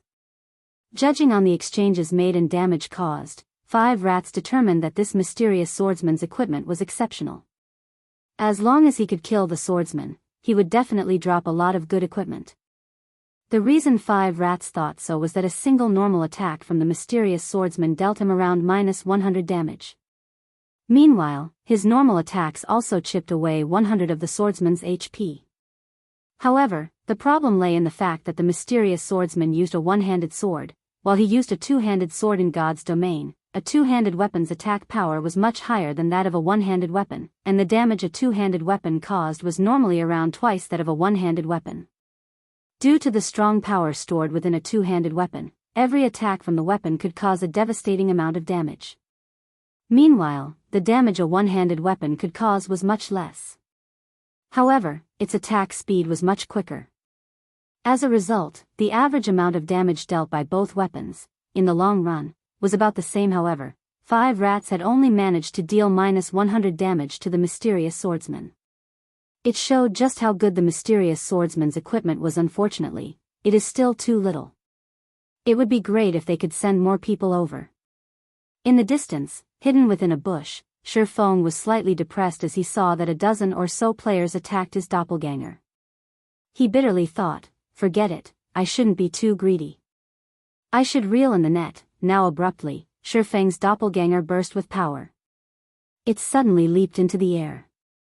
The abyssal blade in the doppelganger's hand then started to emit flames and thunder, immediately releasing a blast of elements towards the most crowded location. Chapter 141, Ye Feng. The sudden burst of power coming from Ye Feng's doppelganger alarmed the players who were previously behaving indifferently. A vast sea of thunder and flames erupted from the doppelganger's thunder flame explosion. The players present could feel an oppressive feeling that was even more powerful than that of the shadow leopard kingas for the ones who were in direct confrontation with the doppelganger's thunder flame explosion. No! A few players immediately cried out in fear when confronted with the approaching fire and thunder. They all turned around and fled immediately. However, thunder flame explosion had an effective radius of 5 yards. Moreover, the skill descended on the players extremely quickly, and they had no time to run out of the area at all. They were only able to watch helplessly as the power of the skill consumed them. The players who possessed life-saving skills immediately activated them. Assassins used wind steps, swordsmen used parry, berserkers used block. As for those who had their life-saving skills on cooldown, all of them were swallowed by the thunder and fire. Without life-saving skills, those with already low HP immediately died. In the end, 4 members of Martial Union died from the doppelganger's thunder flame explosion, while the remaining survivors all heaved a sigh of relief. Humph. Brat, you're dead now for sure, so just accept your fate. The level 9 berserker, 5 rats, glared at Ye Feng's doppelganger, smiling contemptuously.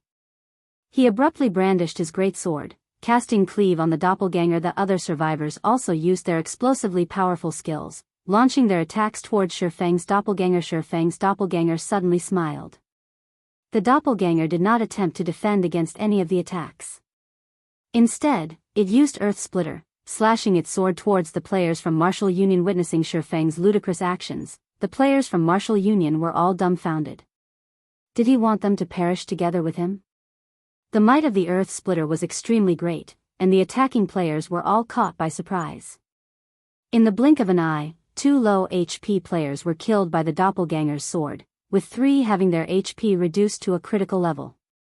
Only Ironsword Lion and 5 rats still had over half of their HP. However, Ye Feng's doppelganger was similarly struck by everyone's skills, and its HP continuously fell.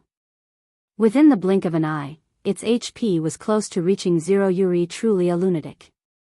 However, your equipment, I'll gladly receive. Greed flashed across 5 rats' eyes as he looked at Ye Feng's dark black equipment. This mysterious swordsman had taken the initiative to attack them, even managing to cull quite a lot of their numbers, so he had definitely become a red player, a huge one at that. If he were to die, he might even drop every single piece of equipment on his person. Moreover, both swordsmen and berserkers wore plate armor. Also, very little equipment at this stage of the game had class limitations. So, there was a possibility that 5 rats would be able to use some of the equipment that dropped. Ironsword Lion also heaved a sigh of relief. the mysterious swordsman before him was just too powerful. If not for so many players surrounding the mysterious swordsman, Ironsword Lion would have very quickly been killed. However, for reasons unknown, Ironsword Lion had felt a sense of familiarity when he crossed swords with the mysterious swordsman. Yet, he was unable to figure out why at this moment. Ye Feng's doppelganger sent a faint smile at 5-rat swap. At the instant the doppelganger was about to disappear, Ye Feng's original body swapped positions with the doppelganger. However, nobody managed to discover this fact. The abyssal blade and silver lake in Ye Feng's hands transformed into a storm, sweeping across all the surviving melee players. 16 sword images instantly stabbed towards the players who had lowered their guards. 5 rats looked at his own HP rapidly sliding downwards, dumbfounded. His heart filled with both shock and confusion. Wasn't the mysterious swordsman in front of him supposed to be dead? So, why was the mysterious swordsman still able to attack him? Moreover, the mysterious swordsman's speed was so great that not even 5 rats himself was able to react to swords, 16 sword images. Just what sort of speed was this?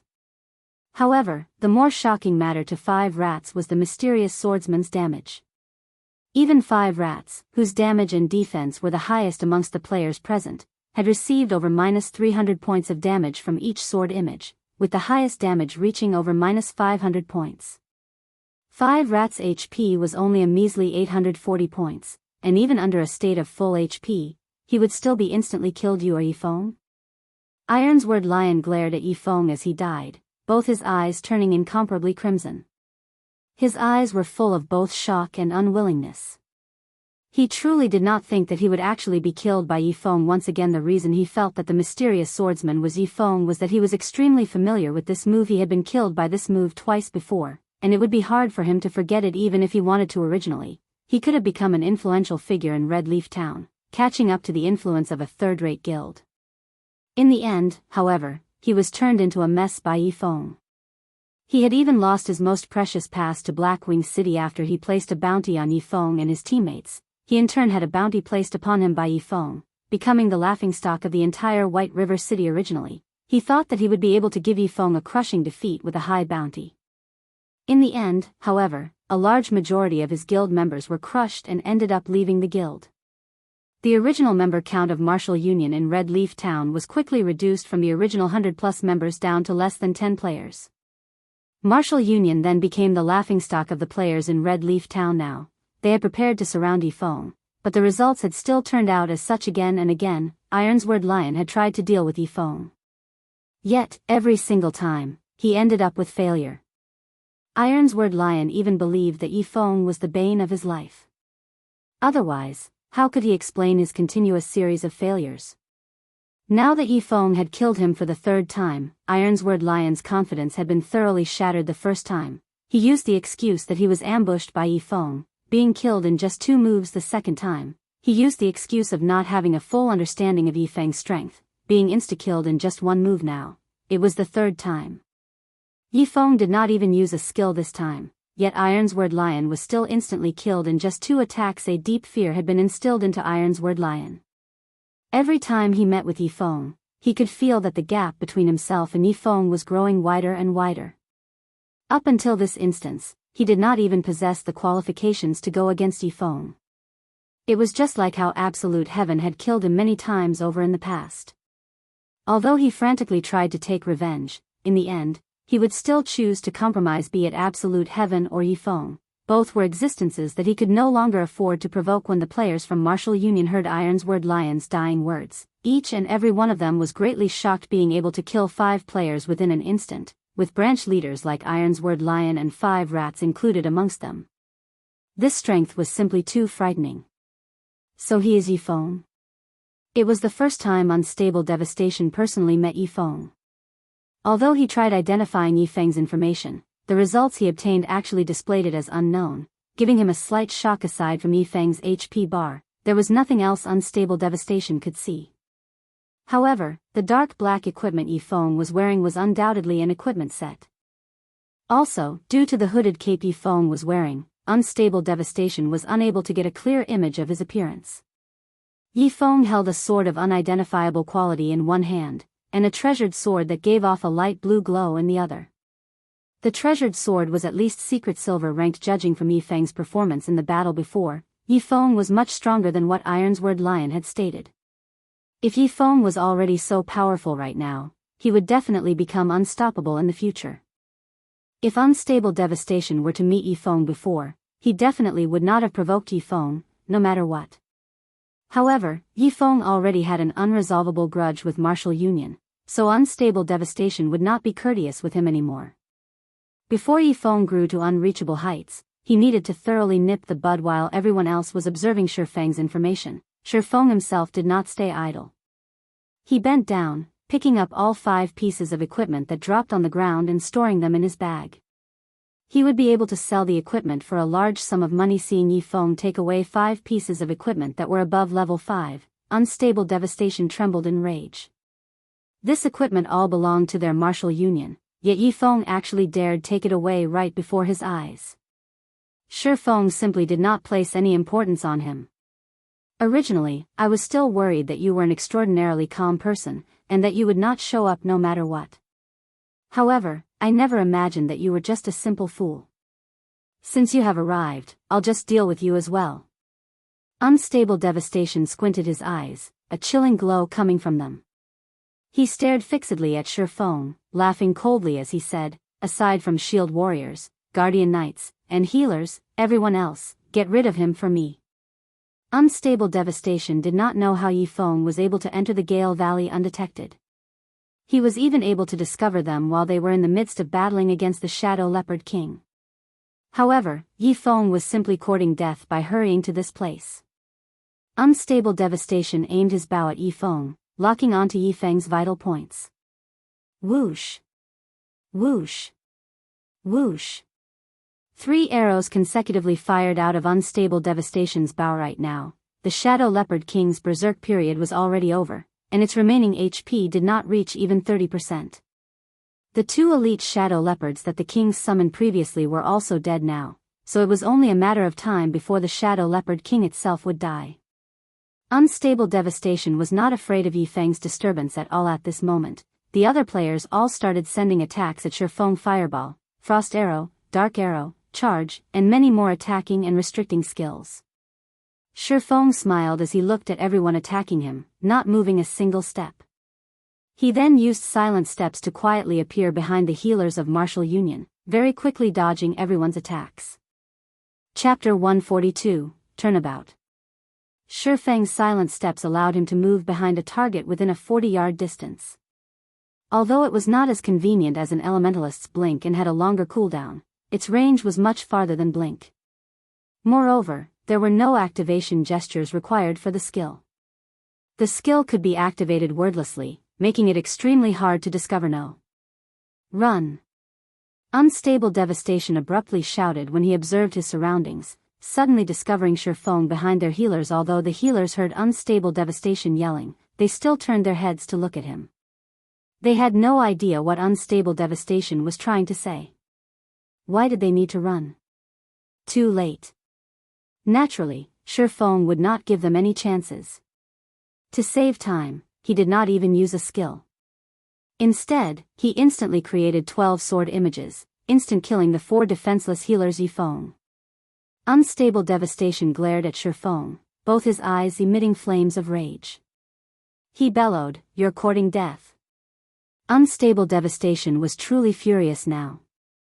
With all their healers dead, they would definitely have to pay an extremely high price to deal with the Shadow Leopard King. There was even a possibility of them team wiping, and the main culprit of this was Ye Feng. In the blink of an eye, unstable devastation retrieved 5 pitch-black arrows from his bag.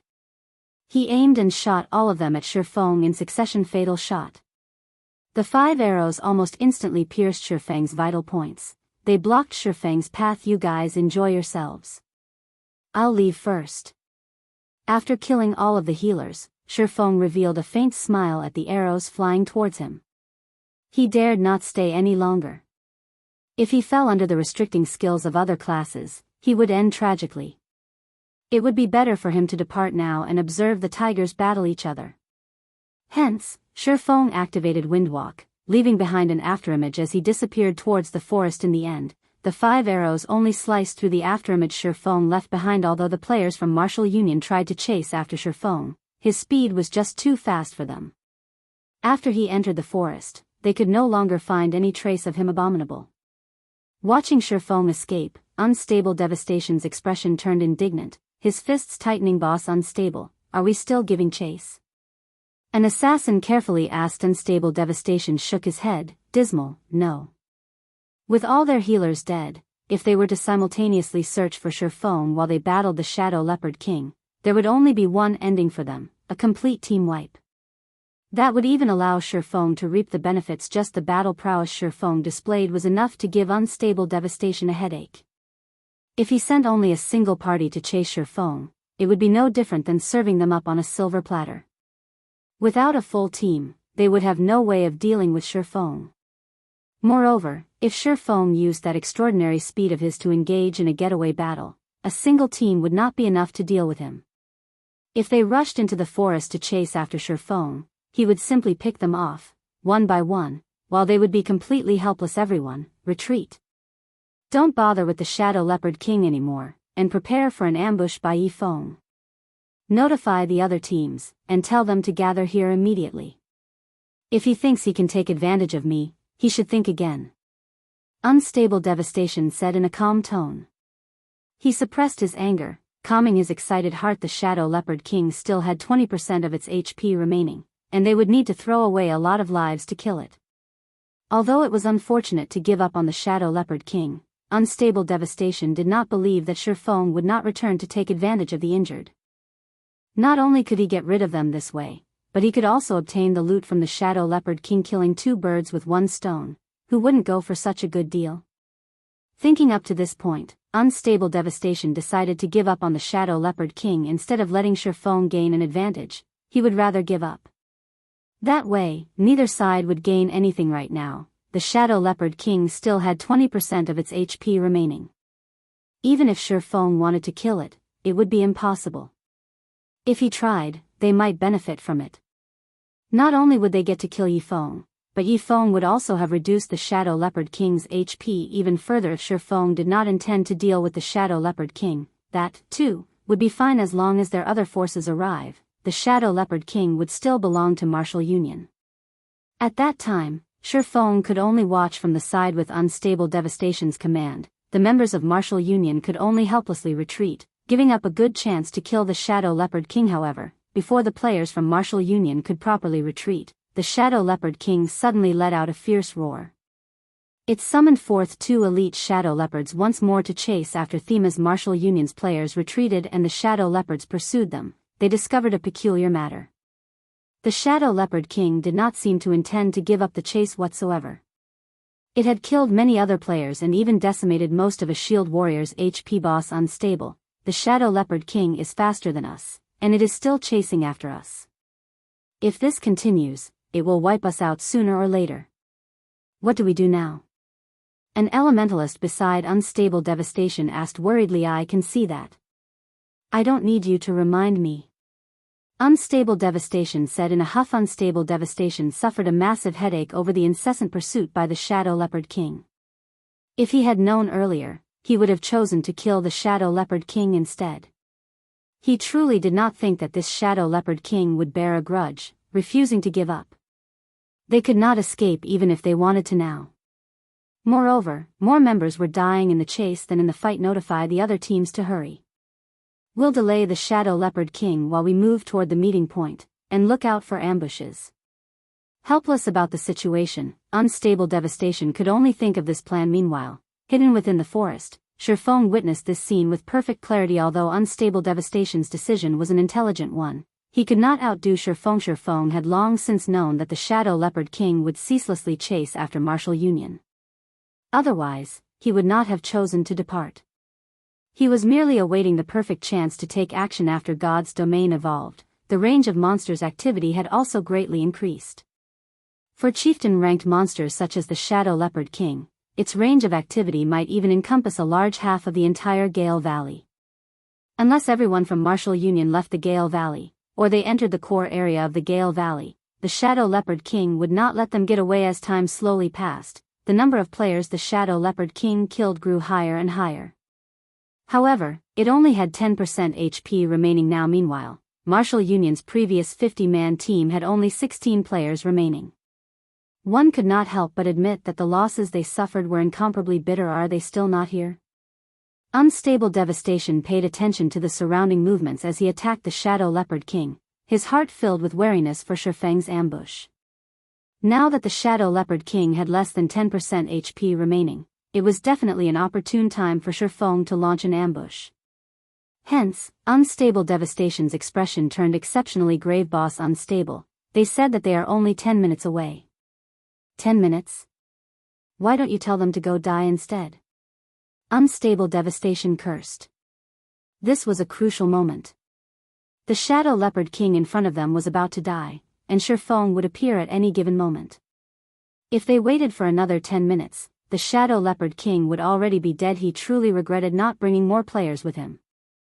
Now, Ye Feng, who was hiding in a dark corner, possessed the advantage of initiative, while they were completely helpless against him. It was truly depressing. After a period, the Shadow Leopard King's HP fell below 2%. However, there were still no signs of Ye Feng's assault, causing Unstable Devastation to become incomparably excited. Everyone surround the Shadow Leopard King and focus all firepower on it. It is about to die, so look out for Ye Feng. Unstable Devastation said with a loud laugh. If Ye Feng had appeared sometime earlier, there was an 80% chance of them team wiping. Now that the Shadow Leopard King was about to die, however, even if Ye Feng dared to show himself, Unstable Devastation was confident at holding him at bay, allowing his teammates to kill the Shadow Leopard King. Finally, the Shadow Leopard King's HP fell below 200 points.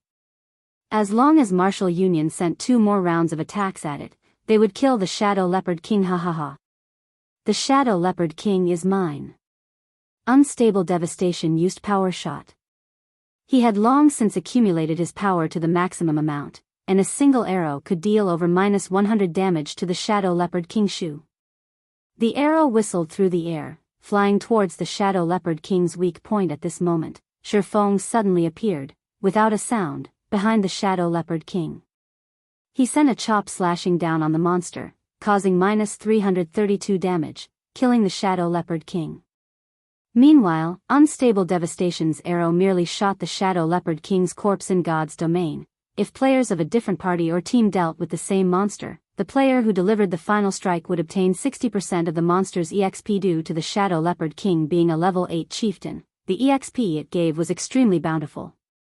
Within an instant, Ye Feng's experience bar greatly rose. Meanwhile, the dozen or so players only shared the remaining 40% EXP amongst themselves. Immediately after the Shadow Leopard King died, it dropped a large pile of items. There were over 10 items, and it was one of the rarely seen mammoth drops. Get rid of him.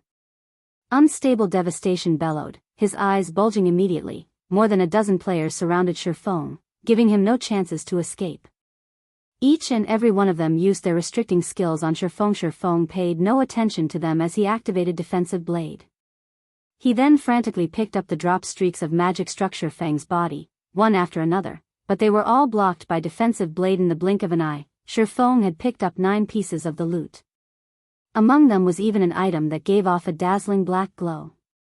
A single look and one could immediately tell that the item was nothing ordinary. It was definitely priceless. Seeing that the charges of the Defensive Blade were about to run out completely, he immediately swapped places with his doppelganger located deep within the forest. He instantly escaped from Martial Union's encirclement, while his doppelganger received attacks from all directions.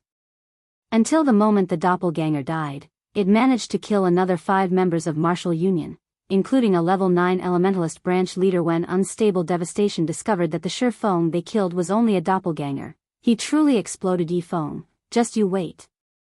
Unstable Devastation's bellow resounded throughout the forest. He had spent so much effort and had lost so much. Yet, in the end, all he did was pave the way for Ye Feng. Even if Unstable Devastation wanted to calm down, he could not. He swore that he would definitely kill Ye Feng back to level 0. Meanwhile, in a tree a short distance away, both Fire Dance and Water Buffalo had witnessed the entire scene from start to end. After they witnessed a team, composed of 50 elite players, fall into such a state, they were both utterly dumbfounded. Only now did Fire Dance and Water Buffalo know that there was actually such a battle style in God's domain. Chapter 143, Shadow's Blessing. While Fire Dance and Water Buffalo were both inwardly shocked, a deep voice came from behind them. "Why haven't you guys left yet?" The voice startled them both. They hurriedly jumped, spinning around to dodge while unsheathing their weapons. They stared at the figure that had appeared behind them, Big Brother Ye Feng. Fire Dance let out a sigh of relief after identifying the newcomer. She pulled back her dagger and returned it to its sheath at her waist. The men from Martial Union were all over Gale Valley.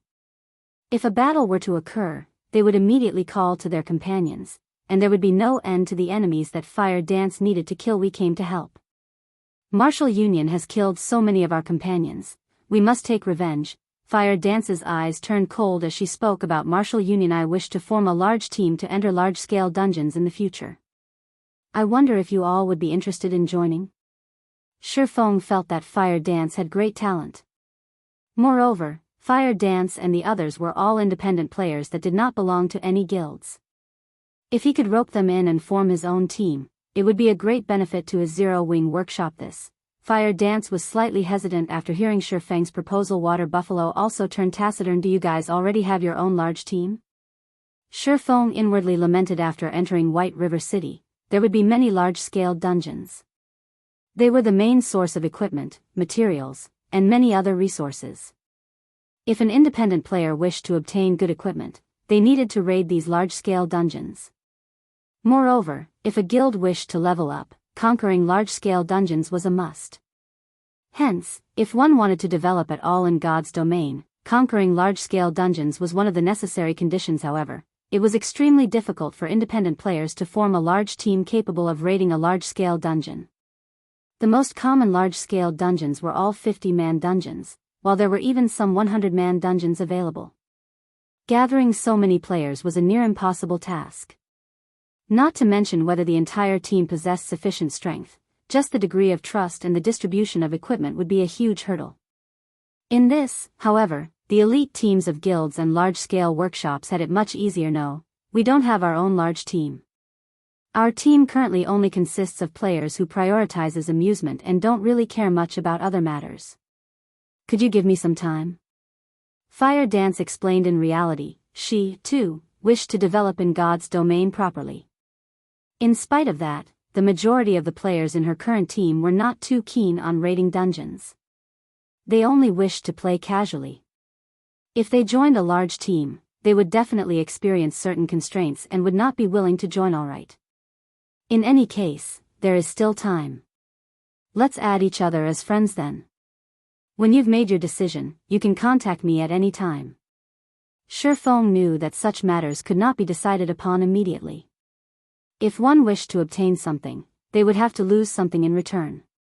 Ye Feng did not wish for just any random person to join him. "That's good. I'll contact you after discussing it with them." Fire Dance nodded. She also felt that it was about time to make a decision. Soon after Ye Feng added Fire Dance as his friend, he ran towards the deeper regions of the Gale Valley in search of Blackie and Lonely Snow. On his way there, in order to avoid Martial Union's patrols, Ye Feng hid in the treetops and waited for the players of Martial Union to move past. Since he had nothing better to do, Ye Feng took out the loot from the Shadow Leopard King. He wanted to see just what valuables the monster dropped. "I sent my luck just too good. The profits from a chieftain monster are impressive." Ye Feng was slightly shocked after looking at the drops. Among the 9 items, there were 2 secret silver weapons, 3 pieces of mysterious iron equipment, 2 rare materials needed to make secret silver equipment, 1 bronze-ranked cooking knife, and 1 secret silver accessory. The 2 secret silver weapons were a level 8 staff and a level 8 two-handed axe. The mysterious iron equipment was also level 8. Moreover, the usefulness of the bronze-ranked cooking knife was also not small. It could increase the speed and success rate of one's cooking. However, the most valuable item among all these items was the secret silver accessory, the Shadow's Blessing. It was one of the most precious items that the Shadow Leopard King could drop. Shadow's Blessing, secret silver rank, necklace. Level 8. All attributes +5. Luck +3. In God's domain, accessories were extremely rare. Even when players reached level 20 or above, they would, at most, possess 1 or 2 bronze accessories. Moreover, these accessories would all be below level 10. Meanwhile, the accessory in Ye Feng's hands was secret silver rank, and it was much more precious than a fine gold weapon of the same level. The luck attribute was extremely rare in God's domain, and it was capable of increasing the drop rate of items when killing monsters. There was once a player who calculated that, with 1 point in luck, the drop rate would nearly double. However, the higher a person's luck was, the less effective every additional point would be. At 3 points in luck, a player's drop rate would only triple. Besides that, the luck attribute also held a great effect for lifestyle classes, so its value would never depreciate. If Ye Feng estimated correctly, the Shadow's Blessing would only be worth 2 to 3 gold coins to the average player. However, to Ye Feng, this item's value was around 10 gold coins. Immediately, Ye Feng equipped the Shadow's Blessing. That way, when he killed high-level monsters in the future, the amount and quality of the equipment he would obtain would increase. After some time, the team from Martial Union finally left. Ye Feng then continued his journey into the depths of the Gale Valley. Blackie, where are you guys right now? Ye Feng sent a voice call, asking. We seem to be beside a swamp. I don't know where this place is, but the monsters here have very high levels. I'll send you the coordinates. Blackie sighed in relief after learning that nothing had happened to Ye Feng. He then sent his coordinates. Don't go any deeper, and stay where you are. I'll be there soon. Ye Feng immediately knew Blackie's whereabouts. After glancing at the coordinates, he truly did not think that Blackie could actually survive in the silent swamp. There were 2 entrances to the Gale Valley. One was where Ye Feng entered, and the other was at the silent swamp, which led to the high-level monster areas. The silent swamp was a level 15 to level 20 monster area. To the players at the current stage of the game, it was a forbidden area. Half an hour later, Ye Feng managed to locate Blackie and Lonely Snow. The 2 of them sat beneath a tree, silently observing their surroundings. They had previously met a level 15 swamp crocodile, frightening them into a run. The swamp crocodile had nearly turned them into its chow, but fortunately, they had speed scrolls and isolation scrolls, allowing them to escape. After this meeting, they no longer dared roam as expected of Brother Feng.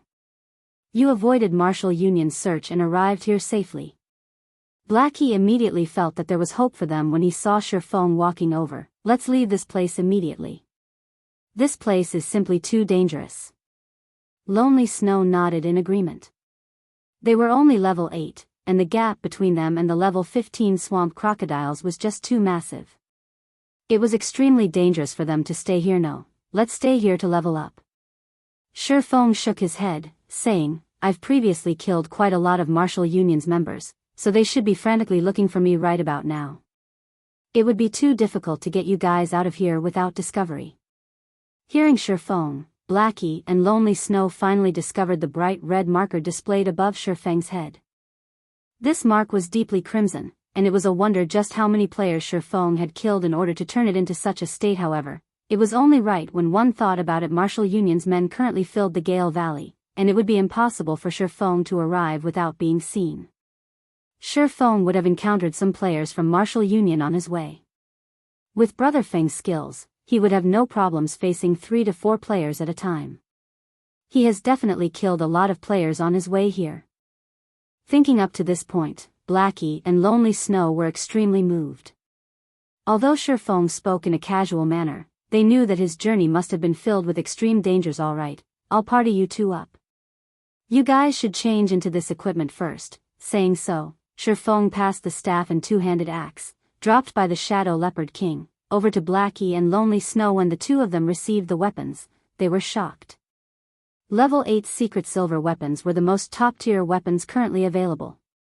Though they did not understand just how Ye Feng managed to obtain them, they did not attempt to look into it too deeply. They knew that some questions were not meant to be asked, and such a situation would be beneficial to both parties. After partying up, Blackie was immediately startled when he looked at Ye Feng's level. He asked, voice trembling, Brother Feng, you're level 10 already? They reached level 8 after continuously grinding monsters and leveling up in Gale Valley. Even if their levels were not the highest amongst all the players throughout God's domain, they were still considered close to the top. However, after not meeting for only a few days, Ye Feng had left them behind by 2 levels. Such a leveling speed was simply frightening. Chapter 144, Forming a Party. In regards to Blackie's and Lonely Snow's shock, Ye Feng merely nodded in reply. Brother Feng, your leveling speed is just too fast. The highest leveled player I've previously met was only level 9. Right now, there might not be another who has reached level 10 in the entire White River City. Moreover, since there has not been any information on the official website stating that a player has reached level 10 and entered a city, this means that there are no players who have reached level 10 at all. Brother Feng, now that you've level 10, you are definitely the top player in all of Star Moon Kingdom. Blackie was incomparably excited. Only high-leveled players would know how hard it was to go from level 8 to level 9, not to mention rising from level 9 to level 10.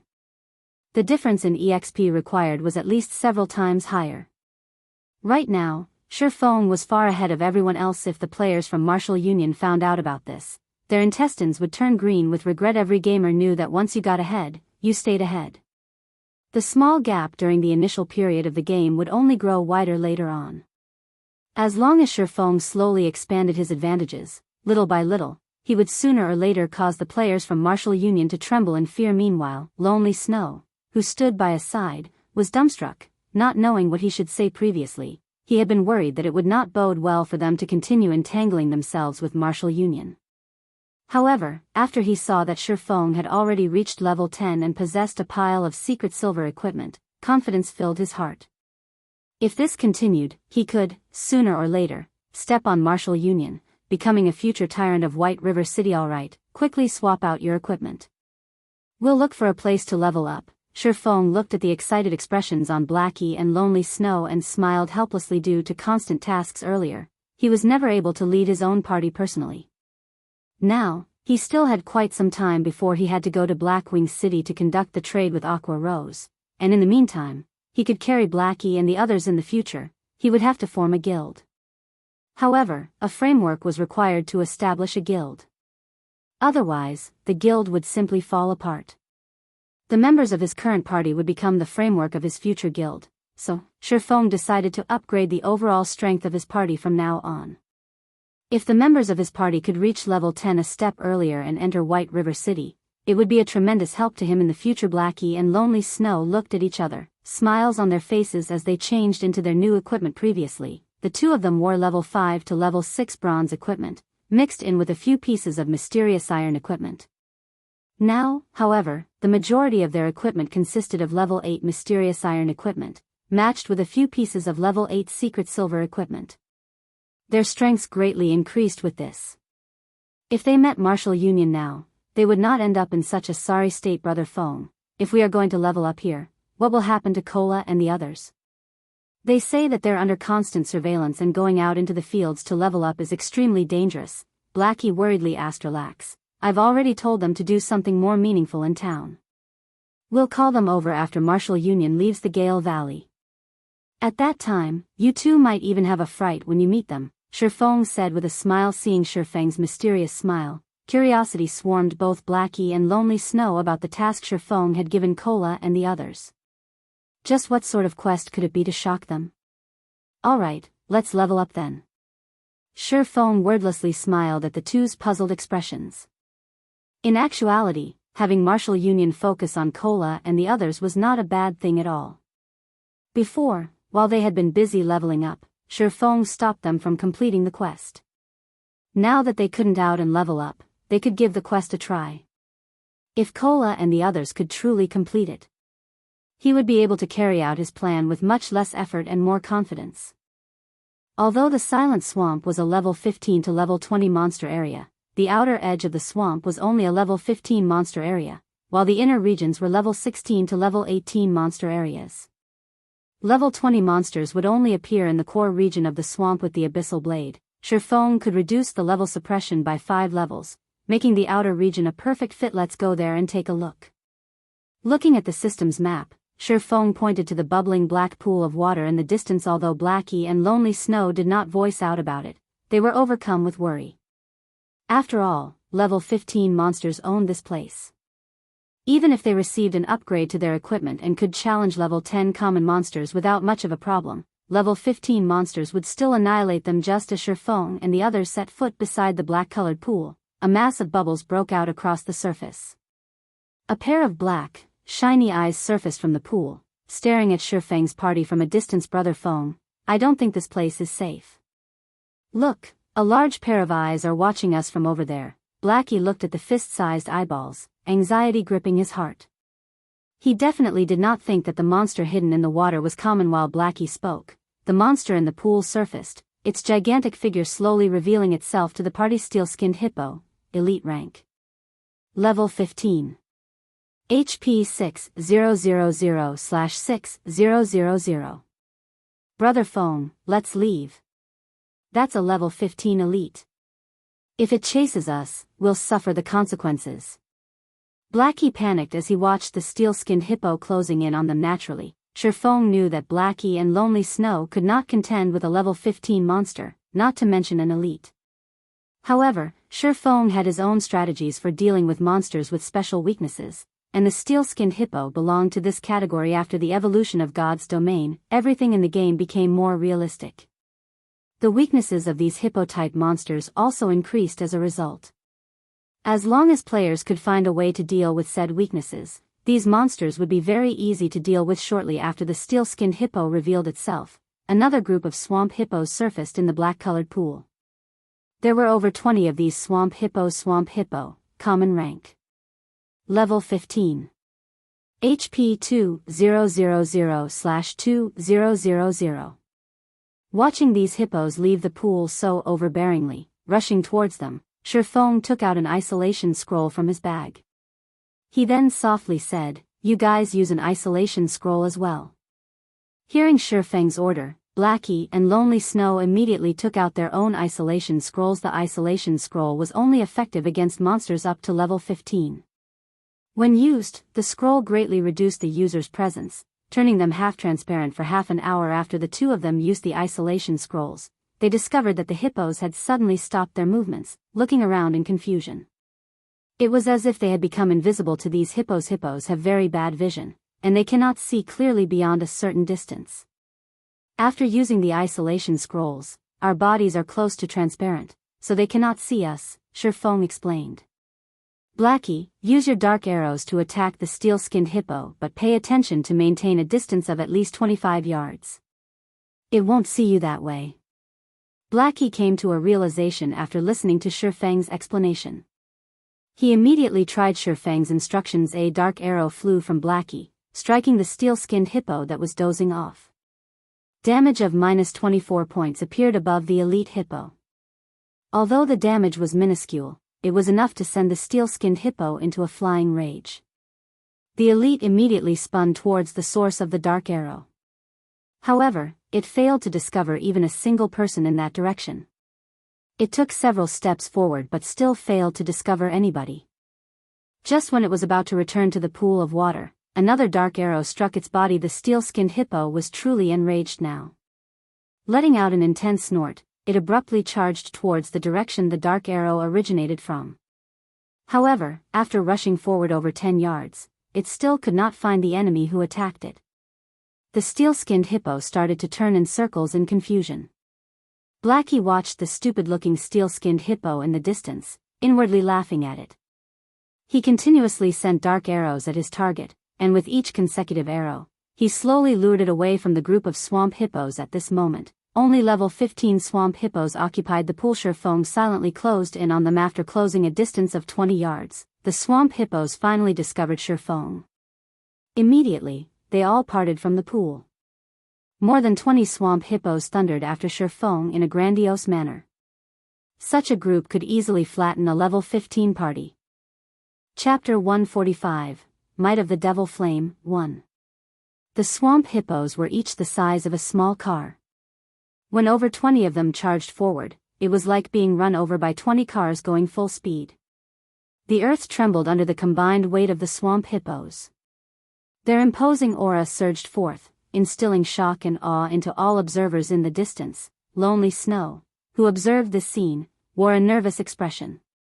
He tightly gripped the secret silver-ranked great axe in his hands. He wondered just what their party leader, Ye Feng, intended to do. This was a group of over 20 level 15 swamp hippos. Not only did these monsters possess thick hides and sturdy muscles, but they also possessed 2000 HP each. Just judging by how the earth trembled with each step, one could easily tell just how powerful these swamp hippos were. If that kind of body plowed into Ye Feng, the consequences would be unimaginable. However, Ye Feng remained extraordinarily calm as he silently awaited the arrival of the swamp hippos. 15 yards. 10 yards. 5 yards. Just as the swamp hippos were right before him, Ye Feng finally took action. As Ye Feng raised the pitch-black abyssal blade, it released a chilling glow. Green arcs of electricity abruptly appeared on the blade, producing crackling sounds. Ye Feng then slashed down, the abyssal blade pointing at the incoming swamp hippo's thundering flash. 3 electric arcs chained towards the swamp hippos, one after another. When the swamp hippos leading the charge noticed these arcs of electricity moving towards them, their bodies instinctively trembled. Though they tried to halt their feet to dodge these electric arcs, the swamp hippos at the back crashed into them. As a result, none of them managed to dodge the incoming attack. In the end, they received all 3 hits after the electric arcs flashed by. The squealing of pigs at slaughter filled the surrounding space. The smell of something burning also filled the air. A series of damages appeared above the 20+ swamp hippos, creating a dazzling sight. Every swamp hippo received frightening damages of -356, -481, and -648.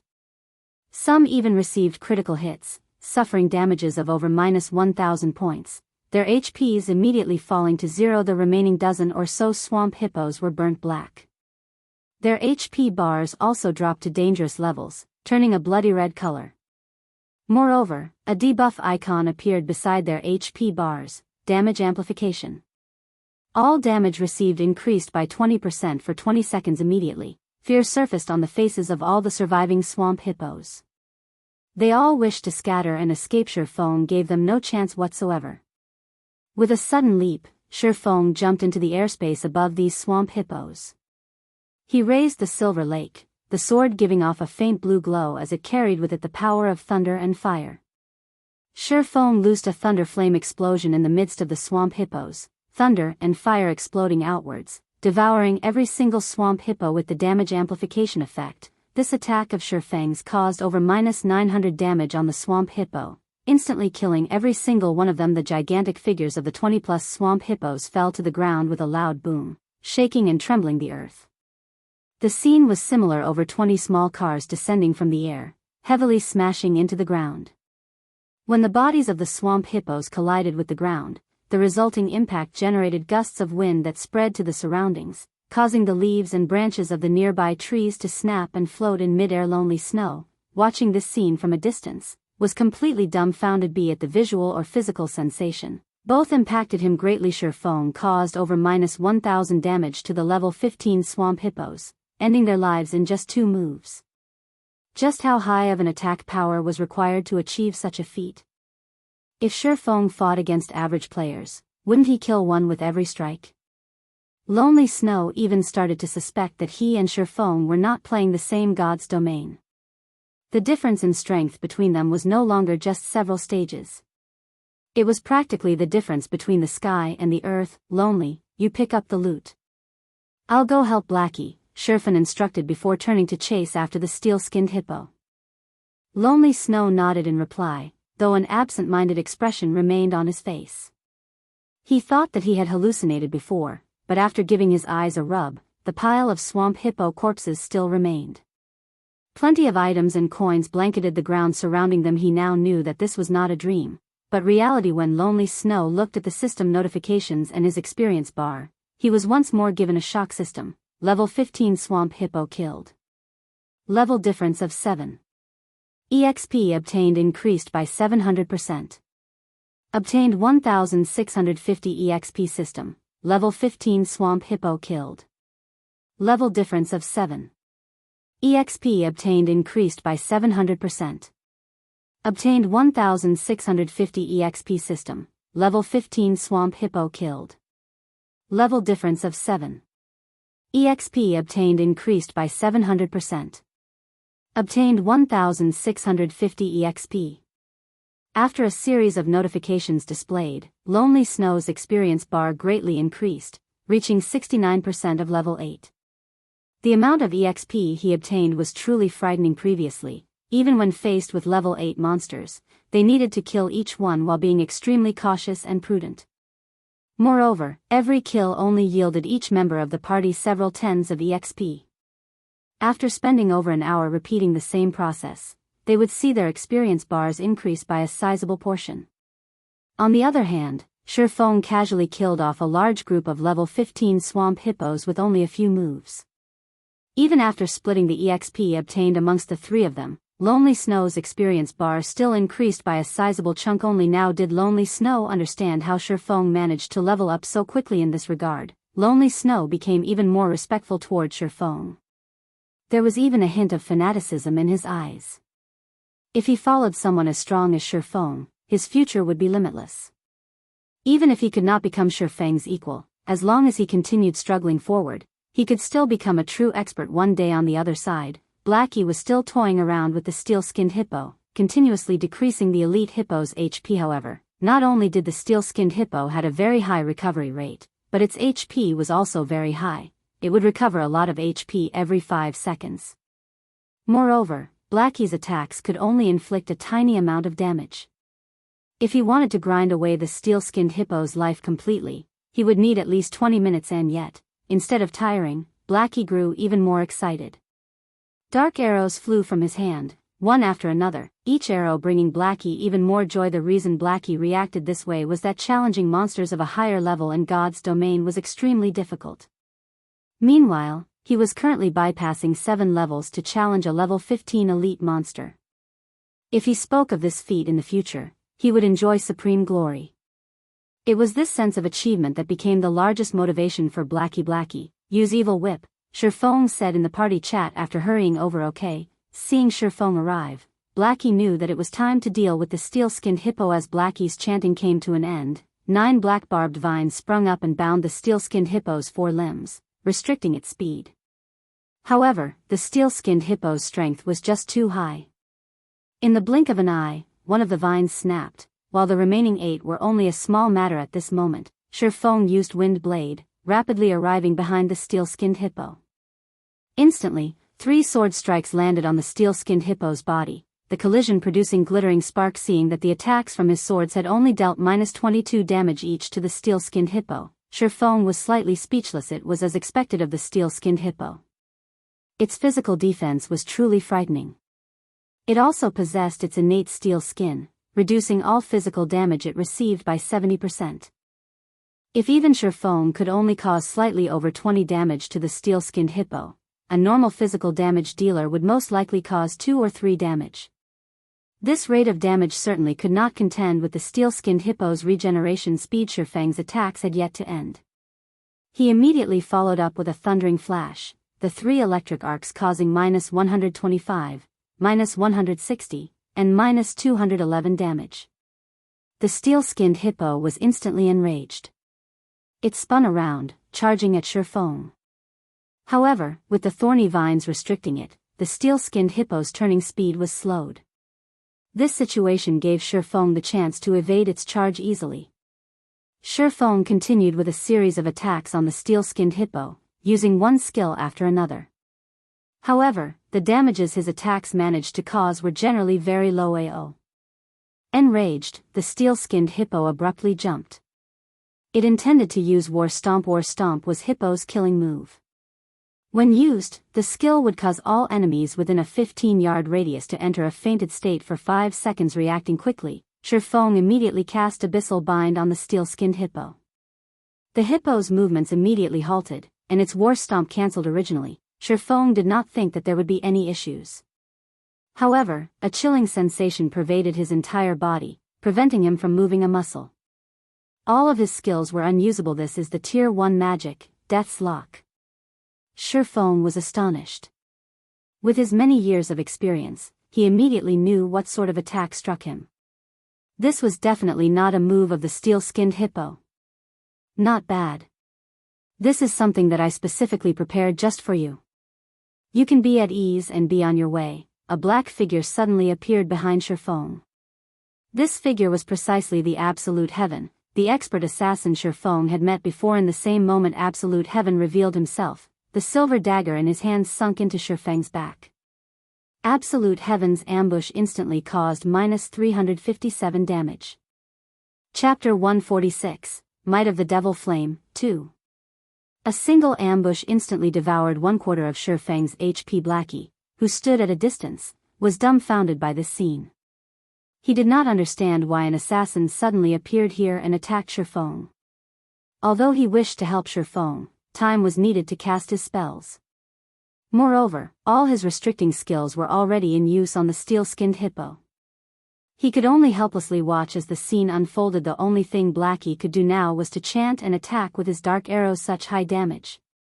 Watching his HP abruptly decrease by a large portion, Ye Feng was inwardly shocked. Previously, when Ye Feng faced the level 9 berserker, 5 rats, the maximum damage Ye Feng received was only slightly over -100 damage.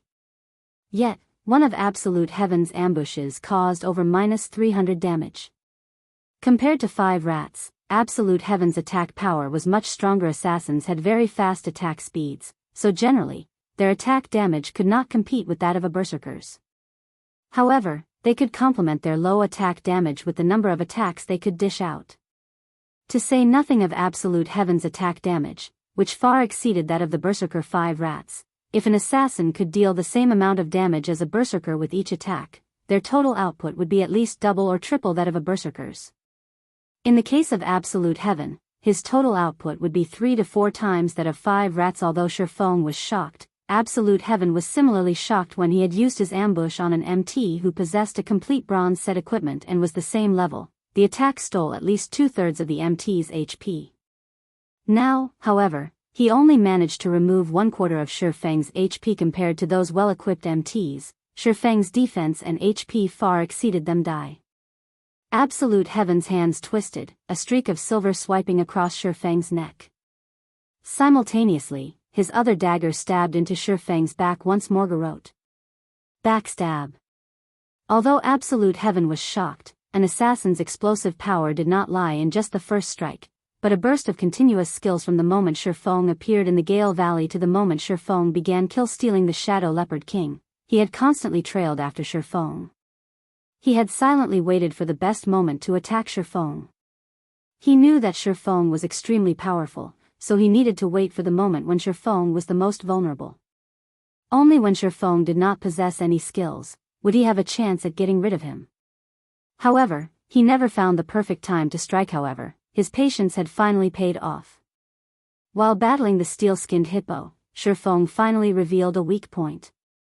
However, in order to guard against the unexpected, he unhesitatingly decided to use the Death's Lock scroll he had bought at an extremely high price.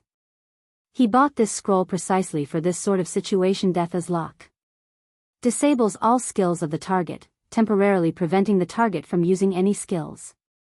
Target's movement will also be disabled. Duration of 6 seconds. Although Ye Feng had high defense and HP, a 6-second burst was enough to kill Ye Feng in such close quarters. Ye Feng could clearly feel the 2 incoming daggers. If he received the burst of Absolute Heaven's attacks, he would definitely die at the moment of life and death. Ye Feng activated Phantom Kill, immediately swapping positions with his doppelganger. The Death's Lock could only seal the skills a player had learned. However, it would not affect the skills attached to equipment. Just after swapping positions, Absolute Heaven's 2 daggers immediately sliced into the doppelganger's body. Bleeding damage of -212 points and a skill damage of -257 points appeared above the doppelganger's head. Absolute Heaven continued with a flurry of attacks. The 2 daggers in his hands assaulted the doppelganger, and 10 streaks of silver light stabbed the doppelganger's vital points. The series of normal attacks coupled with an assassinate and the poison damage on his daggers instantly decimated the doppelganger's HP. A doppelganger? Originally, Absolute Heaven drowned in ecstasy at the thought of having killed Ye Feng. However, he did not expect that, after all of his effort, what he had killed was only a doppelganger. Absolute Heaven's expression turned grim. He squinted his eyes as he observed his surroundings.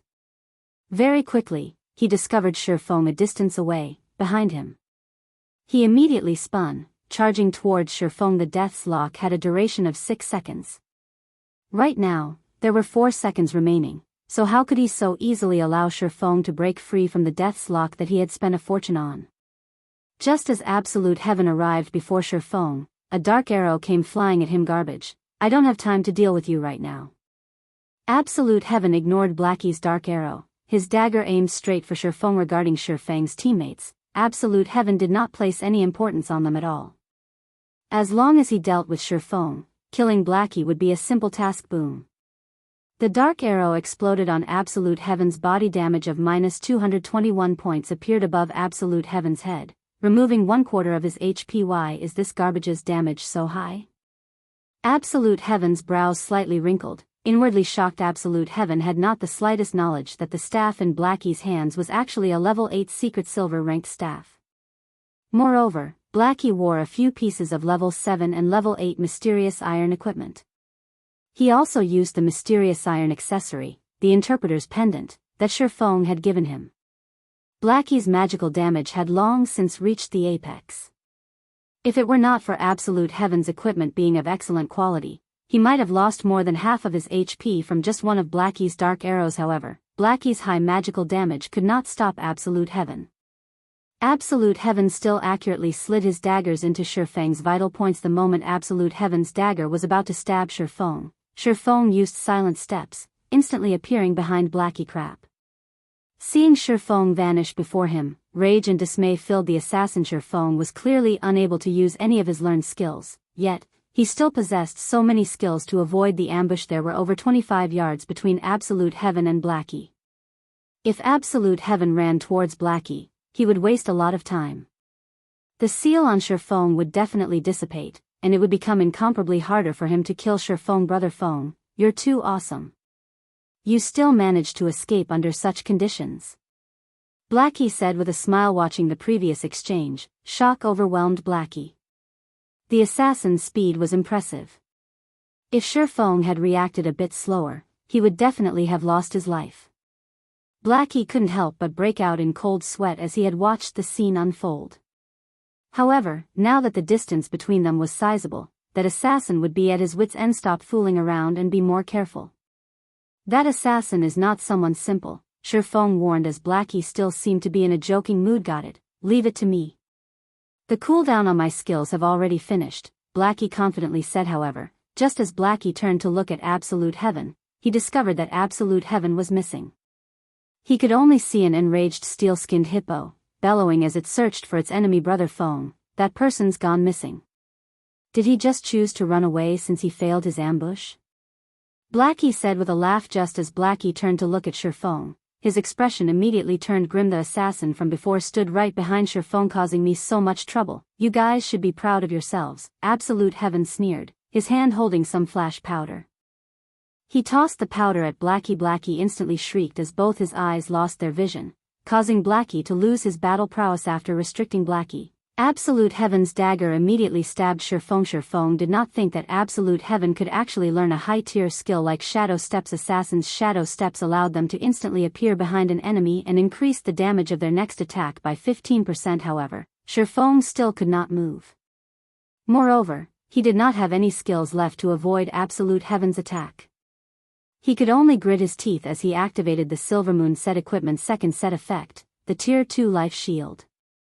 The Tier 2 Life Shield would absorb 60% of the damage Ye Feng received, up to a maximum of -500 points.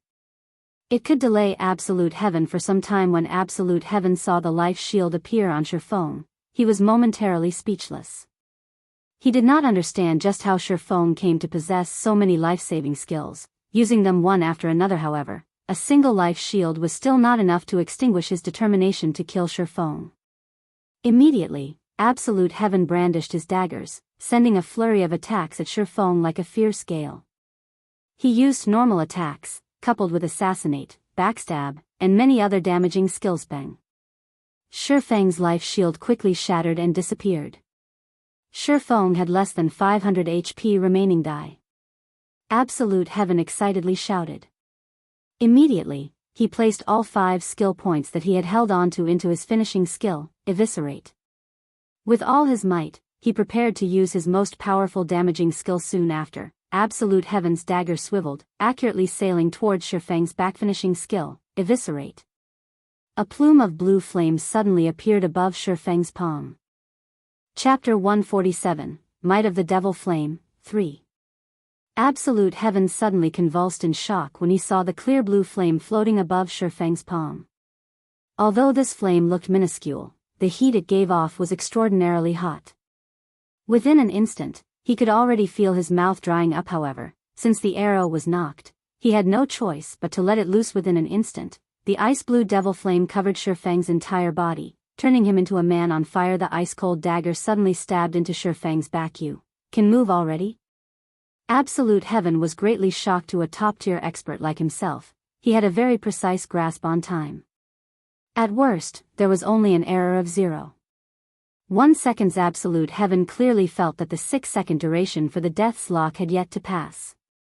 Yet, Shi Feng was still able to use defensive blade to block his finishing move. Eviscerate. Didn't you have a fun time beating me up just now? Shi Feng revealed a faint smile, coldly saying, "It's my turn now." Wielding the abyssal blade, which was covered by a layer of clear blue flames, Shi Feng used chop, and the abyssal blade transformed into a blazing streak of light as it struck towards Absolute Heaven. You have less than 500 HP remaining right now. Do you think you can defeat me? Absolute Heaven sneered, retaliating. The instant the two weapons collided, a trace of shock immediately appeared on Absolute Heaven's frosty expression. It was as if the opponent he was facing against right now was not Shi Feng, but a humongous bear. Shi Feng's strength had thoroughly numbed his arm, and he was forced to retreat several steps before stabilizing his body. How can he have such great strength? When Absolute Heaven had exchanged moves with Shi Feng the previous time, Shi Feng's strength was not yet quite so terrifying. However, now that he had changed and upgraded most of his equipment, increasing his attributes by a large leap, he not only surpassed Shi Feng, but the gap between them had somehow grown even wider. Now that he had failed at ambushing Shi Feng, it was already impossible for him to kill Shi Feng in a direct confrontation. He could only patiently wait for his next chance. After forcing Absolute Heaven into a retreat, Shi Feng quickly took out a basic regeneration potion and drank it. Very quickly, Shi Feng's HP recovered more than 700 points. Absolute Heaven, it seems you only amount to this much. You failed to kill me in both of your ambushes, so now it's my turn to get revenge. Don't even think of getting away from me today. Shi Feng revealed a calm smile as he looked at Absolute Heaven, who was currently filled with killing intent. He could not help but admire, and admit, that Absolute Heaven's assassination abilities were very powerful. Not only did Absolute Heaven manage to persevere and track Shi Feng to this place, he had even managed to set up an ambush the instant Shi Feng relaxed his guard during his battle against the steel-skinned hippo. As a result, Absolute Heaven nearly managed to kill him. Unfortunately, Absolute Heaven did not know that the ice-blue devil flame had strengthened Shi Feng's body, slightly reducing the duration of the death's lock on him. Otherwise, he would truly be finished. Now that he was back to normal, he used the ice-blue devil flame to aid him. A 20% increase in damage was no laughing matter. What a joke. You've only managed to live this time due to luck. I will definitely kill you the next time we meet. As for you wanting to keep me here, you couldn't do it the last time, and you similarly won't be able to do it this time. Absolute Heaven felt that Shi Feng was simply too conceited, daring to declare that he could kill him. The rage in his heart burned from Shi Feng's words. He inwardly vowed to form a more thorough plan to utterly vanquish Shi Feng the next time. Brother Feng, I'll help. At that moment, Blackie's vision was finally restored. He angrily glared at Absolute Heaven, prepared to use his evil whip. Shi Feng waved his hand, saying with a laugh, "No need. Against him, I alone am enough. Brother Feng, he is an assassin, he definitely has a lot of life-saving skills. His speed is also very fast. If he manages to escape, what should we do if he comes back to ambush us again?" Blackie had seen before an assassin's myriad of escaping skills. If not properly countered, one would be completely helpless against an assassin. Relax, he can't get away. Alright, then. Since Shi Feng insisted, Blackie could only resolve himself to watch. The reason why Shi Feng voiced out those words was to agitate and provoke Absolute Heaven. When dealing with experts like Absolute Heaven, it was not easy to kill them. Dealing with such experts, one first needed to attack them emotionally, provoking them and sending their state of mind into a mess. Before looking for a chink or weak point, brat, you sure have a big mouth. I want to see just how you intend to block my path, Absolute Heaven said with a sneer, rage clouding over his expression. We'll know once we try. Ye Feng revealed a calm smile. He activated Wind Blade, his body piercing towards Absolute Heaven. Originally, Ye Feng's speed was already very fast. Now, with Wind Blade activated, Ye Feng's speed was on a whole nother level. He arrived in front of Absolute Heaven within an instant, 6 sword images immediately stabbing towards Absolute Heaven's vital points so fast. Absolute Heaven was awe-shocked, hurriedly using his daggers to block the attacks. Bang! Pung! Pung! With the added power from the ice blue devil flame, Ye Feng's attacks were not something that Absolute Heaven could easily block. Immediately, Absolute Heaven was in a disadvantageous position. He desperately blocked and dodged Ye Feng's attacks, and he was forced into a retreat with every consecutive attack. After exchanging several moves without using any skills, Absolute Heaven was struck once by Ye Feng. As a result, Absolute Heaven lost over 300 HP within an instant. Damn. Originally, Absolute Heaven only intended to exchange a few moves with Ye Feng, grinding away Ye Feng's arrogance. Never would he have imagined that he would instead be forced into a constant retreat.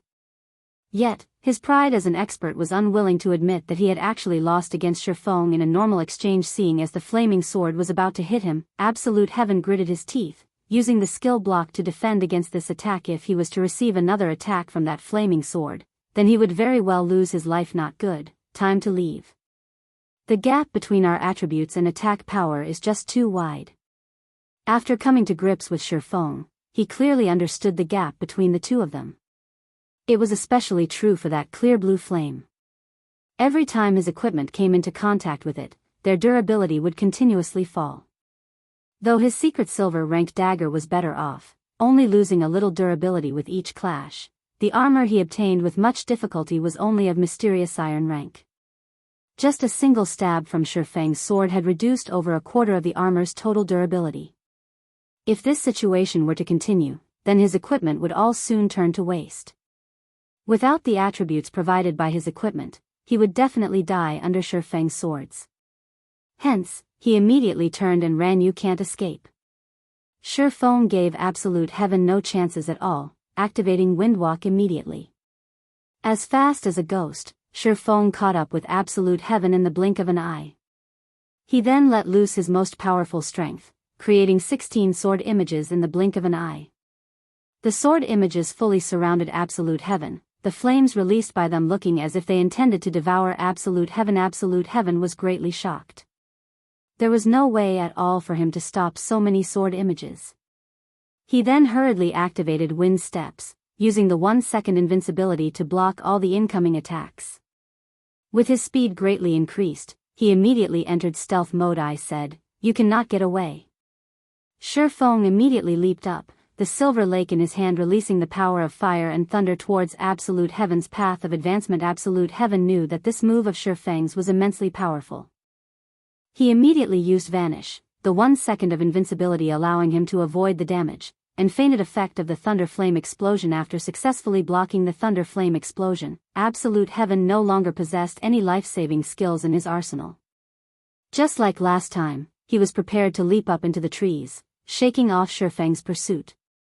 At this moment, he suddenly discovered that he was unable to jump, nor move.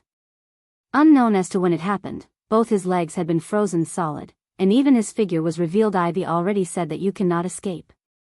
Ye Feng was extremely satisfied with the effect of the frost grenade. Once again, he sent a burst of 16 sword images stabbing at Absolute Heaven. This time, Absolute Heaven could only go all out, desperately stopping the incoming attacks with his daggers. 2 swords. 4 swords. 6 swords. By the time Absolute Heaven blocked the 11th sword, he was no longer able to keep up with the remaining sword images.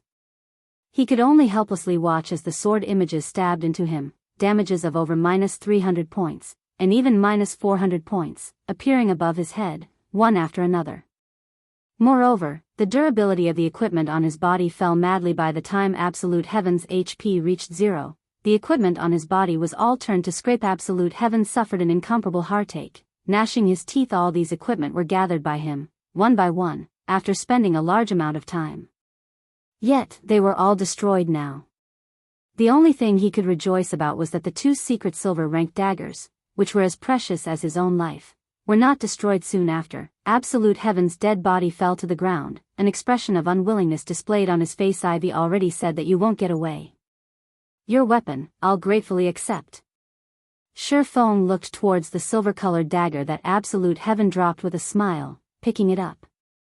Chapter 148, Underworld. Absolute Heaven disappeared with the wind after he died. Ye Feng toyed around with the dagger Absolute Heaven dropped. The edge of the blade seemed capable of slicing air apart. A dagger with such a degree of sharpness was definitely a rarely seen item. Blade of assassination? Ye Feng took a look at the dagger's introduction, discovering that the weapon was actually an exclusive item for assassins. Blade of assassination, dagger, secret silver rank. Level 8. Attack power plus 51. Strength plus 5, agility plus 12. Attack speed plus 2. Durability 35/60. Additional passive skill dash. Sharp edge, attacks have a 15% chance to cause an armor break effect, reducing target's defense by 50% for 10 seconds. Non-stackable class restriction, assassin. With such a high attack power and agility, it was no wonder Absolute Heaven was able to deal such massive damage to Ye Feng. This blade of assassination was an assassination weapon completely made to increase the user's attack power and speed. It was definitely a favored weapon for the agility-type assassins.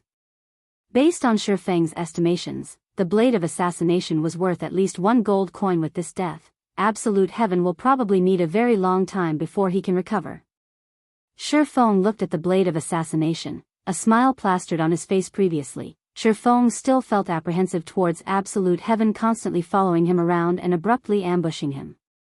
Now that Ye Feng used the ice blue devil flame to give Absolute Heaven a thorough beating, not only did Absolute Heaven lose a level, all the equipment on his body was destroyed as well. Absolute Heaven had even dropped his blade of assassination after dying. It would be a long time before it would be possible for Absolute Heaven to come looking for trouble again. Brother Feng, you're just too awesome. You were like the incarnation of the fire god just now. Just looking from afar, I could already feel myself being burned. I didn't think that swordsman would have such a skill. If I had known about it earlier on, would have chosen to play as a swordsman as well. If I were to use this skill to pick up chicks in the future, would definitely catch one with every hook I send. Blackie excitedly ran up to Ye Feng, his eyes filled with endless envy as he looked at the ice blue devil flame covering Ye Feng's body. As for the matter of Ye Feng managing to kill Absolute Heaven, Blackie paid no attention to it at Alan Blackie's eyes. Although Absolute Heaven was indeed an expert, he was still just an elite player of martial union. Ye Feng being able to kill him was all too normal. On the other hand, the elegant-looking clear blue flame surrounding Ye Feng was the truly shocking matter. Hearing Blackie describing the ice blue devil flame as a tool to pick up girls, Ye Feng became speechless. He did not understand just what was going through Blackie's mind every day. This flame isn't a swordsman's skill. It is a mysterious flame, and it can increase a player's attack damage, Ye Feng explained. Mysterious flame? Blackie's face filled with confusion. Although Blackie did not know what a mysterious flame was, but hearing that it was able to increase a player's attack damage confirmed it was definitely an extremely precious item. Seeing that Ye Feng possessed such an item, instead of becoming envious, his heart filled with joy. With the mysterious flame, Ye Feng could become even stronger than before. When the time comes, let's see who still dared to bully them. At this moment, Lonely Snow also hurried over after finishing picking up the loot from the swamp hippos. When he saw that Ye Feng's entire body was covered in flames, giving off a scorching hot temperature, and that Ye Feng was even able to control these brilliantly beautiful clear blue flames, he too became incomparably shocked. He nearly regarded Ye Feng as a hidden class. However, after listening to Blackie's explanation, Lonely Snow as well understood just how precious and powerful was the ice blue devil flame. The ice blue devil flame was definitely one of Ye Feng's secrets. If others were to find out about this secret, there would definitely be tons of players wanting to obtain the ice blue devil flame. Moreover, Ye Feng being willing to share this secret with them showed just how much he trusted them. Just this piece of trust alone was enough to let Lonely Snow feel that it was worth striving for. Sure Feng, let's not chat for now. We should get rid of the steel-skinned hippo and quickly leave this place. After Absolute Heaven revives, he might tell the other players from Martial Union to come here and surround us. Sure Feng no longer continued to explain, turning around and charging towards the steel-skinned hippo. Blackie knew that they could not stay in this place for too long as well. He started chanting incantations, aiding Sure Feng in attacking and restricting the steel-skinned hippo. Although the steel-skinned hippo had high HP and defense, with its short vision range, it was destined to become an easy kill for Sure Feng. What Sure Feng needed to do now was to charge up and go all out at dealing damage. After bursting out all of his skills, he would then turn to escape. Meanwhile, Blackie would desperately attack from a distance, and as long as Sure Feng finished using all of his skills, Blackie would use Evil Whip to restrict the steel-skinned hippo. Lonely Snow would then use Charge and Break before escaping as well. After Sure Feng was more than 25 yards away from the steel-skinned hippo, the steel-skinned hippo would lose its target, dumbly rushing about. When the cooldown for Sure Feng's skills ended, he would then continue with another round of bombardment, repeating the cycle all over again. This time, Sure Feng did not keep his strength hidden away. He immediately used the Ice Blue Devil Flame, increasing his damage output by 20%. Simultaneously, the power of Ice-type and Fire-type skills was increased by 40%. With such an increase, Sure Feng's damage against the steel-skinned hippo instantly soared. Even his normal attacks could deal around 50 to 60 damage now.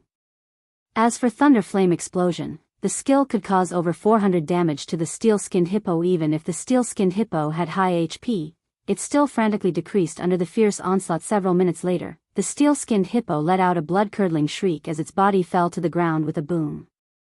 It dropped 4 items and gave a large amount of EXP after it died. Amongst the 4 items, 2 of them were level 15 bronze equipment, while the remaining items were a tier 1 strength gemstone and a bronze rank leatherworking material. The effects of the Shadow's Blessing was fully displayed here.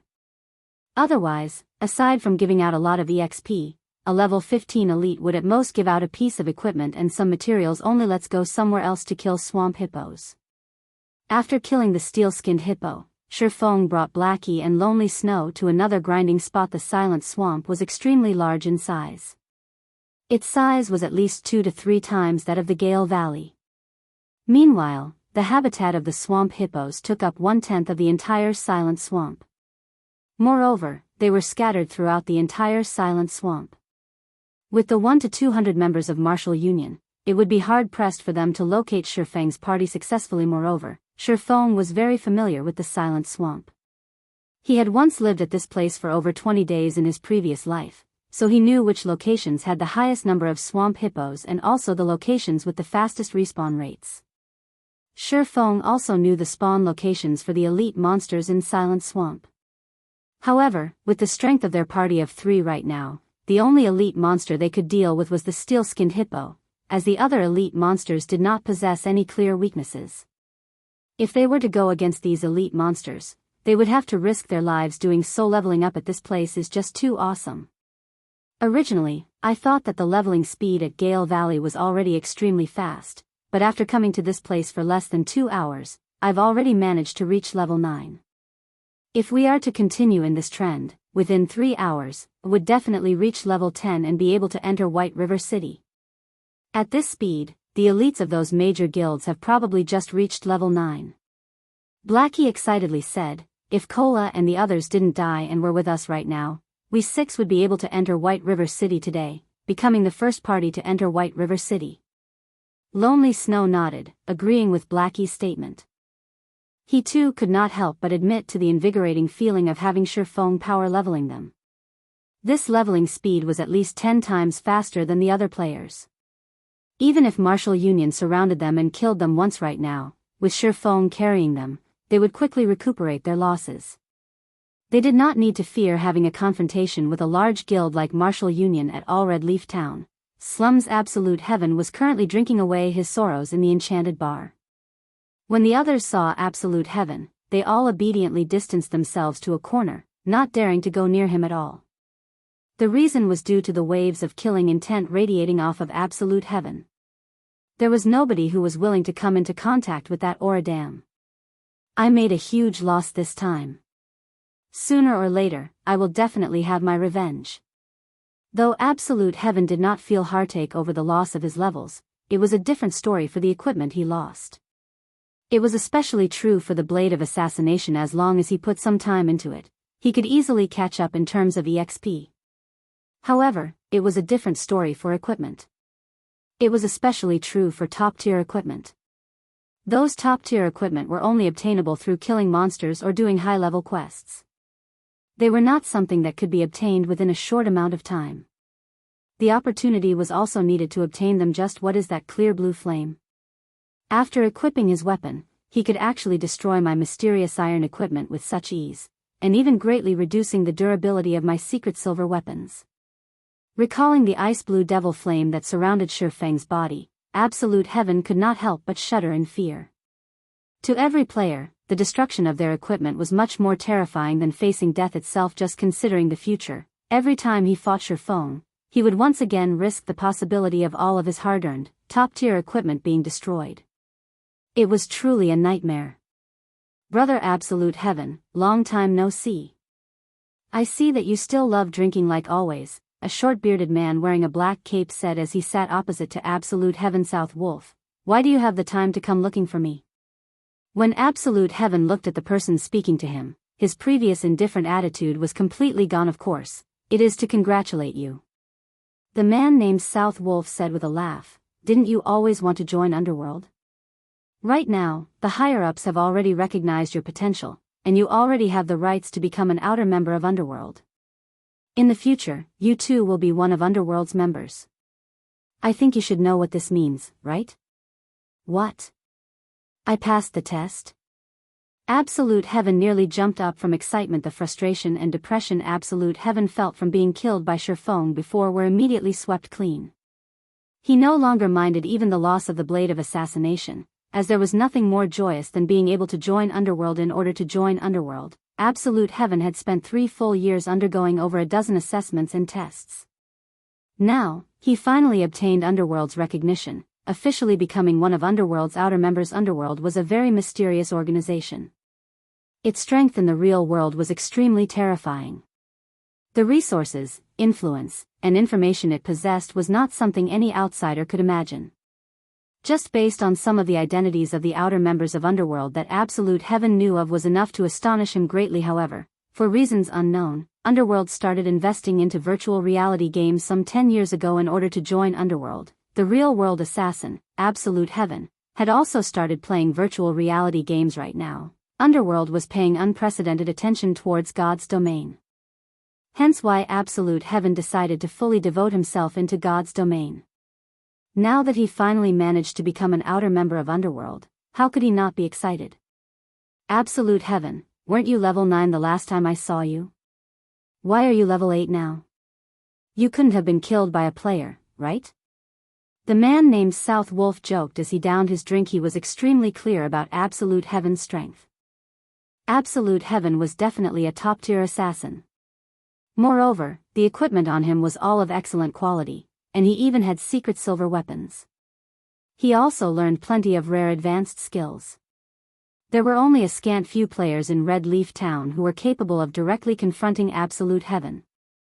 Moreover, the majority of these players would not have a win rate of over 60%. As for players who would have a win rate of 80% and above, in the entire Red Leaf Town, only the famous Snow Goddess could possibly achieve such a feat. It was absolutely impossible for other players. Moreover, if Absolute Heaven were to put all his might into escaping, even the Snow Goddess would not be able to hold him down. Now that Absolute Heaven lost a level, there was a high possibility that it was due to him accidentally dying while carrying out a high-difficulty quest. However, after hearing South Wolf say so, Absolute Heaven's expression abruptly turned gloomy, his mood turning extremely sour. It can't be, right? Were you really killed by someone? Who did it? Don't tell me you went and provoked the Snow Goddess, Gentle Snow? You couldn't have been so foolish, right? Daring to provoke even her. Looking at Absolute Heaven's dark expression, South Wolf immediately knew that he guessed correctly. He couldn't help but abruptly spit out all the alcohol in his mouth. Chapter 149, Freezing Shadow. I'm no fool. Why would I dig my own grave by provoking Gentle Snow? Absolute Heaven shook his head. If you didn't provoke gentle snow, then who killed you? I doubt that there is another expert like her in the entire Red Leaf town. South Wolf could not help but become curious based on the information he obtained. The experts in Red Leaf town only numbered so many. If it wasn't a top-tier expert like Gentle Snow, could there possibly be another top-tier expert appearing in Red Leaf town without him knowing? South Wolf's curiosity deeply pierced Absolute Heaven's pride. He tightly gripped his fist to the point where blood almost came out. He had spent such a long time planning and preparing so many measures. Originally, he had a 100% possibility to kill Ye Feng. However, the rate at which Ye Feng increased his strength had far surpassed Absolute Heaven's estimations. Looking at Absolute Heaven's silence, South Wolf could not help but let loose a smile. He was now even more interested in the expert that managed to kill Absolute Heaven. Absolute Heaven, you know what my job entails, right? Now that such an expert has appeared in Red Leaf town, I need to know just who that person is. South Wolf looked at Absolute Heaven, asking in a low tone. Absolute Heaven's expression turned sullen. He did not wish to tell anybody of this embarrassing matter at all, not to mention telling it to the South Wolf before him. Absolute Heaven had maintained a no-loss record for 3 whole years. Yet, today that record was ripped apart by the unknown Ye Feng. Moreover, today was even the big day where he got to join Underworld. With such an incident happening, it would definitely affect his standing in Underworld in the future. I can understand how you are feeling right now.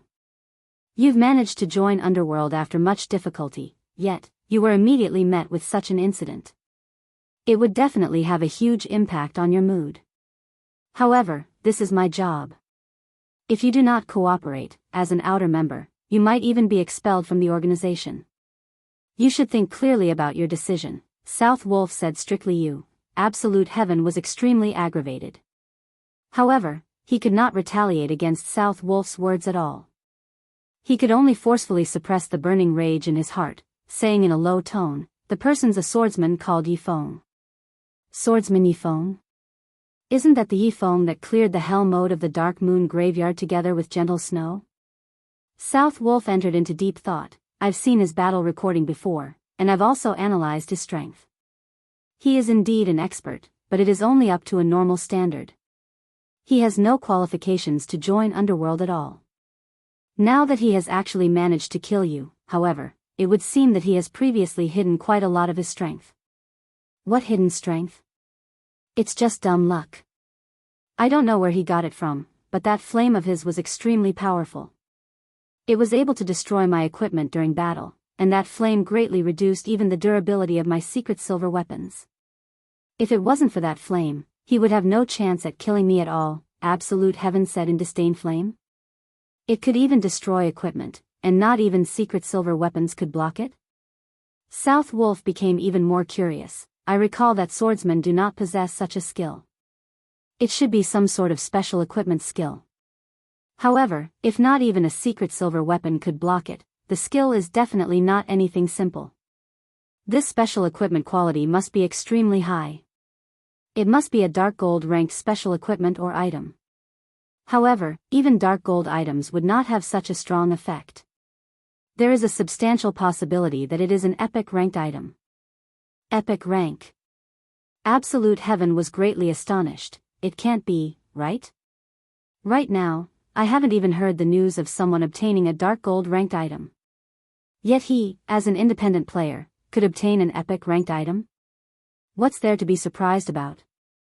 God's domain is filled with mystery. Even if it is only at this stage of the game, there is no surprise at obtaining an epic ranked item. Within Underworld, there has already been more than one person who obtained a dark gold ranked item, but it is indeed my first time hearing about an epic ranked item. However, this is still just a guess of mine. It requires deeper investigation. South Wolf's face was filled with joy. Thinking that he could obtain such information, even if it was only a possibility, he could still receive quite a reward from the higher-ups. If he could confirm this information, he might even be able to increase his standing within Underworld further. I've already passed on all the information about which the Underworld wishes to inform you. I'll now go and investigate about that flame. If it truly is an epic ranked item, as long as Ye Feng hands over that flame, taking into account his techniques, he might be able to become an outer member of Underworld. Within this period, you should avoid seeking him out for trouble. After all, you guys might be colleagues in the future, South Wolf said with a laugh as he departed from the bar. Damn it. Looking at South Wolf's unconcerned attitude as he departed, Absolute Heaven abruptly punched his fist onto the table. The beer bottles on the table all fell to the ground, breaking apart into fragments. Silent Swamp. Stream Falsher Phone was currently leading Blackie and Lonely Snow to attack a Jade Green, three-headed snake demon, rare elite. Level 16. HP 15000/15000. A rare elite was not much stronger when compared to a normal elite monster of the same level.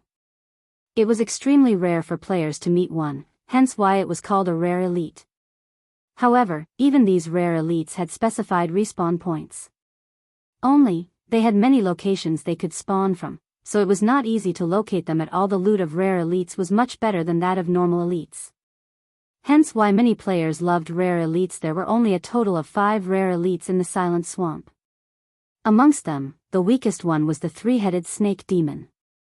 Also, when a rare elite died, they would only respawn 2 days later. After carrying both Blackie and Lonely Snow to level 10, Ye Feng himself reached level 11 as well. He felt that they should roughly be able to kill the three-headed snake demon, hence why they had spent a lot of time looking for it. Brother Feng, this rare elite's movement speed is simply too fast. I can't land a hit on it at all. Blackie continuously used Dark Arrow to attack the three-headed snake demon. However, the snake demon was extremely swift in its movements. It was able to dodge all the dark arrows that flew at it easily, no problems. You just need to use Curse to weaken the three-headed snake demon's speed and strength, Ye Feng said in the party chat previously. They obtained many good items from grinding the swamp hippos. Amongst those items was the Weakening Curse skill book for Cursemoncers. The skill was able to reduce all the attributes of the target by 15%, damage dealt by 15%, and increase the darkness damage the target received by 10%. It was one of the signature skills of Cursemoncers in addition to the Evil Whip binding and restricting the three-headed snake demon, and also Lonely Snow's charge and break. Ye Feng could easily deal with this monster. The three-headed snake demon's main form of attack was a long-range venom attack. This venom was extremely terrifying, and even a level 15 MT would not be able to withstand the sustained damage caused by the venom. Moreover, basic antidotes were completely ineffective against it. On the bright side, the three-headed snake demon had very low physical damage. Moreover, the three-headed snake demon had much less defense when compared to the steel-skinned hippo. Just Ye Feng's normal attacks alone could deal over -150 damage to the snake demon. In addition to the damage amplification effect from Thundering Strike, each of Ye Feng's normal attacks could deal close to -200 damage. If he were to use a skill, then the damage dealt would exceed 300 to 400 points. With only 15,000 HP, the three-headed Snake King stood no chance at all against Ye Feng's frightening damage. After 10 minutes or so, the three-headed snake released a pained cry, its body smashing down into the stream. It also dropped 5 pieces of items. Brother Feng, your luck recently is getting better and better. It's even better than mine now. Looking at the large number of good items dropping from the monster Ye Feng killed, Blackie could not help but curiously comment. According to his memories, Ye Feng's luck before was not very good. Even if Ye Feng killed elite monsters, at most he would get 1 piece of bronze equipment. Now, he would get at least 3 pieces of bronze equipment, and even rare materials or skill books. It was truly unfathomable, ha ha ha. It's a secret. Ye Feng smiled. He naturally would not reveal that it was due to the contribution of the Shadow's blessing. The effect of the 3 points in luck was not something with which Blackie could catch up. Ye Feng then picked up the loot, discovering a very familiar item. Isn't this the freezing shadow? This thing really brings back memories. Brother Feng, what dropped? Blackie asked. Lonely Snow was also very curious. We got quite the good harvest. We got 2 level 15 bronze equipment, 1 level 15 mysterious iron equipment, 1 rare dungeon teleport scroll, and 1 consumable item, the freezing shadow. We definitely hit the jackpot with this. Ye Feng displayed the attributes on all the items for the two to see. Now that the three-headed snake is dead, it will take another 2 days before another respawns. Let's continue grinding swamp hippos, then. just as Ye Feng and the others were about to continue grinding swamp hippos. Ye Feng suddenly received a communication request to South Wolf. Ye Feng looked at the caller ID, discovering that it was a stranger. Moreover, there was no such person in his memories. Since it is someone I don't know, let's just reject it then. Saying so, Ye Feng rejected the call. Chapter 150, Star River Valley. After Ye Feng rejected the call, he continued searching for swamp hippos he actually rejected. South Wolf looked at the rejection notification, feeling a sense of discomfort in his heart. Normally, those with social standings would earnestly wish to converse with him in order to form friendly ties. Now, however, he was actually met with a situation like this. It was definitely a first for him. However, the ones above had already given him the command to make contact with Ye Feng. Hence, he could only endure it and continue attempting to contact Ye Feng. After he reported the information about Ye Feng and the flame, Underworld carried out an analysis on the effects of the flame. They immediately discovered that the flame was definitely extremely precious, and there was over a 70% chance that it could possibly be an epic ranked item. Hence, South Wolf was tasked with negotiating with Ye Feng to obtain the flame for Underworld. South Wolf sucked in a few deep breaths, calming down his mood. He then sent another communication request to Ye Feng. However, every single request for communication was met with rejection. Crap. I can't believe this. Let's see how long you can keep on rejecting my calls. South Wolf sent a communication request once more. This is getting irritating. Ye Feng rejected the request once again. He then adjusted the system's settings to stop receiving calls from strangers. After turning off the system interface, Ye Feng suddenly felt that the world became much more peaceful and serene than before. Leader, I discovered a very special place here. The rivers are actually flowing in midair. There are also lots of golden-colored fish swimming in the silver-colored river. Moreover, these fish are all level 20 special elites. Lonely Snow suddenly said in the party chat, his voice containing great excitement. A group of level 20 special elite fish? Isn't this too much of an exaggeration? Lonely Snow, are you sure you saw right? Blackie did not believe Lonely Snow's words at all. Special elites. They were much stronger than ordinary elite monsters. The reason being, special elites were very outstanding in a particular field. If it were not in terms of speed, then it would either be in terms of strength, magic, or something else. There were extremely few special elites in God's domain, and their rarity was comparable to rare elites. Not to mention finding a group of special elites, even meeting with a single one was extremely difficult. It's true. If you don't believe me, I'll send you a picture of it. After taking a look at the picture, it was indeed as Lonely Snow said. The location in the picture was like a wonderland on Earth, dazzlingly beautiful. It was truly hard to imagine that the dark and damp silent swamp would have such a location in it. There were hundreds of big golden fish in the silver river, and they all shone brilliantly, creating a dazzling sight. Golden-colored fish? Ye Feng entered deep thought as he looked at the golden fish in the river. Suddenly, he thought of a possibility. What are the coordinates? I'll come over immediately. When Ye Feng and Blackie arrived at the silver-colored river, they discovered that this river was actually moving in position, though it moved at an extremely slow speed. Ye Feng and Blackie only managed to locate this river due to Lonely Snow continuously following it as expected. It is the Star River Valley. Ye Feng smiled. Star River Valley was one of the rarely seen marvels in God's domain. These marvels would usually appear at maps that were below level 50. Any players that were able to meet such marvels were all extremely lucky, as this meeting represented an opportunity. Ye Feng had once heard of a player obtaining a fine gold-ranked item from the Star River Valley. There was even a player who obtained an epic-ranked item, causing others to feel envious. However, there were also rumors that the person was just lying. Brother Feng, how do we deal with these big golden fish? Blackie felt a headache coming on just from looking at all the big golden fishes swimming in the silver-colored river. Golden fish, special elite. Level 20. HP 100,000/100,000. Ignoring the level suppression, attack, and defense of the golden fishes, just their 100,000 HP was enough to bring a person to despair. These golden fish are swimming in a river that's floating in midair. I've previously tested it out before, and I couldn't land an attack at all. However, if we solely depended on Blackie's magical attacks, the damage dealt might not even match up with the golden fish's recovery speed. Lonely Snow said, "Leader, do you have any good ideas? Let's take a look at the surroundings first, then. We might be able to discover some clues." Ye Feng said it was also Ye Feng's first time meeting the Star River Valley. If their luck was good, they might receive a huge harvest, possibly even obtaining 1 or 2 pieces of fine gold-ranked items. Blackie and Lonely Snow started searching through the entire region of the Star River Valley. After searching for over 10 minutes, Blackie discovered an elderly man floating in midair.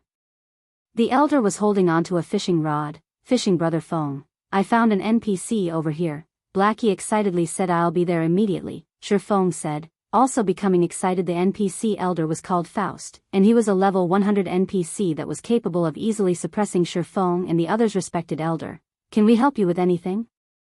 Ye Feng respectfully said. The elder, Faust, seemed not to have heard Ye Feng speaking. His eyelids remained shut as he quietly fished. "He can't be deaf, right?" Blackie said. "He can't be a deaf person, right? I'm guessing that his hearing is impaired. After all, that NPC's setting is that of an old man, so his hearing should have deteriorated. He should be able to hear us if we speak louder." Lonely Snow shook his head. "This old man is the great Faust. You adventurers are truly ill-mannered, daring to actually speak about this old man in such a way. This old man is going to give you two a punishment." Faust abruptly opened his eyes. Floating in mid-air, he looked at both Blackie and Lonely Snow as he spoke in a furious tone. "Holy crap. This NPC doesn't react to praises, but immediately reacts when we talk bad about him? Isn't his IQ too high?" Blackie was shocked. Lonely Snow was also incomparably shocked. However, before the two of them could recover from their shock, Faust casually pointed a finger at them. The two of them suddenly floated high up into the air, before plunging down to the ground, nearly dying from the fall. After teaching the two a lesson, Faust started fishing once again. "You two," Ye Feng laughed as he spoke in the party chat. "The NPCs in God's domain possess extremely high intelligence. This is especially true for almost all high-level NPCs. They are totally different from the average Joe. You guys should treat powerful NPCs with respect in the future." This time, Faust could be considered to have given you a light lesson. If he were to become truly angry, there is the possibility that he might even kill you. In Ye Feng's previous life, many players who paid little respect to NPCs. In the end, they were killed off by said NPCs. Ye Feng had even seen more severe cases where NPCs would kill off a player whenever they met Brother Feng. "Why didn't you say so early?"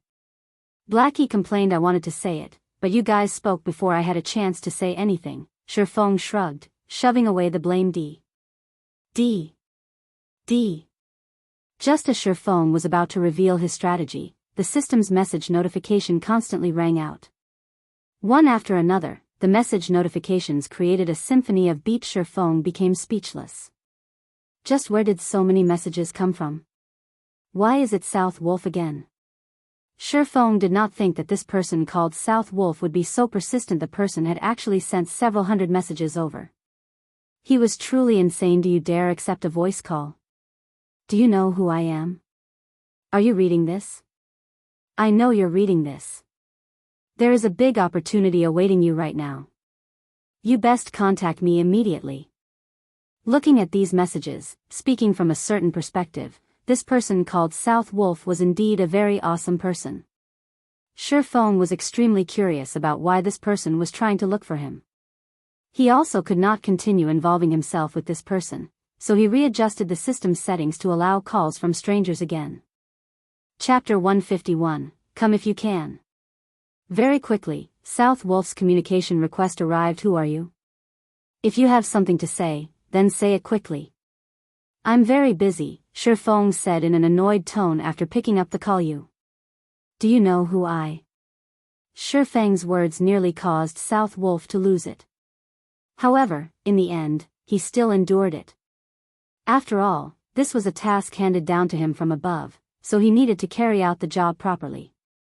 If it were any other person who dared speak to him in such a way, they would definitely face a tragic end. "If you have nothing to say, then I'm hanging up," Ye Feng said. South Wolf furiously said, "Why would I look for you if I have nothing to say? Then speak of it quickly." "I'm very busy," Ye Feng said, annoyed. There was a huge opportunity right before his eyes, so where would he find the time to bicker with a stranger? South Wolf nearly burst out in rage once again at Shi Feng's words. A loose expert like Shi Feng dared to speak to him in such a way. However, after giving it some thought, South Wolf realized that Shi Feng only dared to speak to him in such a way due to not knowing his real identity. I need to calm down. Calm down, South Wolf consoled himself, saying, as long as he knows my identity, he will definitely be shocked witless. I am the spokesperson for Underworld. I assume that you have never heard of the name of Underworld, right? That's because Underworld is a gigantic hidden organization. If a person does not reach a certain degree of standard, they will have no qualifications for knowing about our existence at all. As for the strength of Underworld, I can tell you about it right now. Even if it is an assassination expert like Absolute Heaven, after striving for 3 years, only now did he manage to obtain the qualifications to become an outer member of Underworld. Until now, he was just in existence at the very bottom. What? Absolute Heaven is just an outer member of Underworld? Shi Feng was slightly shocked indeed. He had never heard of the name of Underworld before. He also did not know how powerful it was. However, if a top-tier assassin like Absolute Heaven was just an outer member, it could be seen just how unfathomable a background Underworld possessed. Shi Feng also did not think that South Wolf was speaking a lie. After experiencing so many things in God's domain, Shi Feng was rather proficient at determining whether a person was lying or not. Moreover, the way South Wolf spoke carried the hint of someone speaking down from high above, like an emperor overlooking commoners. This was not an action that could be faked. They can't be wanting to take revenge because I killed Absolute Heaven, right? Shi Feng inwardly guessed. Previously, he had not discovered any guild emblem on Absolute Heaven's person. Hence, he always thought that Absolute Heaven was a hidden expert working as a solo assassin. He did not think that Absolute Heaven would have such backing. Hearing Shi Feng's shock, South Wolf felt slightly satisfied. Actually, this isn't anything special. Underworld also possesses an unimaginable influence in the real world. The resources and information we possess far exceed your imagination. Even as an outer member, the strength you possess could cause even a major corporation in a city to tremble.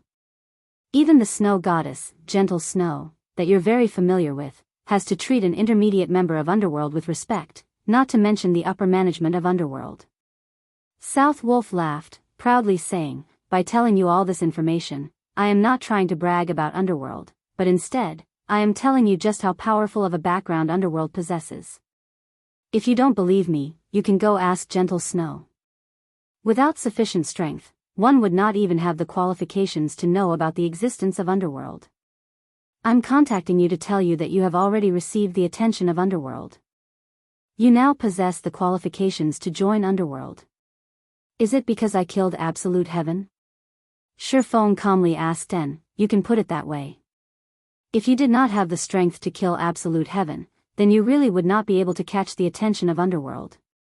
South Wolf was slightly astonished. Shi Feng was actually not the least bit excited after hearing his words. If others were to receive a similar message, they would normally be ecstatic, wishing they could join immediately.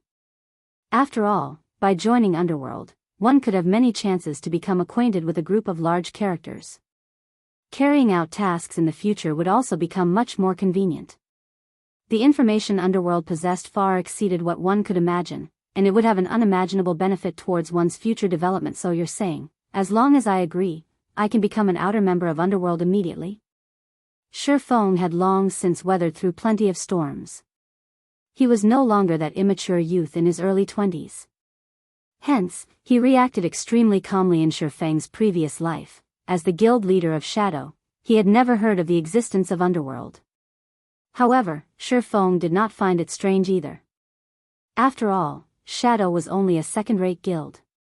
In the eyes of first-rate guilds, they were but an ant on the road, not worthy to be mentioned at all. You can put it that way as well. However, it would not be easy if you wish to join Underworld. Right now, you only possess the qualifications to join. Moreover, in Underworld, we have always believed that, if you wish to obtain something, then you need to pay an equivalent price for it. Only when you can afford the price to join Underworld, would you be able to officially become an outer member. Can you tell me what sort of price I need to pay? The price to join Underworld is a considerable amount. Even Absolute Heaven spent 3 years to join. However, you are extremely lucky. From my previous investigations, I discovered that there is a certain flame in your possession that is able to greatly increase your attack and destructive power. As long as you hand over that flame, and pay a monthly membership fee of 10 gold coins, you will officially become an outer member of Underworld. I see. Realization structure phone. The organization, Underworld, was similar to a grand chamber of commerce in real life. If one wanted to join the organization, then they needed to pay the membership fee. However, not just anybody possessed the qualifications to join the organization. Within the organization, members would be able to form platforms for mutual assistance, information sharing, and resource sharing. With this, members would be able to obtain many more business opportunities to develop their own enterprises further. Since you understand, when are you prepared to pay the price? I can't stay too long in Red Leaf Town. I still have many other things that I need to do, South Wolf said with a laugh. As long as he could obtain the epic ranked flame in Ye Feng's hands, coupling it with several years of accumulated contributions, he would be able to officially become an intermediate member of Underworld. At that time, he would be able to call the wind and rain as he pleased. Sorry, but I refuse to join. You should look for someone else, Ye Feng said in a stern tone. After his experience with Shadow, he no longer wished to join someone else's organization. Moreover, he did not need to join someone else's organization. With his advantage as a reincarnated person, he had knowledge of tons of information of which others were unaware. He also knew the trends in which the future would develop toward. If Underworld was seeking him out to cooperate as equals, then he could put some consideration into the matter.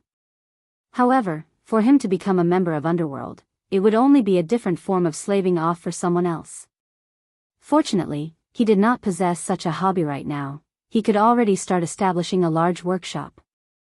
The goal of establishing a large guild was also within close sight, so he truly did not see any need to join Underworld. The most valuable thing one could obtain within Underworld was information about God's domain. In the eyes of others, although such information was extremely precious, to Ye Feng it was common knowledge. The reason he spoke so much was simply to find out more about Underworld. What did you say? South Wolf thought he had heard incorrectly. After speaking for such a long time, Ye Feng had simply rejected him. I'm not interested in joining Underworld. You should look for someone else, Ye Feng reiterated once more. After speaking so much, in the end, you are just toying with me? South Wolf angrily said, do you know what kind of consequences your actions will bring? It is you who contacted me first. Now that I don't wish to join Underworld, are you going to threaten me to join? Ye Feng sneered. Since you dare to toy around with us, Underworld, you naturally have to pay the price. Hand over the flame, and I'll consider it as if this matter never happened. Otherwise, prepare to suffer Underworld's wrath. South Wolf threatened in a cold tone. Ha ha ha. You finally revealed your fox's tail. Since the beginning, your goal has always been the flame, right? You found out from Absolute Heaven that my flame is not anything simple, so you wish to have it for yourselves now, is it? Ye Feng calmly said, I only have one sentence to say to you. If you guys have the ability, then come. Chapter 152, Legendary Character. South Wolf fell silent at Ye Feng's calm reply. He clearly informed Ye Feng of Underworld's background and its frightening might, yet, Ye Feng still resolutely chose to oppose Underworld, refusing to hand over the flame. This was the first time South Wolf encountered such a case. If you think that, just by being acquainted with and backing of a gentle snow, Underworld will not dare target you, you couldn't be more wrong. South Wolf sneered. Even the currently famous Ouroboros does not dare possess enmity against Underworld, not to mention a measly first vice leader. I'll give you one last chance to hand over the flame. That way, you can still play in God's domain comfortably. Otherwise, there will be no place to accommodate you in all of God's domain. It looks like you really don't understand human words. Or is there a problem with your intelligence? Ye Feng laughed disdainfully. You wish to take something that belongs to me with just a few words? Do you think that your family runs God's domain or something? I'll tell you one more time, if you have the ability, then come. I'm eager to see just what you can do to me. If it were his last life, Ye Feng might have yielded. However, it was a different story altogether now. In this life, he possessed both the capital and confidence to challenge a gigantic existence like Underworld after reincarnating. Ye Feng's goal in life was to complete the dream he never accomplished in his previous life, establishing his own virtual empire. On this path, he was destined to make enemies of the many major powers of God's domain. If he lowered his head to Underworld now, how could he challenge the tyrants of God's domain in the future? How could he compete over the resources, territory, equipment, and such in God's domain? Although Underworld's influence was massive, and its influence in reality similarly great, when faced with God's domain, the globally acknowledged second world, nary a power in the world could interfere with the main God system, not to mention a measly Underworld. Even if Underworld wished to investigate Ye Feng's identity in real life, it was an impossible task to achieve. After over 100 years of operation and improvements, the privacy of players in virtual reality games was nigh perfect. It was also impossible to uncover a person's identity through virtual trades. Very good.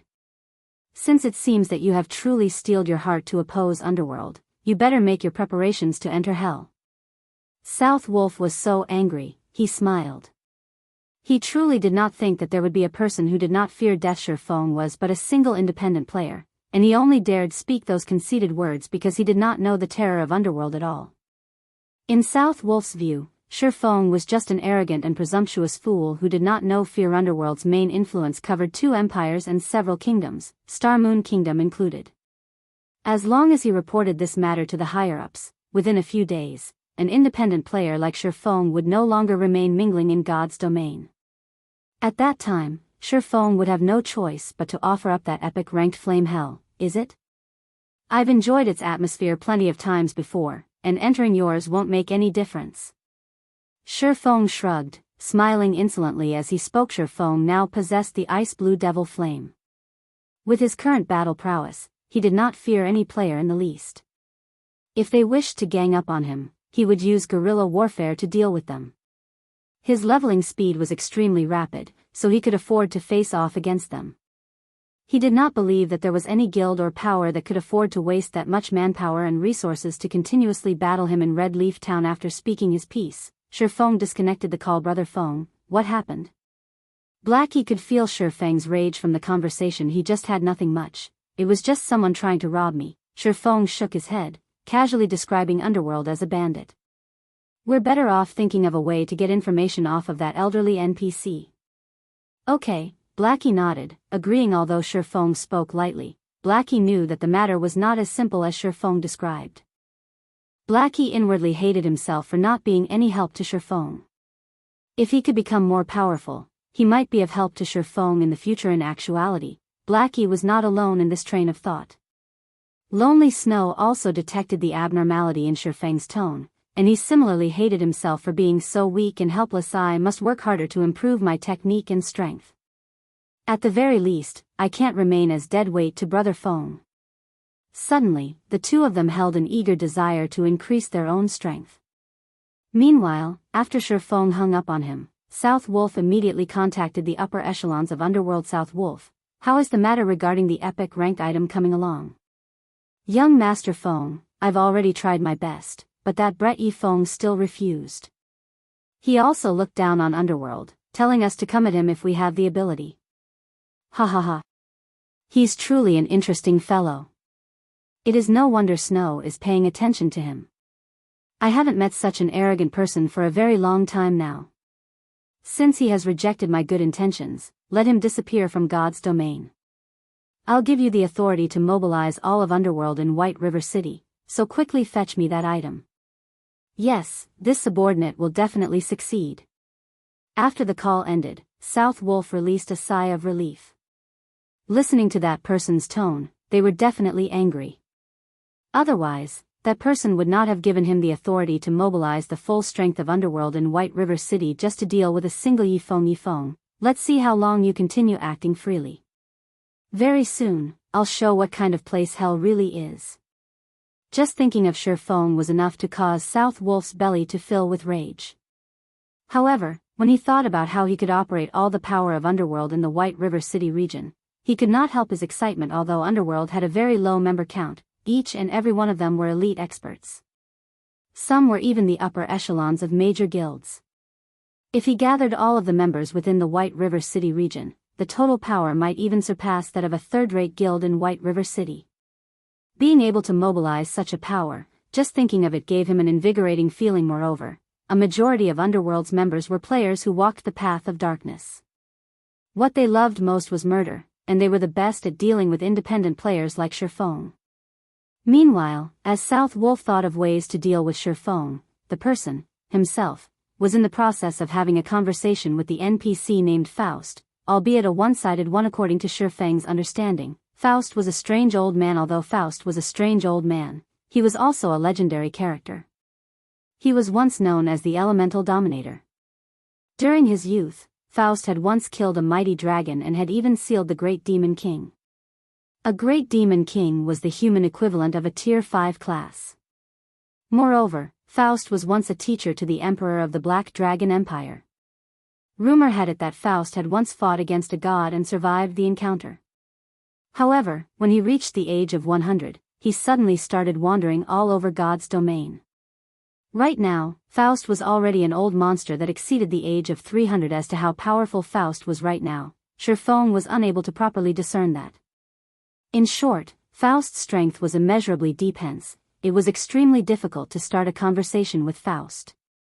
The first condition to do so was to have sufficient strength to attract Faust's attention. The second condition was to have delicious cooking. Only when both of these conditions were fulfilled would Faust give out a rare quest called Delicious Golden Fish. When this quest was completed, one could obtain a reward. In reality, displaying sufficient strength to Faust was a simple task. To do so, one merely needed to deal over 100 damage to the golden fish. However, it was an extremely difficult challenge for players below level 20 to cause over 100 damage. At the very minimum, one needed to be level 20 and possess a complete set of bronze set equipment and a mysterious iron weapon to achieve such damage. Moreover, before one displayed their strength, they needed to initiate a conversation with Faust. On the surface, Faust appeared to not take notice of players. In reality, he secretly paid attention. Yet, just when Ye Feng was about to inform Blackie and Lonely Snow about these conditions, the two of them started cursing at Faust. However, this could also attract Faust's attention. Having the backing of Chapter 153, Legendary Item. After attracting Faust's attention, Ye Feng's remaining task was to deal damage to the golden fish. These level 20 golden fish currently swam within the bright silver river suspended in midair. The river was around 25 to 30 yards above the ground, making it impossible for any normal melee class to attack the golden fish. Moreover, the golden fish had scales as hard as diamonds, and it was nigh impossible for players below level 20 to cause them over 100 damage in a single attack. The golden fish possessed a very high magic resistance as well, reducing the magic damage they received by 40%. Also, the golden fish swam at exceptionally fast speeds in the Silver River, making them extremely hard to hit. As a result, there were many players who gained nothing despite having found the Star River Valley. One thing that greatly differed God's Domain from other virtual reality games was that, in God's Domain, there were many fortuitous encounters available out in the field. These encounters could allow a player to soar to fame and power overnight, and Ye Feng had seen many such examples before. However, even though there were plenty of fortuitous encounters available in God's Domain, encountering one did not necessarily guarantee any harvests. Whether one could obtain anything from such an encounter depended on one's abilities. Blackie, Lonely, you two take this. Ye Feng took 2 basic frost grenades from his bag, passing them to the 2 previously. To obtain the ice blue devil flame, he used a lot of the frost grenades he stocked up. Right now, there were less than 20 remaining, and they were not enough to deal with all the golden fish in the Silver River. Aren't these frost grenades effects too powerful? These are godly tools for PK and grinding. If we could use them without limit, then our leveling speed would be absolutely heaven-defying. Blackie said, shocked, after taking a look at the frost grenades introduction. Just imagine if they used these frost grenades to grind on groups of level 30 monsters. They might even level up once every minute. At that time, what would martial union amount to them? Just the level suppression alone would be enough to oppress them to death. It would be fantastic if we could get more of these. In the future, if pikers surround us, we wouldn't even have to use a single skill to deal with them. Just by throwing a dozen or so of these frost grenades, they would definitely fall dead. However, with effects as good as these, I'm guessing that these items should be extremely rare and precious. Lonely Snow lamented indeed. Not to mention using them for grinding and PK, just having a few of these tools of massacre as lifesavers would be good enough. The longer Blackie looked at the frost grenade in his hand, the more he could not bear to part with it. With this item in hand, he could use it to save his life at the most crucial of moments. Ye Feng only revealed a smile at the two's reactions. He took out another frost grenade for himself, turning to look at the golden fish in the suspended river, saying, "Stop chatting. In a moment, I'll count down to 3, and we'll all throw our frost grenades at the golden fish together." Blackie and Lonely Snow looked at the frost grenades in their hands, reluctance filling their eyes. Brother Feng, using the frost grenades to deal with these golden fish is just too wasteful. The golden fish have 100,000 HP each. The 200 damage from these frost grenades will not make any difference. Moreover, these items can be used at a crucial moment to save our lives. Using them right now is simply a waste. That's right, leader. Blackie and Lonely Snow both tried to persuade Ye Feng. His actions right now were simply that of a wastrel.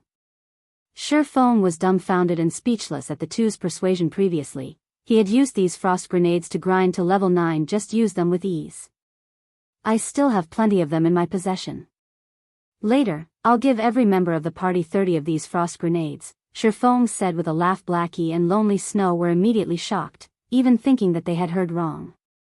A frost grenade was such a precious item, yet, Ye Feng planned to give each of them 30 in the future? This was simply madness. In the future, if they met those bastards from Martial Union, with the frost grenades in hand, couldn't they utterly massacre them? With Ye Feng's assurance, the two of them followed Ye Feng's instructions, throwing their frost grenades at the golden fish suspended in mid-air. Boom. The frost grenades exploded in the midst of the Silver River. Even though the golden fish were adept at dodging, the explosion radius of the frost grenades was extremely wide. Some of the golden fish that did not manage to escape immediately froze solid, damages of over -100 points appearing above their heads. Faust, sitting suspended in mid-air, stroked his white beard. He nodded his head, saying, "Not bad. It seems that you guys have some ability to actually cause some damage to these golden fish. Esteemed Lord Faust, we are only here to catch some golden fish to cook. We hope that our brutish actions did not disturb you." Ye Feng acted courteously as he said, "Oh, I didn't think that you guys would be interested in cooking these golden fish." When Faust heard the word cook, a flash immediately appeared in his eyes. "Since you guys wish to catch the golden fish, I wonder if you can help me catch some live ones as well? My strength is too strong, and I will simply kill these golden fish if I am not careful. This dilemma has left me with no choice but to slowly fish here." "This," Ye Feng said with a hesitant expression, "relax, I won't mistreat you all. As long as you can obtain a satisfactory amount of golden fish for me, I can trade some items for them. How about it?" Faust casually waved his hand, and immediately, tens of items with pleasing appearances appeared and floated in mid-air. Every single one of these tens of items was extremely valuable. Moreover, beside the item's introduction, the amount of golden fish required to trade for the item was displayed as well. "Brother Feng, look. That's a level 15 secret silver ranked staff. There. That's a mysterious iron ranked mage robe. Wah. That's a fine gold ranked cloth armor arm guard." Blackie instantly drooled at the sight of these items. Lonely Snow also discovered a level 15 fine gold ranked two-handed axe, his eyes sparkling at the sight of the weapon. Moreover, the attributes of the weapon were simply mind-blowing. If he equipped that weapon, his attack power would instantly soar by several times. He could get rid of an MT of the same level with just 2 to 3 attacks. However, amongst the many items, an item with a faint orange glow attracted Ye Feng's attention. That was the glowing effect only found on legendary ranked items. A legendary ranked item? Ye Feng was shocked. Previously, he had only heard of players obtaining an epic item at most from the Star River Valley. Ye Feng had even doubted the reliability of the information. Now, however, it seemed that the information was indeed true. The rarity of a legendary item was several tens of times greater than that of an epic item. If a legendary item were already present among the rewards, it would not be strange for there to be an epic item as well in Ye Feng's previous life. Even after he reached level 200 and became a top-tier sword king, he did not possess a single legendary ranked item. To Ye Feng, a legendary ranked item was but a fleeting dream. Only the extremely few tier 4 apex experts would possess one or two legendary items. It was obvious just how rare a legendary item was. Meanwhile, these players who possessed one or two legendary items, even if they were only at the peak of tier 4, their battle prowess would not be any weaker than a tier 5 player that did not possess any legendary items. It was apparent just how much of an improvement a legendary item provided to a player's strength. Ye Feng did not think that, in this life, he would bear witness to a legendary ranked item.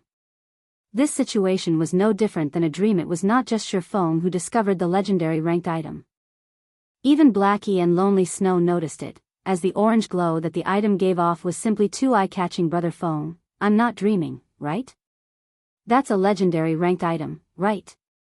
Blackie pinched his own cheeks, saying. Meanwhile, Lonely Snow was speechless from excitement. He kept clapping Blackie's shoulders as he pointed towards the legendary item. You guys are not hallucinating. That is indeed a legendary ranked item. It is also something that I chanced upon. However, this item is useless to me. Although it is possible to obtain this item if you want it, it won't be so easy. Faust stroked his beard as he said with self-satisfaction.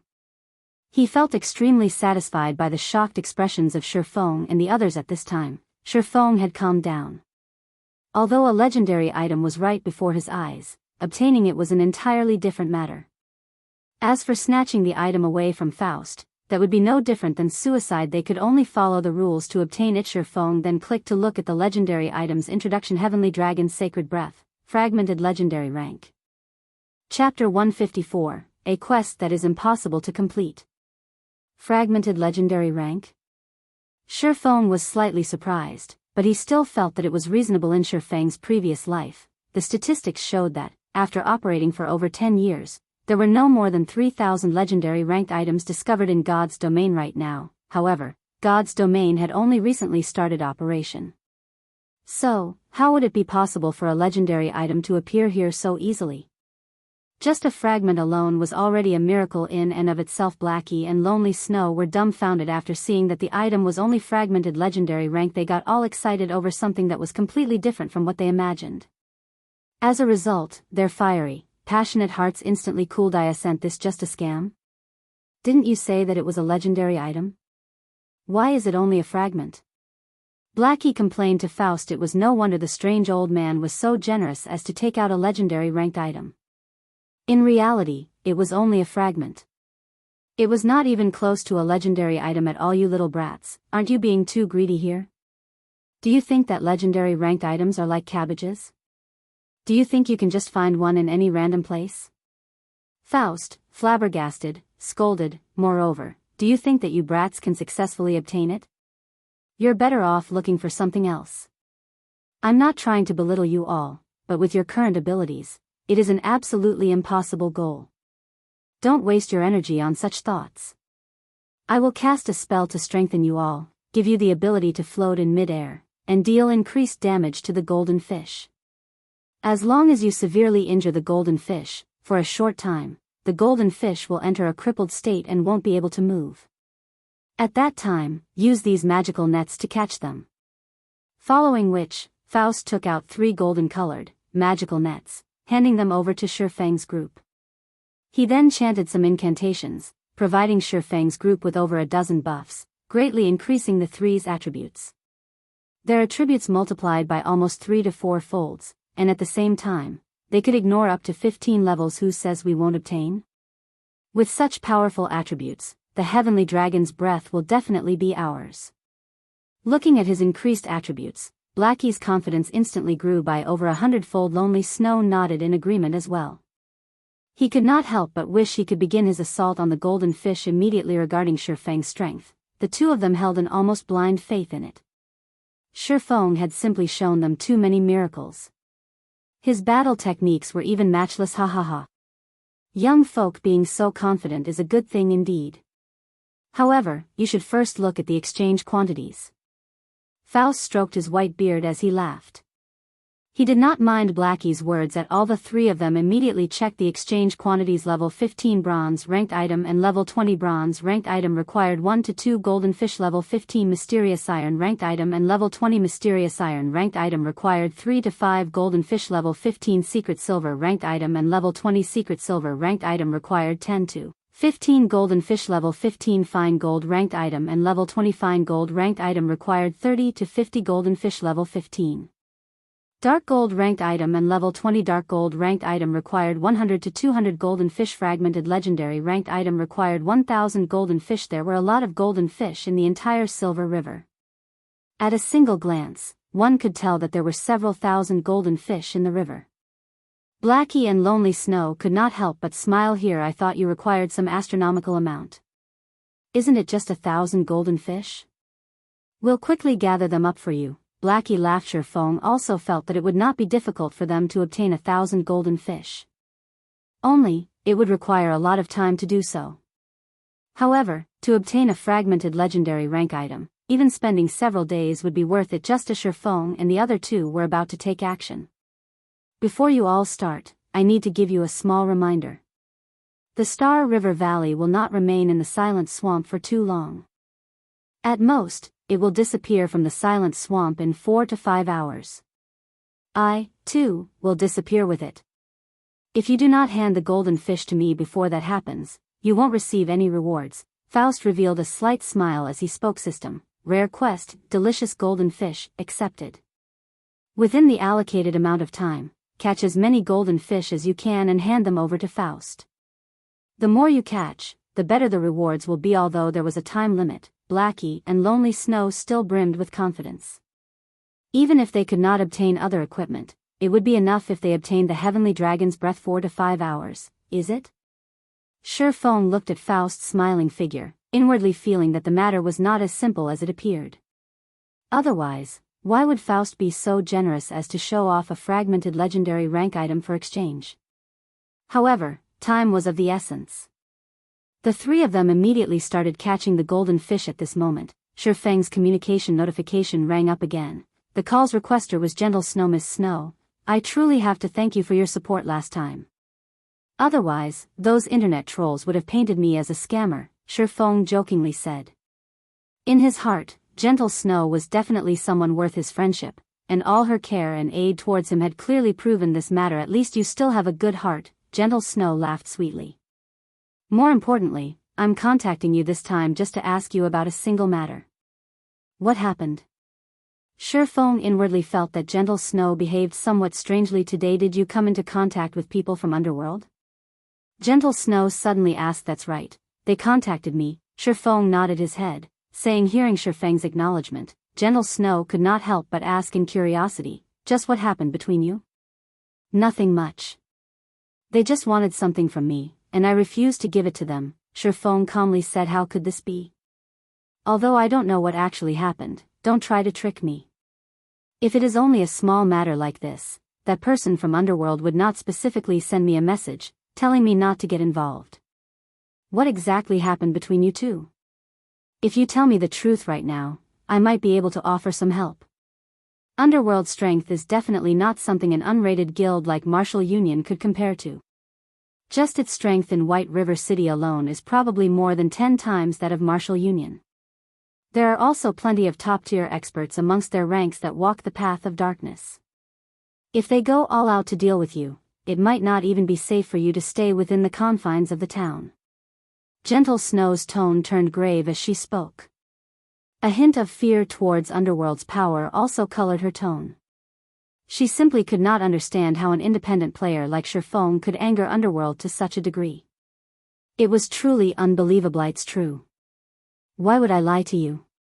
They only wish to obtain something that I possess. I simply refused them and told them to bring it on, if they can. There really isn't anything else, Ye Feng said with a bitter smile. You call that nothing else? I truly admire you right now. You are the first one to actually dare provoke Underworld in such a way. Gentle Snow nearly choked when she heard Ye Feng's words.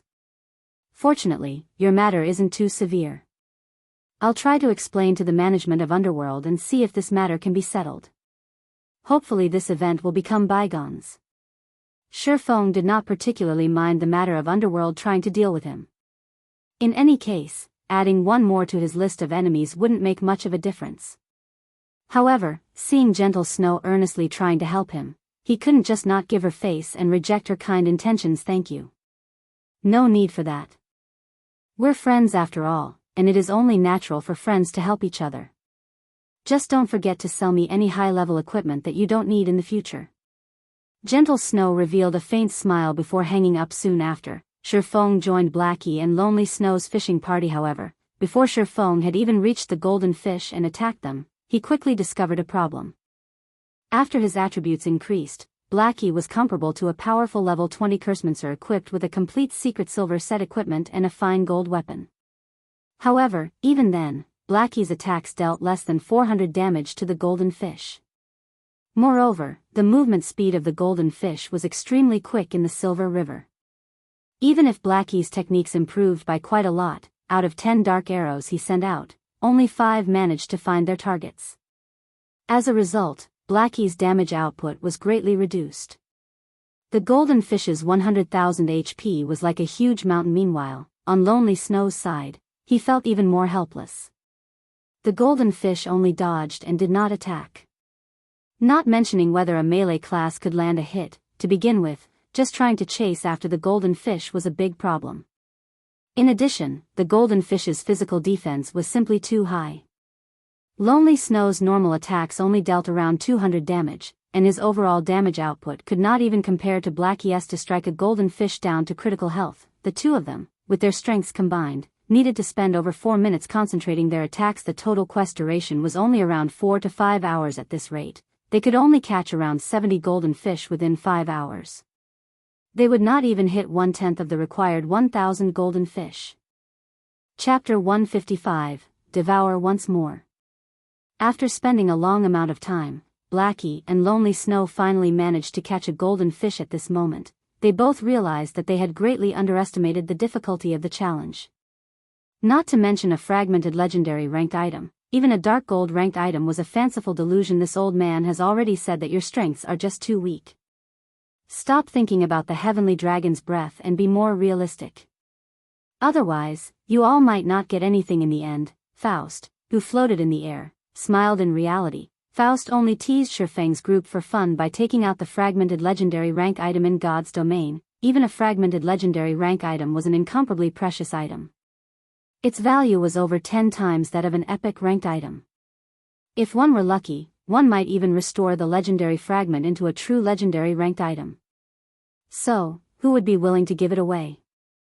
This was why Faust had set such an unreasonable and unattainable amount for exchange. That damned old man. He is clearly just toying with us. Blackie cursed in the party chat. Leader, what do we do now? Should we just give up on the fragmented legendary and dark gold ranked items and just go for a fine gold ranked item? Lonely Snow had already given up on an unattainable item. Shi Feng shook his head, saying, "You guys focus on catching the golden fish. I'll try by myself." It was impossible for Shi Feng to give up on the fragmented legendary rank item. Who knew when he would have another chance to meet with a fragmented legendary ranked item? Moreover, the difficulty of obtaining one at that time would definitely be much higher than now. If he couldn't even obtain a fragmented legendary ranked item, how could he secure a legendary ranked item in the future?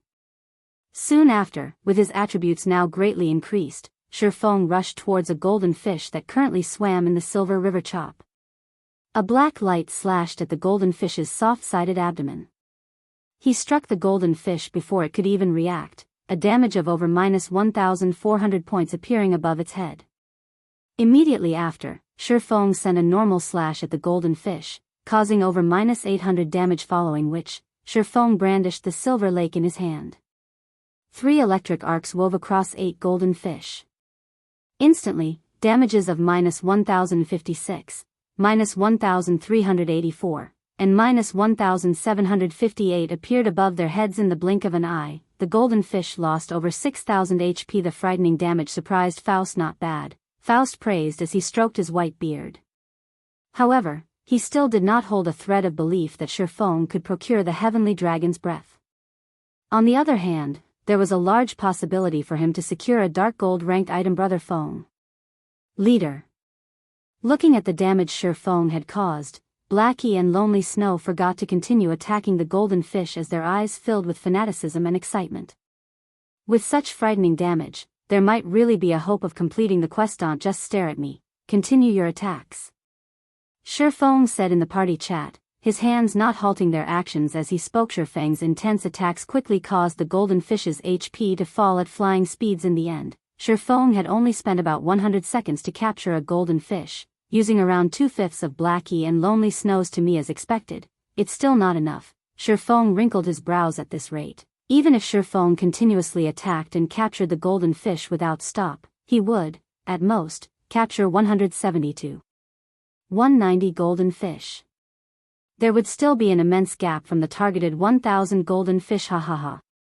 Young man, you have truly given me a shock. However, I've already said this before, you all should not try to obtain the fragmented legendary ranked item. With all three of you combined, it would be good enough to trade for 1 or 2 dark gold ranked items. Faust laughed with confidence naturally. Ye Feng did not give up at Faust's words. Suddenly, a clear blue flame appeared floating above Ye Feng's palm. This flame was the ice blue devil flame. The ice blue devil flame wrapped around Ye Feng's entire body, increasing Ye Feng's damage by 20%. I've truly underestimated you. You can even control a mysterious flame. When Faust saw the ice blue devil flame, he was once more given a shock. Looking at the mysterious flame's power, it should be a tier 2 mysterious flame. Mastering a tier 2 mysterious flame at such a young age, you are truly not a simple fellow. Unfortunately, it is still not enough. With the support of the ice blue devil flame, Ye Feng's damage soared once more. He then attacked zealously, filling the sky with sword images. Now, his normal slashes alone could deal over 1,000 damage, while his chop dealt over -1,700 damage. The most frightening was the thunder flame explosion, dealing over -3,000 damage. In the end, Ye Feng only spent around 1 minute to successfully catch a golden fish. Moreover, Thundering Flash, Earth Splitter, and Thunder Flame Explosion also dealt some damage to the other golden fish. Only, the cooldowns for these skills were too long. In addition to the golden fish constantly swimming about, never staying in a single place, the effects of these AoE skills were extremely limited. Continuing at this pace, Ye Feng could catch somewhere over 300 golden fish in 5 hours. However, it was still a great distance from 1000. Am I really not able to attain the fragmented legendary ranked item? Ye Feng felt very reluctant. No matter what was said, a fragmented legendary ranked item was simply too rare. Finding one now was only due to heaven-defying luck. Ha. Don't be discouraged, young man. You have already performed quite well. If you all can capture 400 golden fish, I can trade you an epic ranked item. Consider it as a reward for your efforts. Faust smiled, consoling. It had been very long since he had seen a youth with such a fighting spirit. However, with Ye Feng and the others' current standards, there was not a great likelihood they could earn even an epic ranked item. That damned old man. He only knows how to toy with us. Even if we have a full 5 hours right now, our chances of catching 400 golden fish are less than 40%, Blackie cursed in the party chat.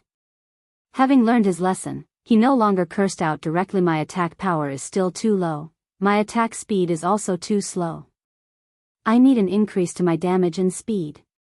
Ye Feng entered deep thought as he tried to think of a way to increase his abilities. If he used the intermediate frost grenades, with all 3 of them bombarding a wide area of the Silver River, they might capture over 400 golden fish. The problem was, however, that he simply did not have that many intermediate frost grenades. Moreover, each intermediate frost grenade cost 10 silver coins. A single intermediate frost grenade could deal around -500 damage to the golden fish. Then, killing a golden fish would require 200 intermediate frost grenades, which would cost up to 20 gold coins. Taking into account the effective area of the frost grenades, every 200 frost grenades would kill around 20 golden fish, making the value of each golden fish the equivalent of 1 gold coin. Meanwhile, 1,000 golden fish would equal to 1,000 gold coins. Although purchasing a fragmented legendary ranked item for 1,000 gold coins was no different than daylight robbery, to begin with, Ye Feng did not possess nearly that much money. Hence, this method was not feasible. What should I do? How can I increase my attack power? Ye Feng flipped through his bag. He managed to think of over a dozen methods, but not one of them were feasible at this moment. Ye Feng discovered the level 10 fine gold ranked greatsword that he collected from the Sun Temple. This greatsword was something he had prepared for the Abyssal Blade's level up. He had completely forgotten about it due to being too busy. Now that he collected 10 silver dawns, he could level up the Abyssal Blade. That's right. If I can raise the Abyssal Blade to level 10, its attributes will massively increase. Maybe it would be possible at that time. Inspiration structure Feng. There would be a checkpoint for weapons at every 10 levels, and there would be a big improvement when these checkpoints were reached. Right now, the level 5 Abyssal Blade could rival a level 10 secret silver weapon. If it devoured a fine gold weapon and 10 secret silver weapons, it would undergo an impressive growth. Let's start devouring, then. Ye Feng immediately chose to level up the Abyssal Blade, starting the devouring process. Chapter 156, Black Dragon coming into being. At a glance, the Kabula wilderness was comprised mainly of silt and gravel. There were also plenty of abandoned pastures and farmland. From time to time, sounds of crows cawing reverberated throughout the land. Level 10 monsters, such as white-tusked boars, large bisons, and vultures, roamed this land, and they were all extremely ferocious at this stage of the game. A level 10 monster area was an extremely dangerous place for players. However, in a certain pasture in the Kabula wilderness, a 20-man team currently grinded on white-tusked boars. We're almost finished clearing out the monsters over here. Little Shadow, go lure some more monsters over, a handsome youth commanded. This youth wore a set of golden armor and wielded a greatsword. Yes, the level 9 assassin called Little Shadow very respectfully answered. He then turned to lure more monsters. If an average player witnessed this scene, they would probably be incomparably shocked. A level 9 assassin wearing mysterious iron-set equipment was definitely an expert of God's domain. No matter which large guild such an expert joined, he would be one of the upper echelons of the guild.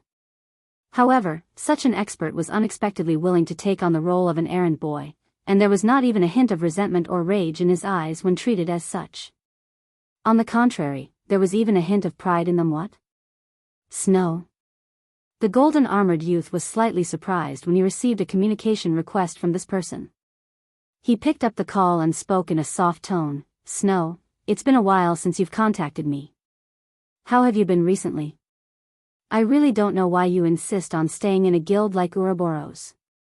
Won't you develop further if you join me in Underworld? Feng Xianyang, I've already said it before, I will not join Underworld. I will depend on myself to create my own legacy. I'm only looking for you today to ask for your help on a matter, Gentle Snow calmly said. Say it, then. As long as it's a request from you, Snow, I will strive to fulfill it, the golden-armored youth immediately said with a smile. This was the first time Gentle Snow had came to him asking for help. Previously, Gentle Snow had constantly tried to put distance between them, so this was a golden opportunity for him to show off. It's nothing big. It's about the message that you sent me before, telling me to stay out of that matter. I understand the crux of the problem, and isn't it just a small conflict? Moreover, Ye Feng is a friend of mine. So, I hope that you can give me some face and let this matter go, Gentle Snow said. Ye Feng, is it? Feng Xianyang wrinkled his brows. He did not think that Gentle Snow would ask him about this matter. That's right, it's Ye Feng. What are your thoughts? Gentle Snow asked. Since you've already spoken, naturally, there will be no problems. You can rest assured, I'll talk to my subordinates about it. Feng Xianyang smiled soon after. Gentle Snow disconnected the call. Snow, why would you care so much about the Ye Feng? You don't usually pay much attention to anyone else. Don't tell me you've taken a liking to that brat? Zhao Yueru, who stood beside Gentle Snow, giggled, the expression she revealed suggesting the two must be involved with each other. Yuri overthinking things. Gentle Snow rolled her eyes at Zhao Yueru.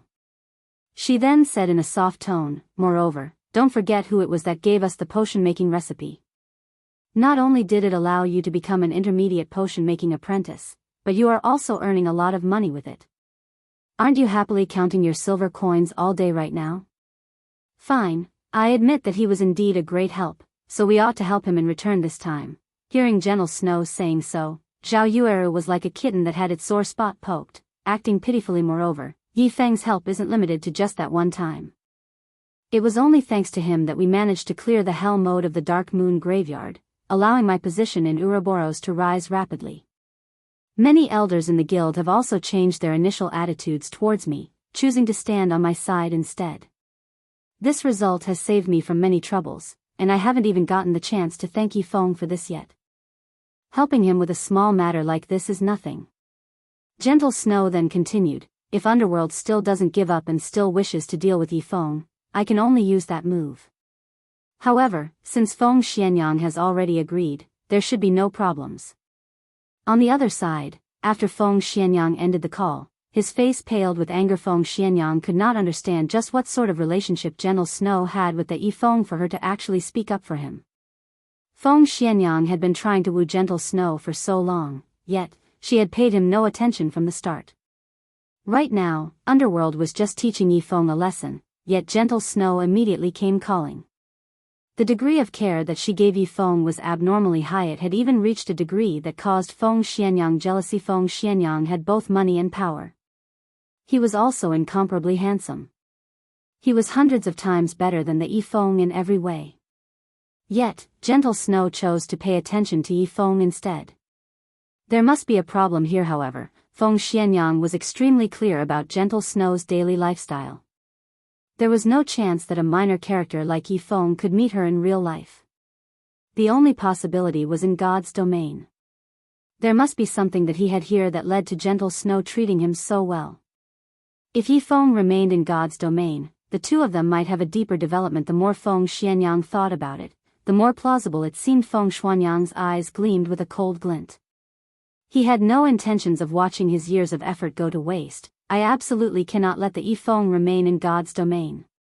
He would not tolerate Ye Feng's continued contact with Gentle Snow. He needed to get rid of Ye Feng immediately. Only with Ye Feng gone would there be no possibility of any development occurring between him and Gentle Snow. Young Master Feng, do you have any commands? South Wolf respectfully asked. I want you to break apart the relationship between Ye Feng and Gentle Snow. Think of a way to turn them against each other, then make Ye Feng disappear from God's domain. However, you cannot let others know that Underworld is involved in this matter. Do you understand? Feng Xianyang coldly said. Understood. This subordinate will carry out your orders. However, I hope that young Master Feng can allot me some more helpers. That way, I can do things more easily. South Wolf smiled as he spoke. Fine. I'll send a party from the Underworld guards to assist you. However, you have to carry things out more beautifully, Feng Xianyang said. Hearing the name, Underworld guards, South Wolf was shocked into a jump. He simply did not know how Ye Feng had provoked young Master Feng to unleash the Underworld guards, the core strength of Underworld. Moreover, it was not tasking just an individual, but a full party. Young Master Feng, rest assured, this subordinate will carry out your orders without fail, South Wolf assured. Star River Valley. The abyssal blade in Shifeng's hands suddenly emitted pitch-black flames. These black flames instantly wrapped around the fine gold-ranked great sword and the 10 silver dawns.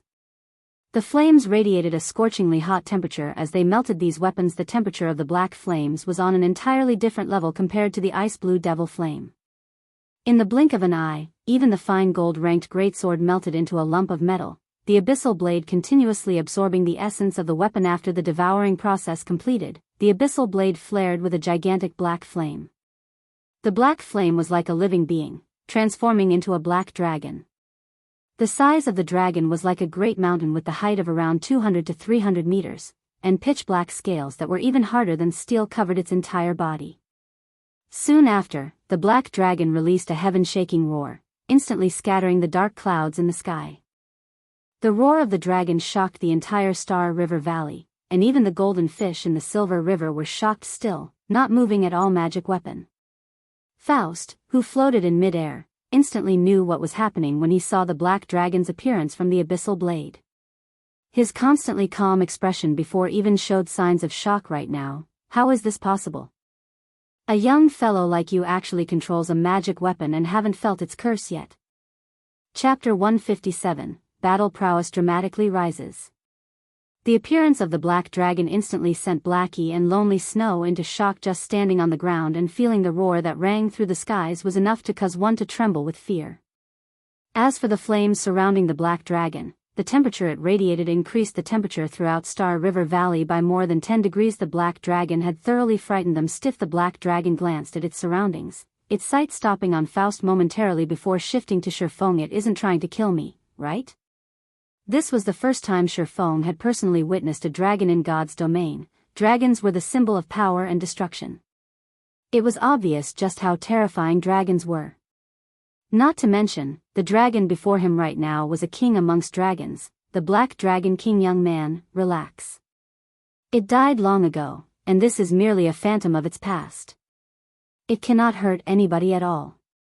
It has only materialized itself now because you allowed the magic weapon to devour and obtain new power. Faust could see the worry in Ye Feng's eyes. Hence, he explained with a smile as expected, the Black Dragon King before Ye Feng simply stared him, taking no other actions. However, even if it were just a phantom, it was still enough to frighten a person greatly. If the actual body of the Black Dragon King were here right now, it might have instantly turned the entire Star River Valley into a sea of flames, a living hell.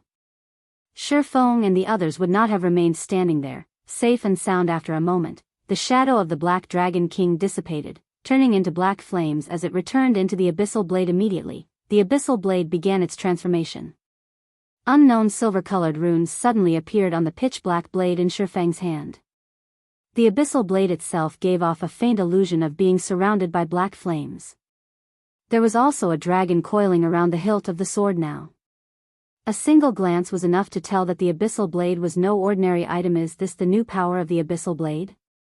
As Ye Feng held the Abyssal Blade, he felt the misconception of two minds connecting with each other. It felt as if the Abyssal Blade were becoming another part of his body, and moving it was no different than stretching his own arm. Aside from this misconception, the attributes of the Abyssal Blade also underwent an earth-shaking transformation. Abyssal Blade, one-handed sword, magic weapon. Attack power plus 96. All attributes plus 22. Attack speed plus 6. Ignore levels plus 7. Attacks have a 30% chance of causing 200% damage, 10% chance to cause 300% damage, 20% chance to induce Doom Curse, reducing all attributes by 40%, lasting 30 seconds if wielder belongs to any swordsman job, all skill levels plus 3. Increase free ability points received by 2 points for every increase in level. Equipment level 10. Can be leveled up. Devour 10 level 15 mysterious iron equipment and 1 level 15 secret silver equipment to level up to level 15. Can be evolved. Unknown. Additional skill 1. Phantom Kill. Instantly creates a doppelganger. You can control this doppelganger.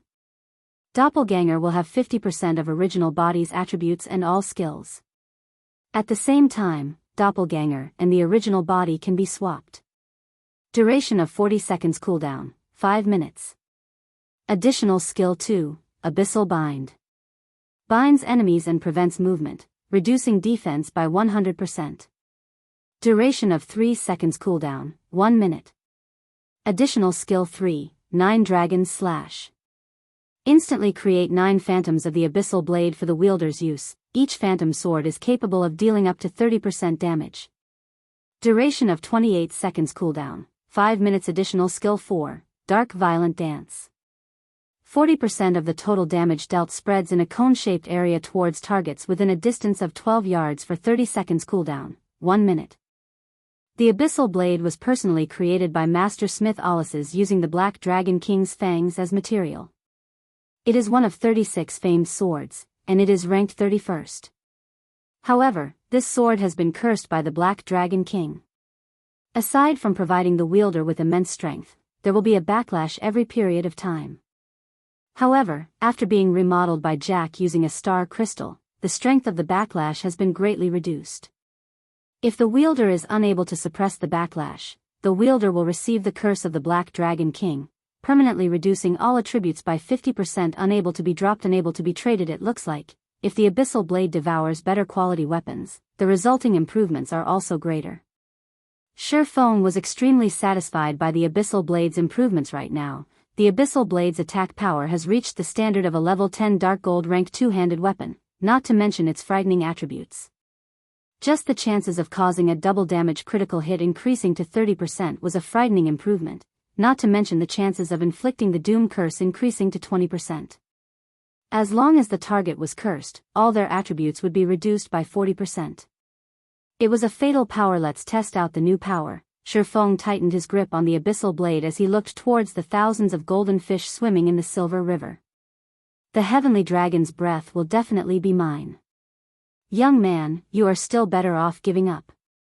Although you have greatly increased your weapon's prowess, it is still impossible for you to obtain the fragmented legendary ranked item, Faust said with a smile. It was not that he looked down on Ye Feng, rather, he was extremely clear about the difficulty of the challenge he had set.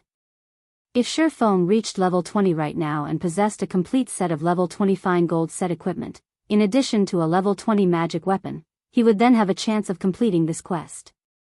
However, it was clear that Ye Feng had yet to reach such a standard. Moreover, he was still far from achieving it. On the other hand, there was a great possibility that he could earn an epic ranked item. Now what if I use this? Ye Feng suddenly took out the freezing shadow he previously obtained. Freezing shadow, dart type consumable item. Usage count, 10,000/10,000. Causes 120% frost damage towards a target. Only effective towards enemies that are level 30 and below. No cooldown at a glance. Even Blackie and Lonely Shadow, who were familiar with Ye Feng, might not understand this item. The freezing shadow darts could only attack a single target at a time. Compared to using a skill to cause damage, it was much weaker, so how could it possibly reach the target of 1,000 golden fish? Faust could not help but shake his head, silent as he turned back to his fishing. Blackie, Lonely Snow, come over here and help me capture the golden fish. Ye Feng flew up to the silver river as he spoke to his companions. Although the two did not know what Ye Feng was trying to do, they still chose to trust him unconditionally. Let's start, then. After the two of them made their preparations to capture the golden fish with the magical net, Ye Feng also finished his own preparations. Immediately after Ye Feng activated the ice blue devil flame, he rushed towards the group of fish with the abyssal blade in one hand and the freezing shadow in the other. Ye Feng then slashed the abyssal blade towards the spot with the highest concentration of golden fish. Thundering flash. Instantly, 3 electric arcs weaved across over 20 golden fish, inflicting frightening damages of -1846, -2389, and -3201. There were also some golden fish that received critical hits, doubling the damage they received to -3692, -4778, and -6402. There were even some that felt the doom curse upon them, immediately reducing their attributes by 40% and their maximum HP to 60,000 points. Earth Splitter. Thunder Flame Explosion. After the 3 massive AoE skills, every golden fish Ye Feng struck lost at least 20,000 HP. The ones that received critical strikes lost over 30,000 HP, while those that received the doom curse instantly lost close to half of their HP. Seeing these damages, Blackie and Lonely Snow were both dumbfounded. They even thought that they were dreaming. Scatter and Go, Dark Violent Dance. After using the 3 massive AoE skills, he wielded the freezing shadow as he activated the Dark Violent Dance. Shio.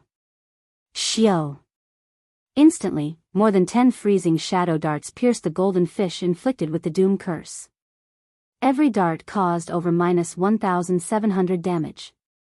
Simultaneously, the damage spread effect of the Dark Violent Dance caused over -600 damage to each of the surrounding golden fish. In the blink of an eye, over 100 golden fish had their HP reduced. Unlike the frost grenades, the freezing shadows did not have a cooldown. The number of darts a player could toss out within a fixed period of time depended solely on their attack speed. Due to the attribute improvement of the abyssal blade, Ye Feng's attack speed had become much faster. In addition to Faust's buff, Ye Feng could easily throw out 20 freezing shadow darts simultaneously. However, in an attempt to pursue stability and accuracy, Ye Feng limited the number of darts he tossed out to 12 at a time. Due to Ye Feng's unrestrained damaging, the HP of the golden fish afflicted by the doom curse madly reduced. Very quickly, the 60,000 HP of these golden fish fell to a critical level, forcing them into a crippled state. Chapter 158, The Final Violent Dance. Lonely, I'm not dreaming, right?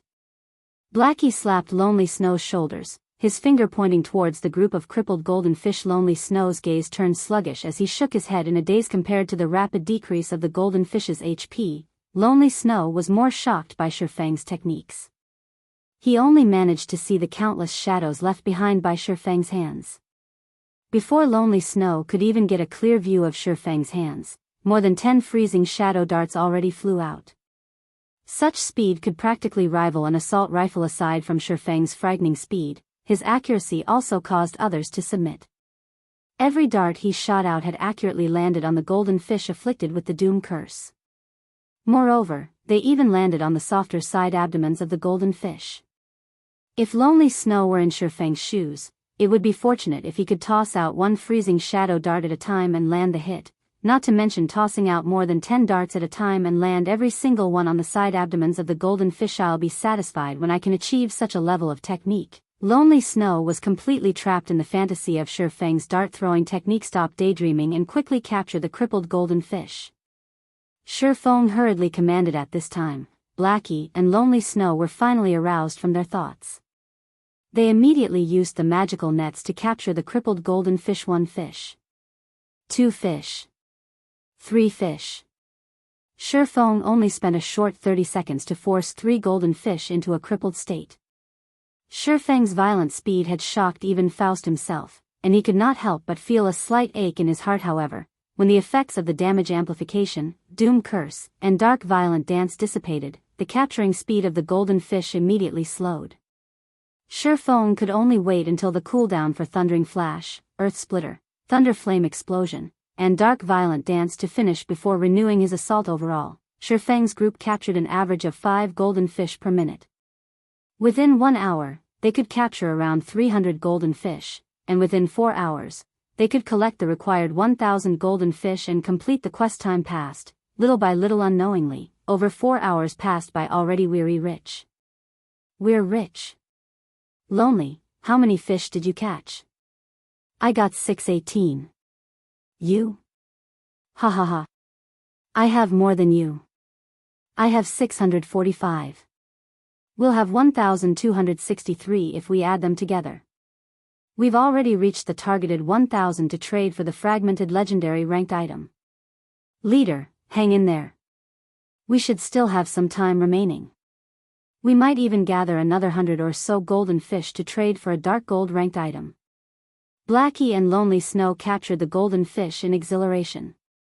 As they watched the number of golden fish continuously grow in their bags, they could not suppress even a smile on their faces. The only misfortune in this situation was that Ye Feng could not raise his skill proficiency by attacking these golden fish. He also did not obtain a single point of experience from his efforts. If he killed this many level 20 special elites in a normal situation, the 3 of them would have long since risen by 2 or 3 levels. However, Ye Feng did not feel much from this. It was only Blackie and Lonely Snow who did not know of the rarity of a fragmented legendary ranked item. They might not get another chance to secure one for a very long time. To obtain the fragmented legendary ranked item, the Heavenly Dragon's Breath, right now, even spending 1 to 2 days would be worth it, not to mention spending only several hours. Ye Feng's strength would soar if they possessed a fragmented legendary ranked item. As long as he equipped it, even when faced with apex experts, he would still suppress them with overwhelming strength. In God's domain, there were none willing to follow a weakling. Players would only revere the strong. If Ye Feng wanted to establish his own virtual empire, he first needed to empower himself. Only then could attract others to follow him. During the early stages of God's domain, players like Ye Feng, who had yet to start up their own workshops, had 0 chances of competing against the various large guilds. In God's domain, there were plenty of high-leveled field bosses that dropped valuable loot. There were even some that would drop dark gold ranked items. If lucky, players might even encounter a High Lord ranked monster. Although High Lord ranked monsters were incomparably powerful, they possessed a small chance to drop an epic ranked item. As for the usefulness of an epic ranked item to a guild, that was obvious.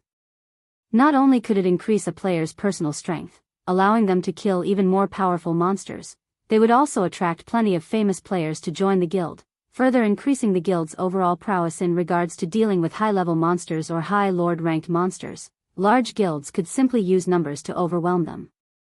Although they would have to pay a heavy price, everything would be worth it if they could obtain top-tier equipment.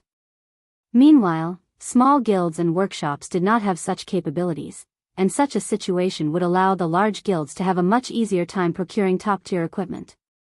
As more time passed, the gap between the two would continue to grow larger and larger, and soon, the small guilds would have no chance to compare to large guilds at all. Although developing a guild with a massive amount of members was an easy task, it was a long and arduous process to fully persuade these players to willing stay in the guild and share in the wealth and woe together. Time was necessary for the members to improve their cooperation with each other. A guild also needed a core framework that could properly manage the guild members. Aside from that, a guild needed sufficiently attractive incentives and treatment to attract new members. It also needed to have a massive space for improvements and wonderful future prospects. Meanwhile, having wonderful future prospects meant having a powerhouse as a leader. None of these points could be missing. Otherwise, the recruited members would easily choose to leave the guild for guilds like Martial Union, Assassin's Alliance, and Ouroboros. They had long since formed a sturdy foundation. They were also led by apex powerhouses. Hence, the moment they entered a new virtual reality game, they would very quickly develop themselves. They also continuously recruited a large number of players. Hence, even if they suffered massive setbacks, they would very quickly rise again. Meanwhile, for startup guilds like Shadow, they did not even possess a proper welfare system. If they wished to recruit a large number of players within a short period, they might cause an adverse effect, entering a period of stagnation and maybe even a period of declination. Thus, Ye Feng chose to go down the road of the elite. He planned to first form a powerful team as the guild's foundation. He would then improve it steadily, gradually increasing the guild's member capacity. He would not follow in the footsteps of Shadow, where the guild appeared superb on the outside, but in reality, it was riddled with holes, unable to withstand even a single blow. If Ye Feng wished to form a sturdy foundation, powerhouses were a definite must, even more so for a newly established guild and workshop like Zero Wing. Without strength that surpassed others, how could they suppress those other experts and recruit them into the guild? Only with great strength would Zero Wing show others the possibilities of advancement in their guild. Meanwhile, the fragmented legendary ranked item was unquestionably a great source of strength for Ye Feng. Time is almost up. I should start the final spurt, then. After battling at full power for over 4 hours, Ye Feng was drenched in sweat. Be it mentally or physically, he was exhausted near to collapsing. If it were not for the attraction of the fragmented legendary ranked item, he would have long since fainted into a deep sleep. Soon after, Ye Feng took out all the frost grenades he had in his possession and all of the Tier 1 magic scrolls he had. He then distributed them to Blackie and Lonely Snow. These items are very precious. We'll use them together. Absolutely do not waste them, Ye Feng sternly said in the party chat. Brother Feng, rest assured. I'm a cursemancer, so it will not be a problem for me to release these Tier 1 magic scrolls. Leave it to me. Blackie and Lonely Snow could also feel the weight of these items. Not mentioning the frost grenades, just the value of such a large quantity of Tier 1 magic scrolls was immeasurable. If any accidents occurred, their losses would be abnormally huge. Attack that group of golden fish with me. Ye Feng tossed out an intermediate frost grenade, solidifying a group of golden fish in place. He then used Thundering Flash, inflicting a damage amplification effect and the Doom Curse on them. Soon after, he unfurled a Fire-type Tier 1 magic scroll, blasting an attack at the group of golden fish. Blackie and Lonely Snow also tossed out their frost grenades at the same time, freezing all the golden fish. They then followed up by using the Tier 1 magic scrolls, immediately starting violent bombardment. A series of explosions resounded throughout the Silver River, giving rise to layers upon layers of waves. The shocking damages caused the HP of the group of golden fish to roll downwards frantically. Compared to Ye Feng's initial burst, this burst was much more powerful. Watching this, Faust could not help but wipe away the cold sweat that formed on his forehead. Are these young lads trying to snatch even my family inheritance away?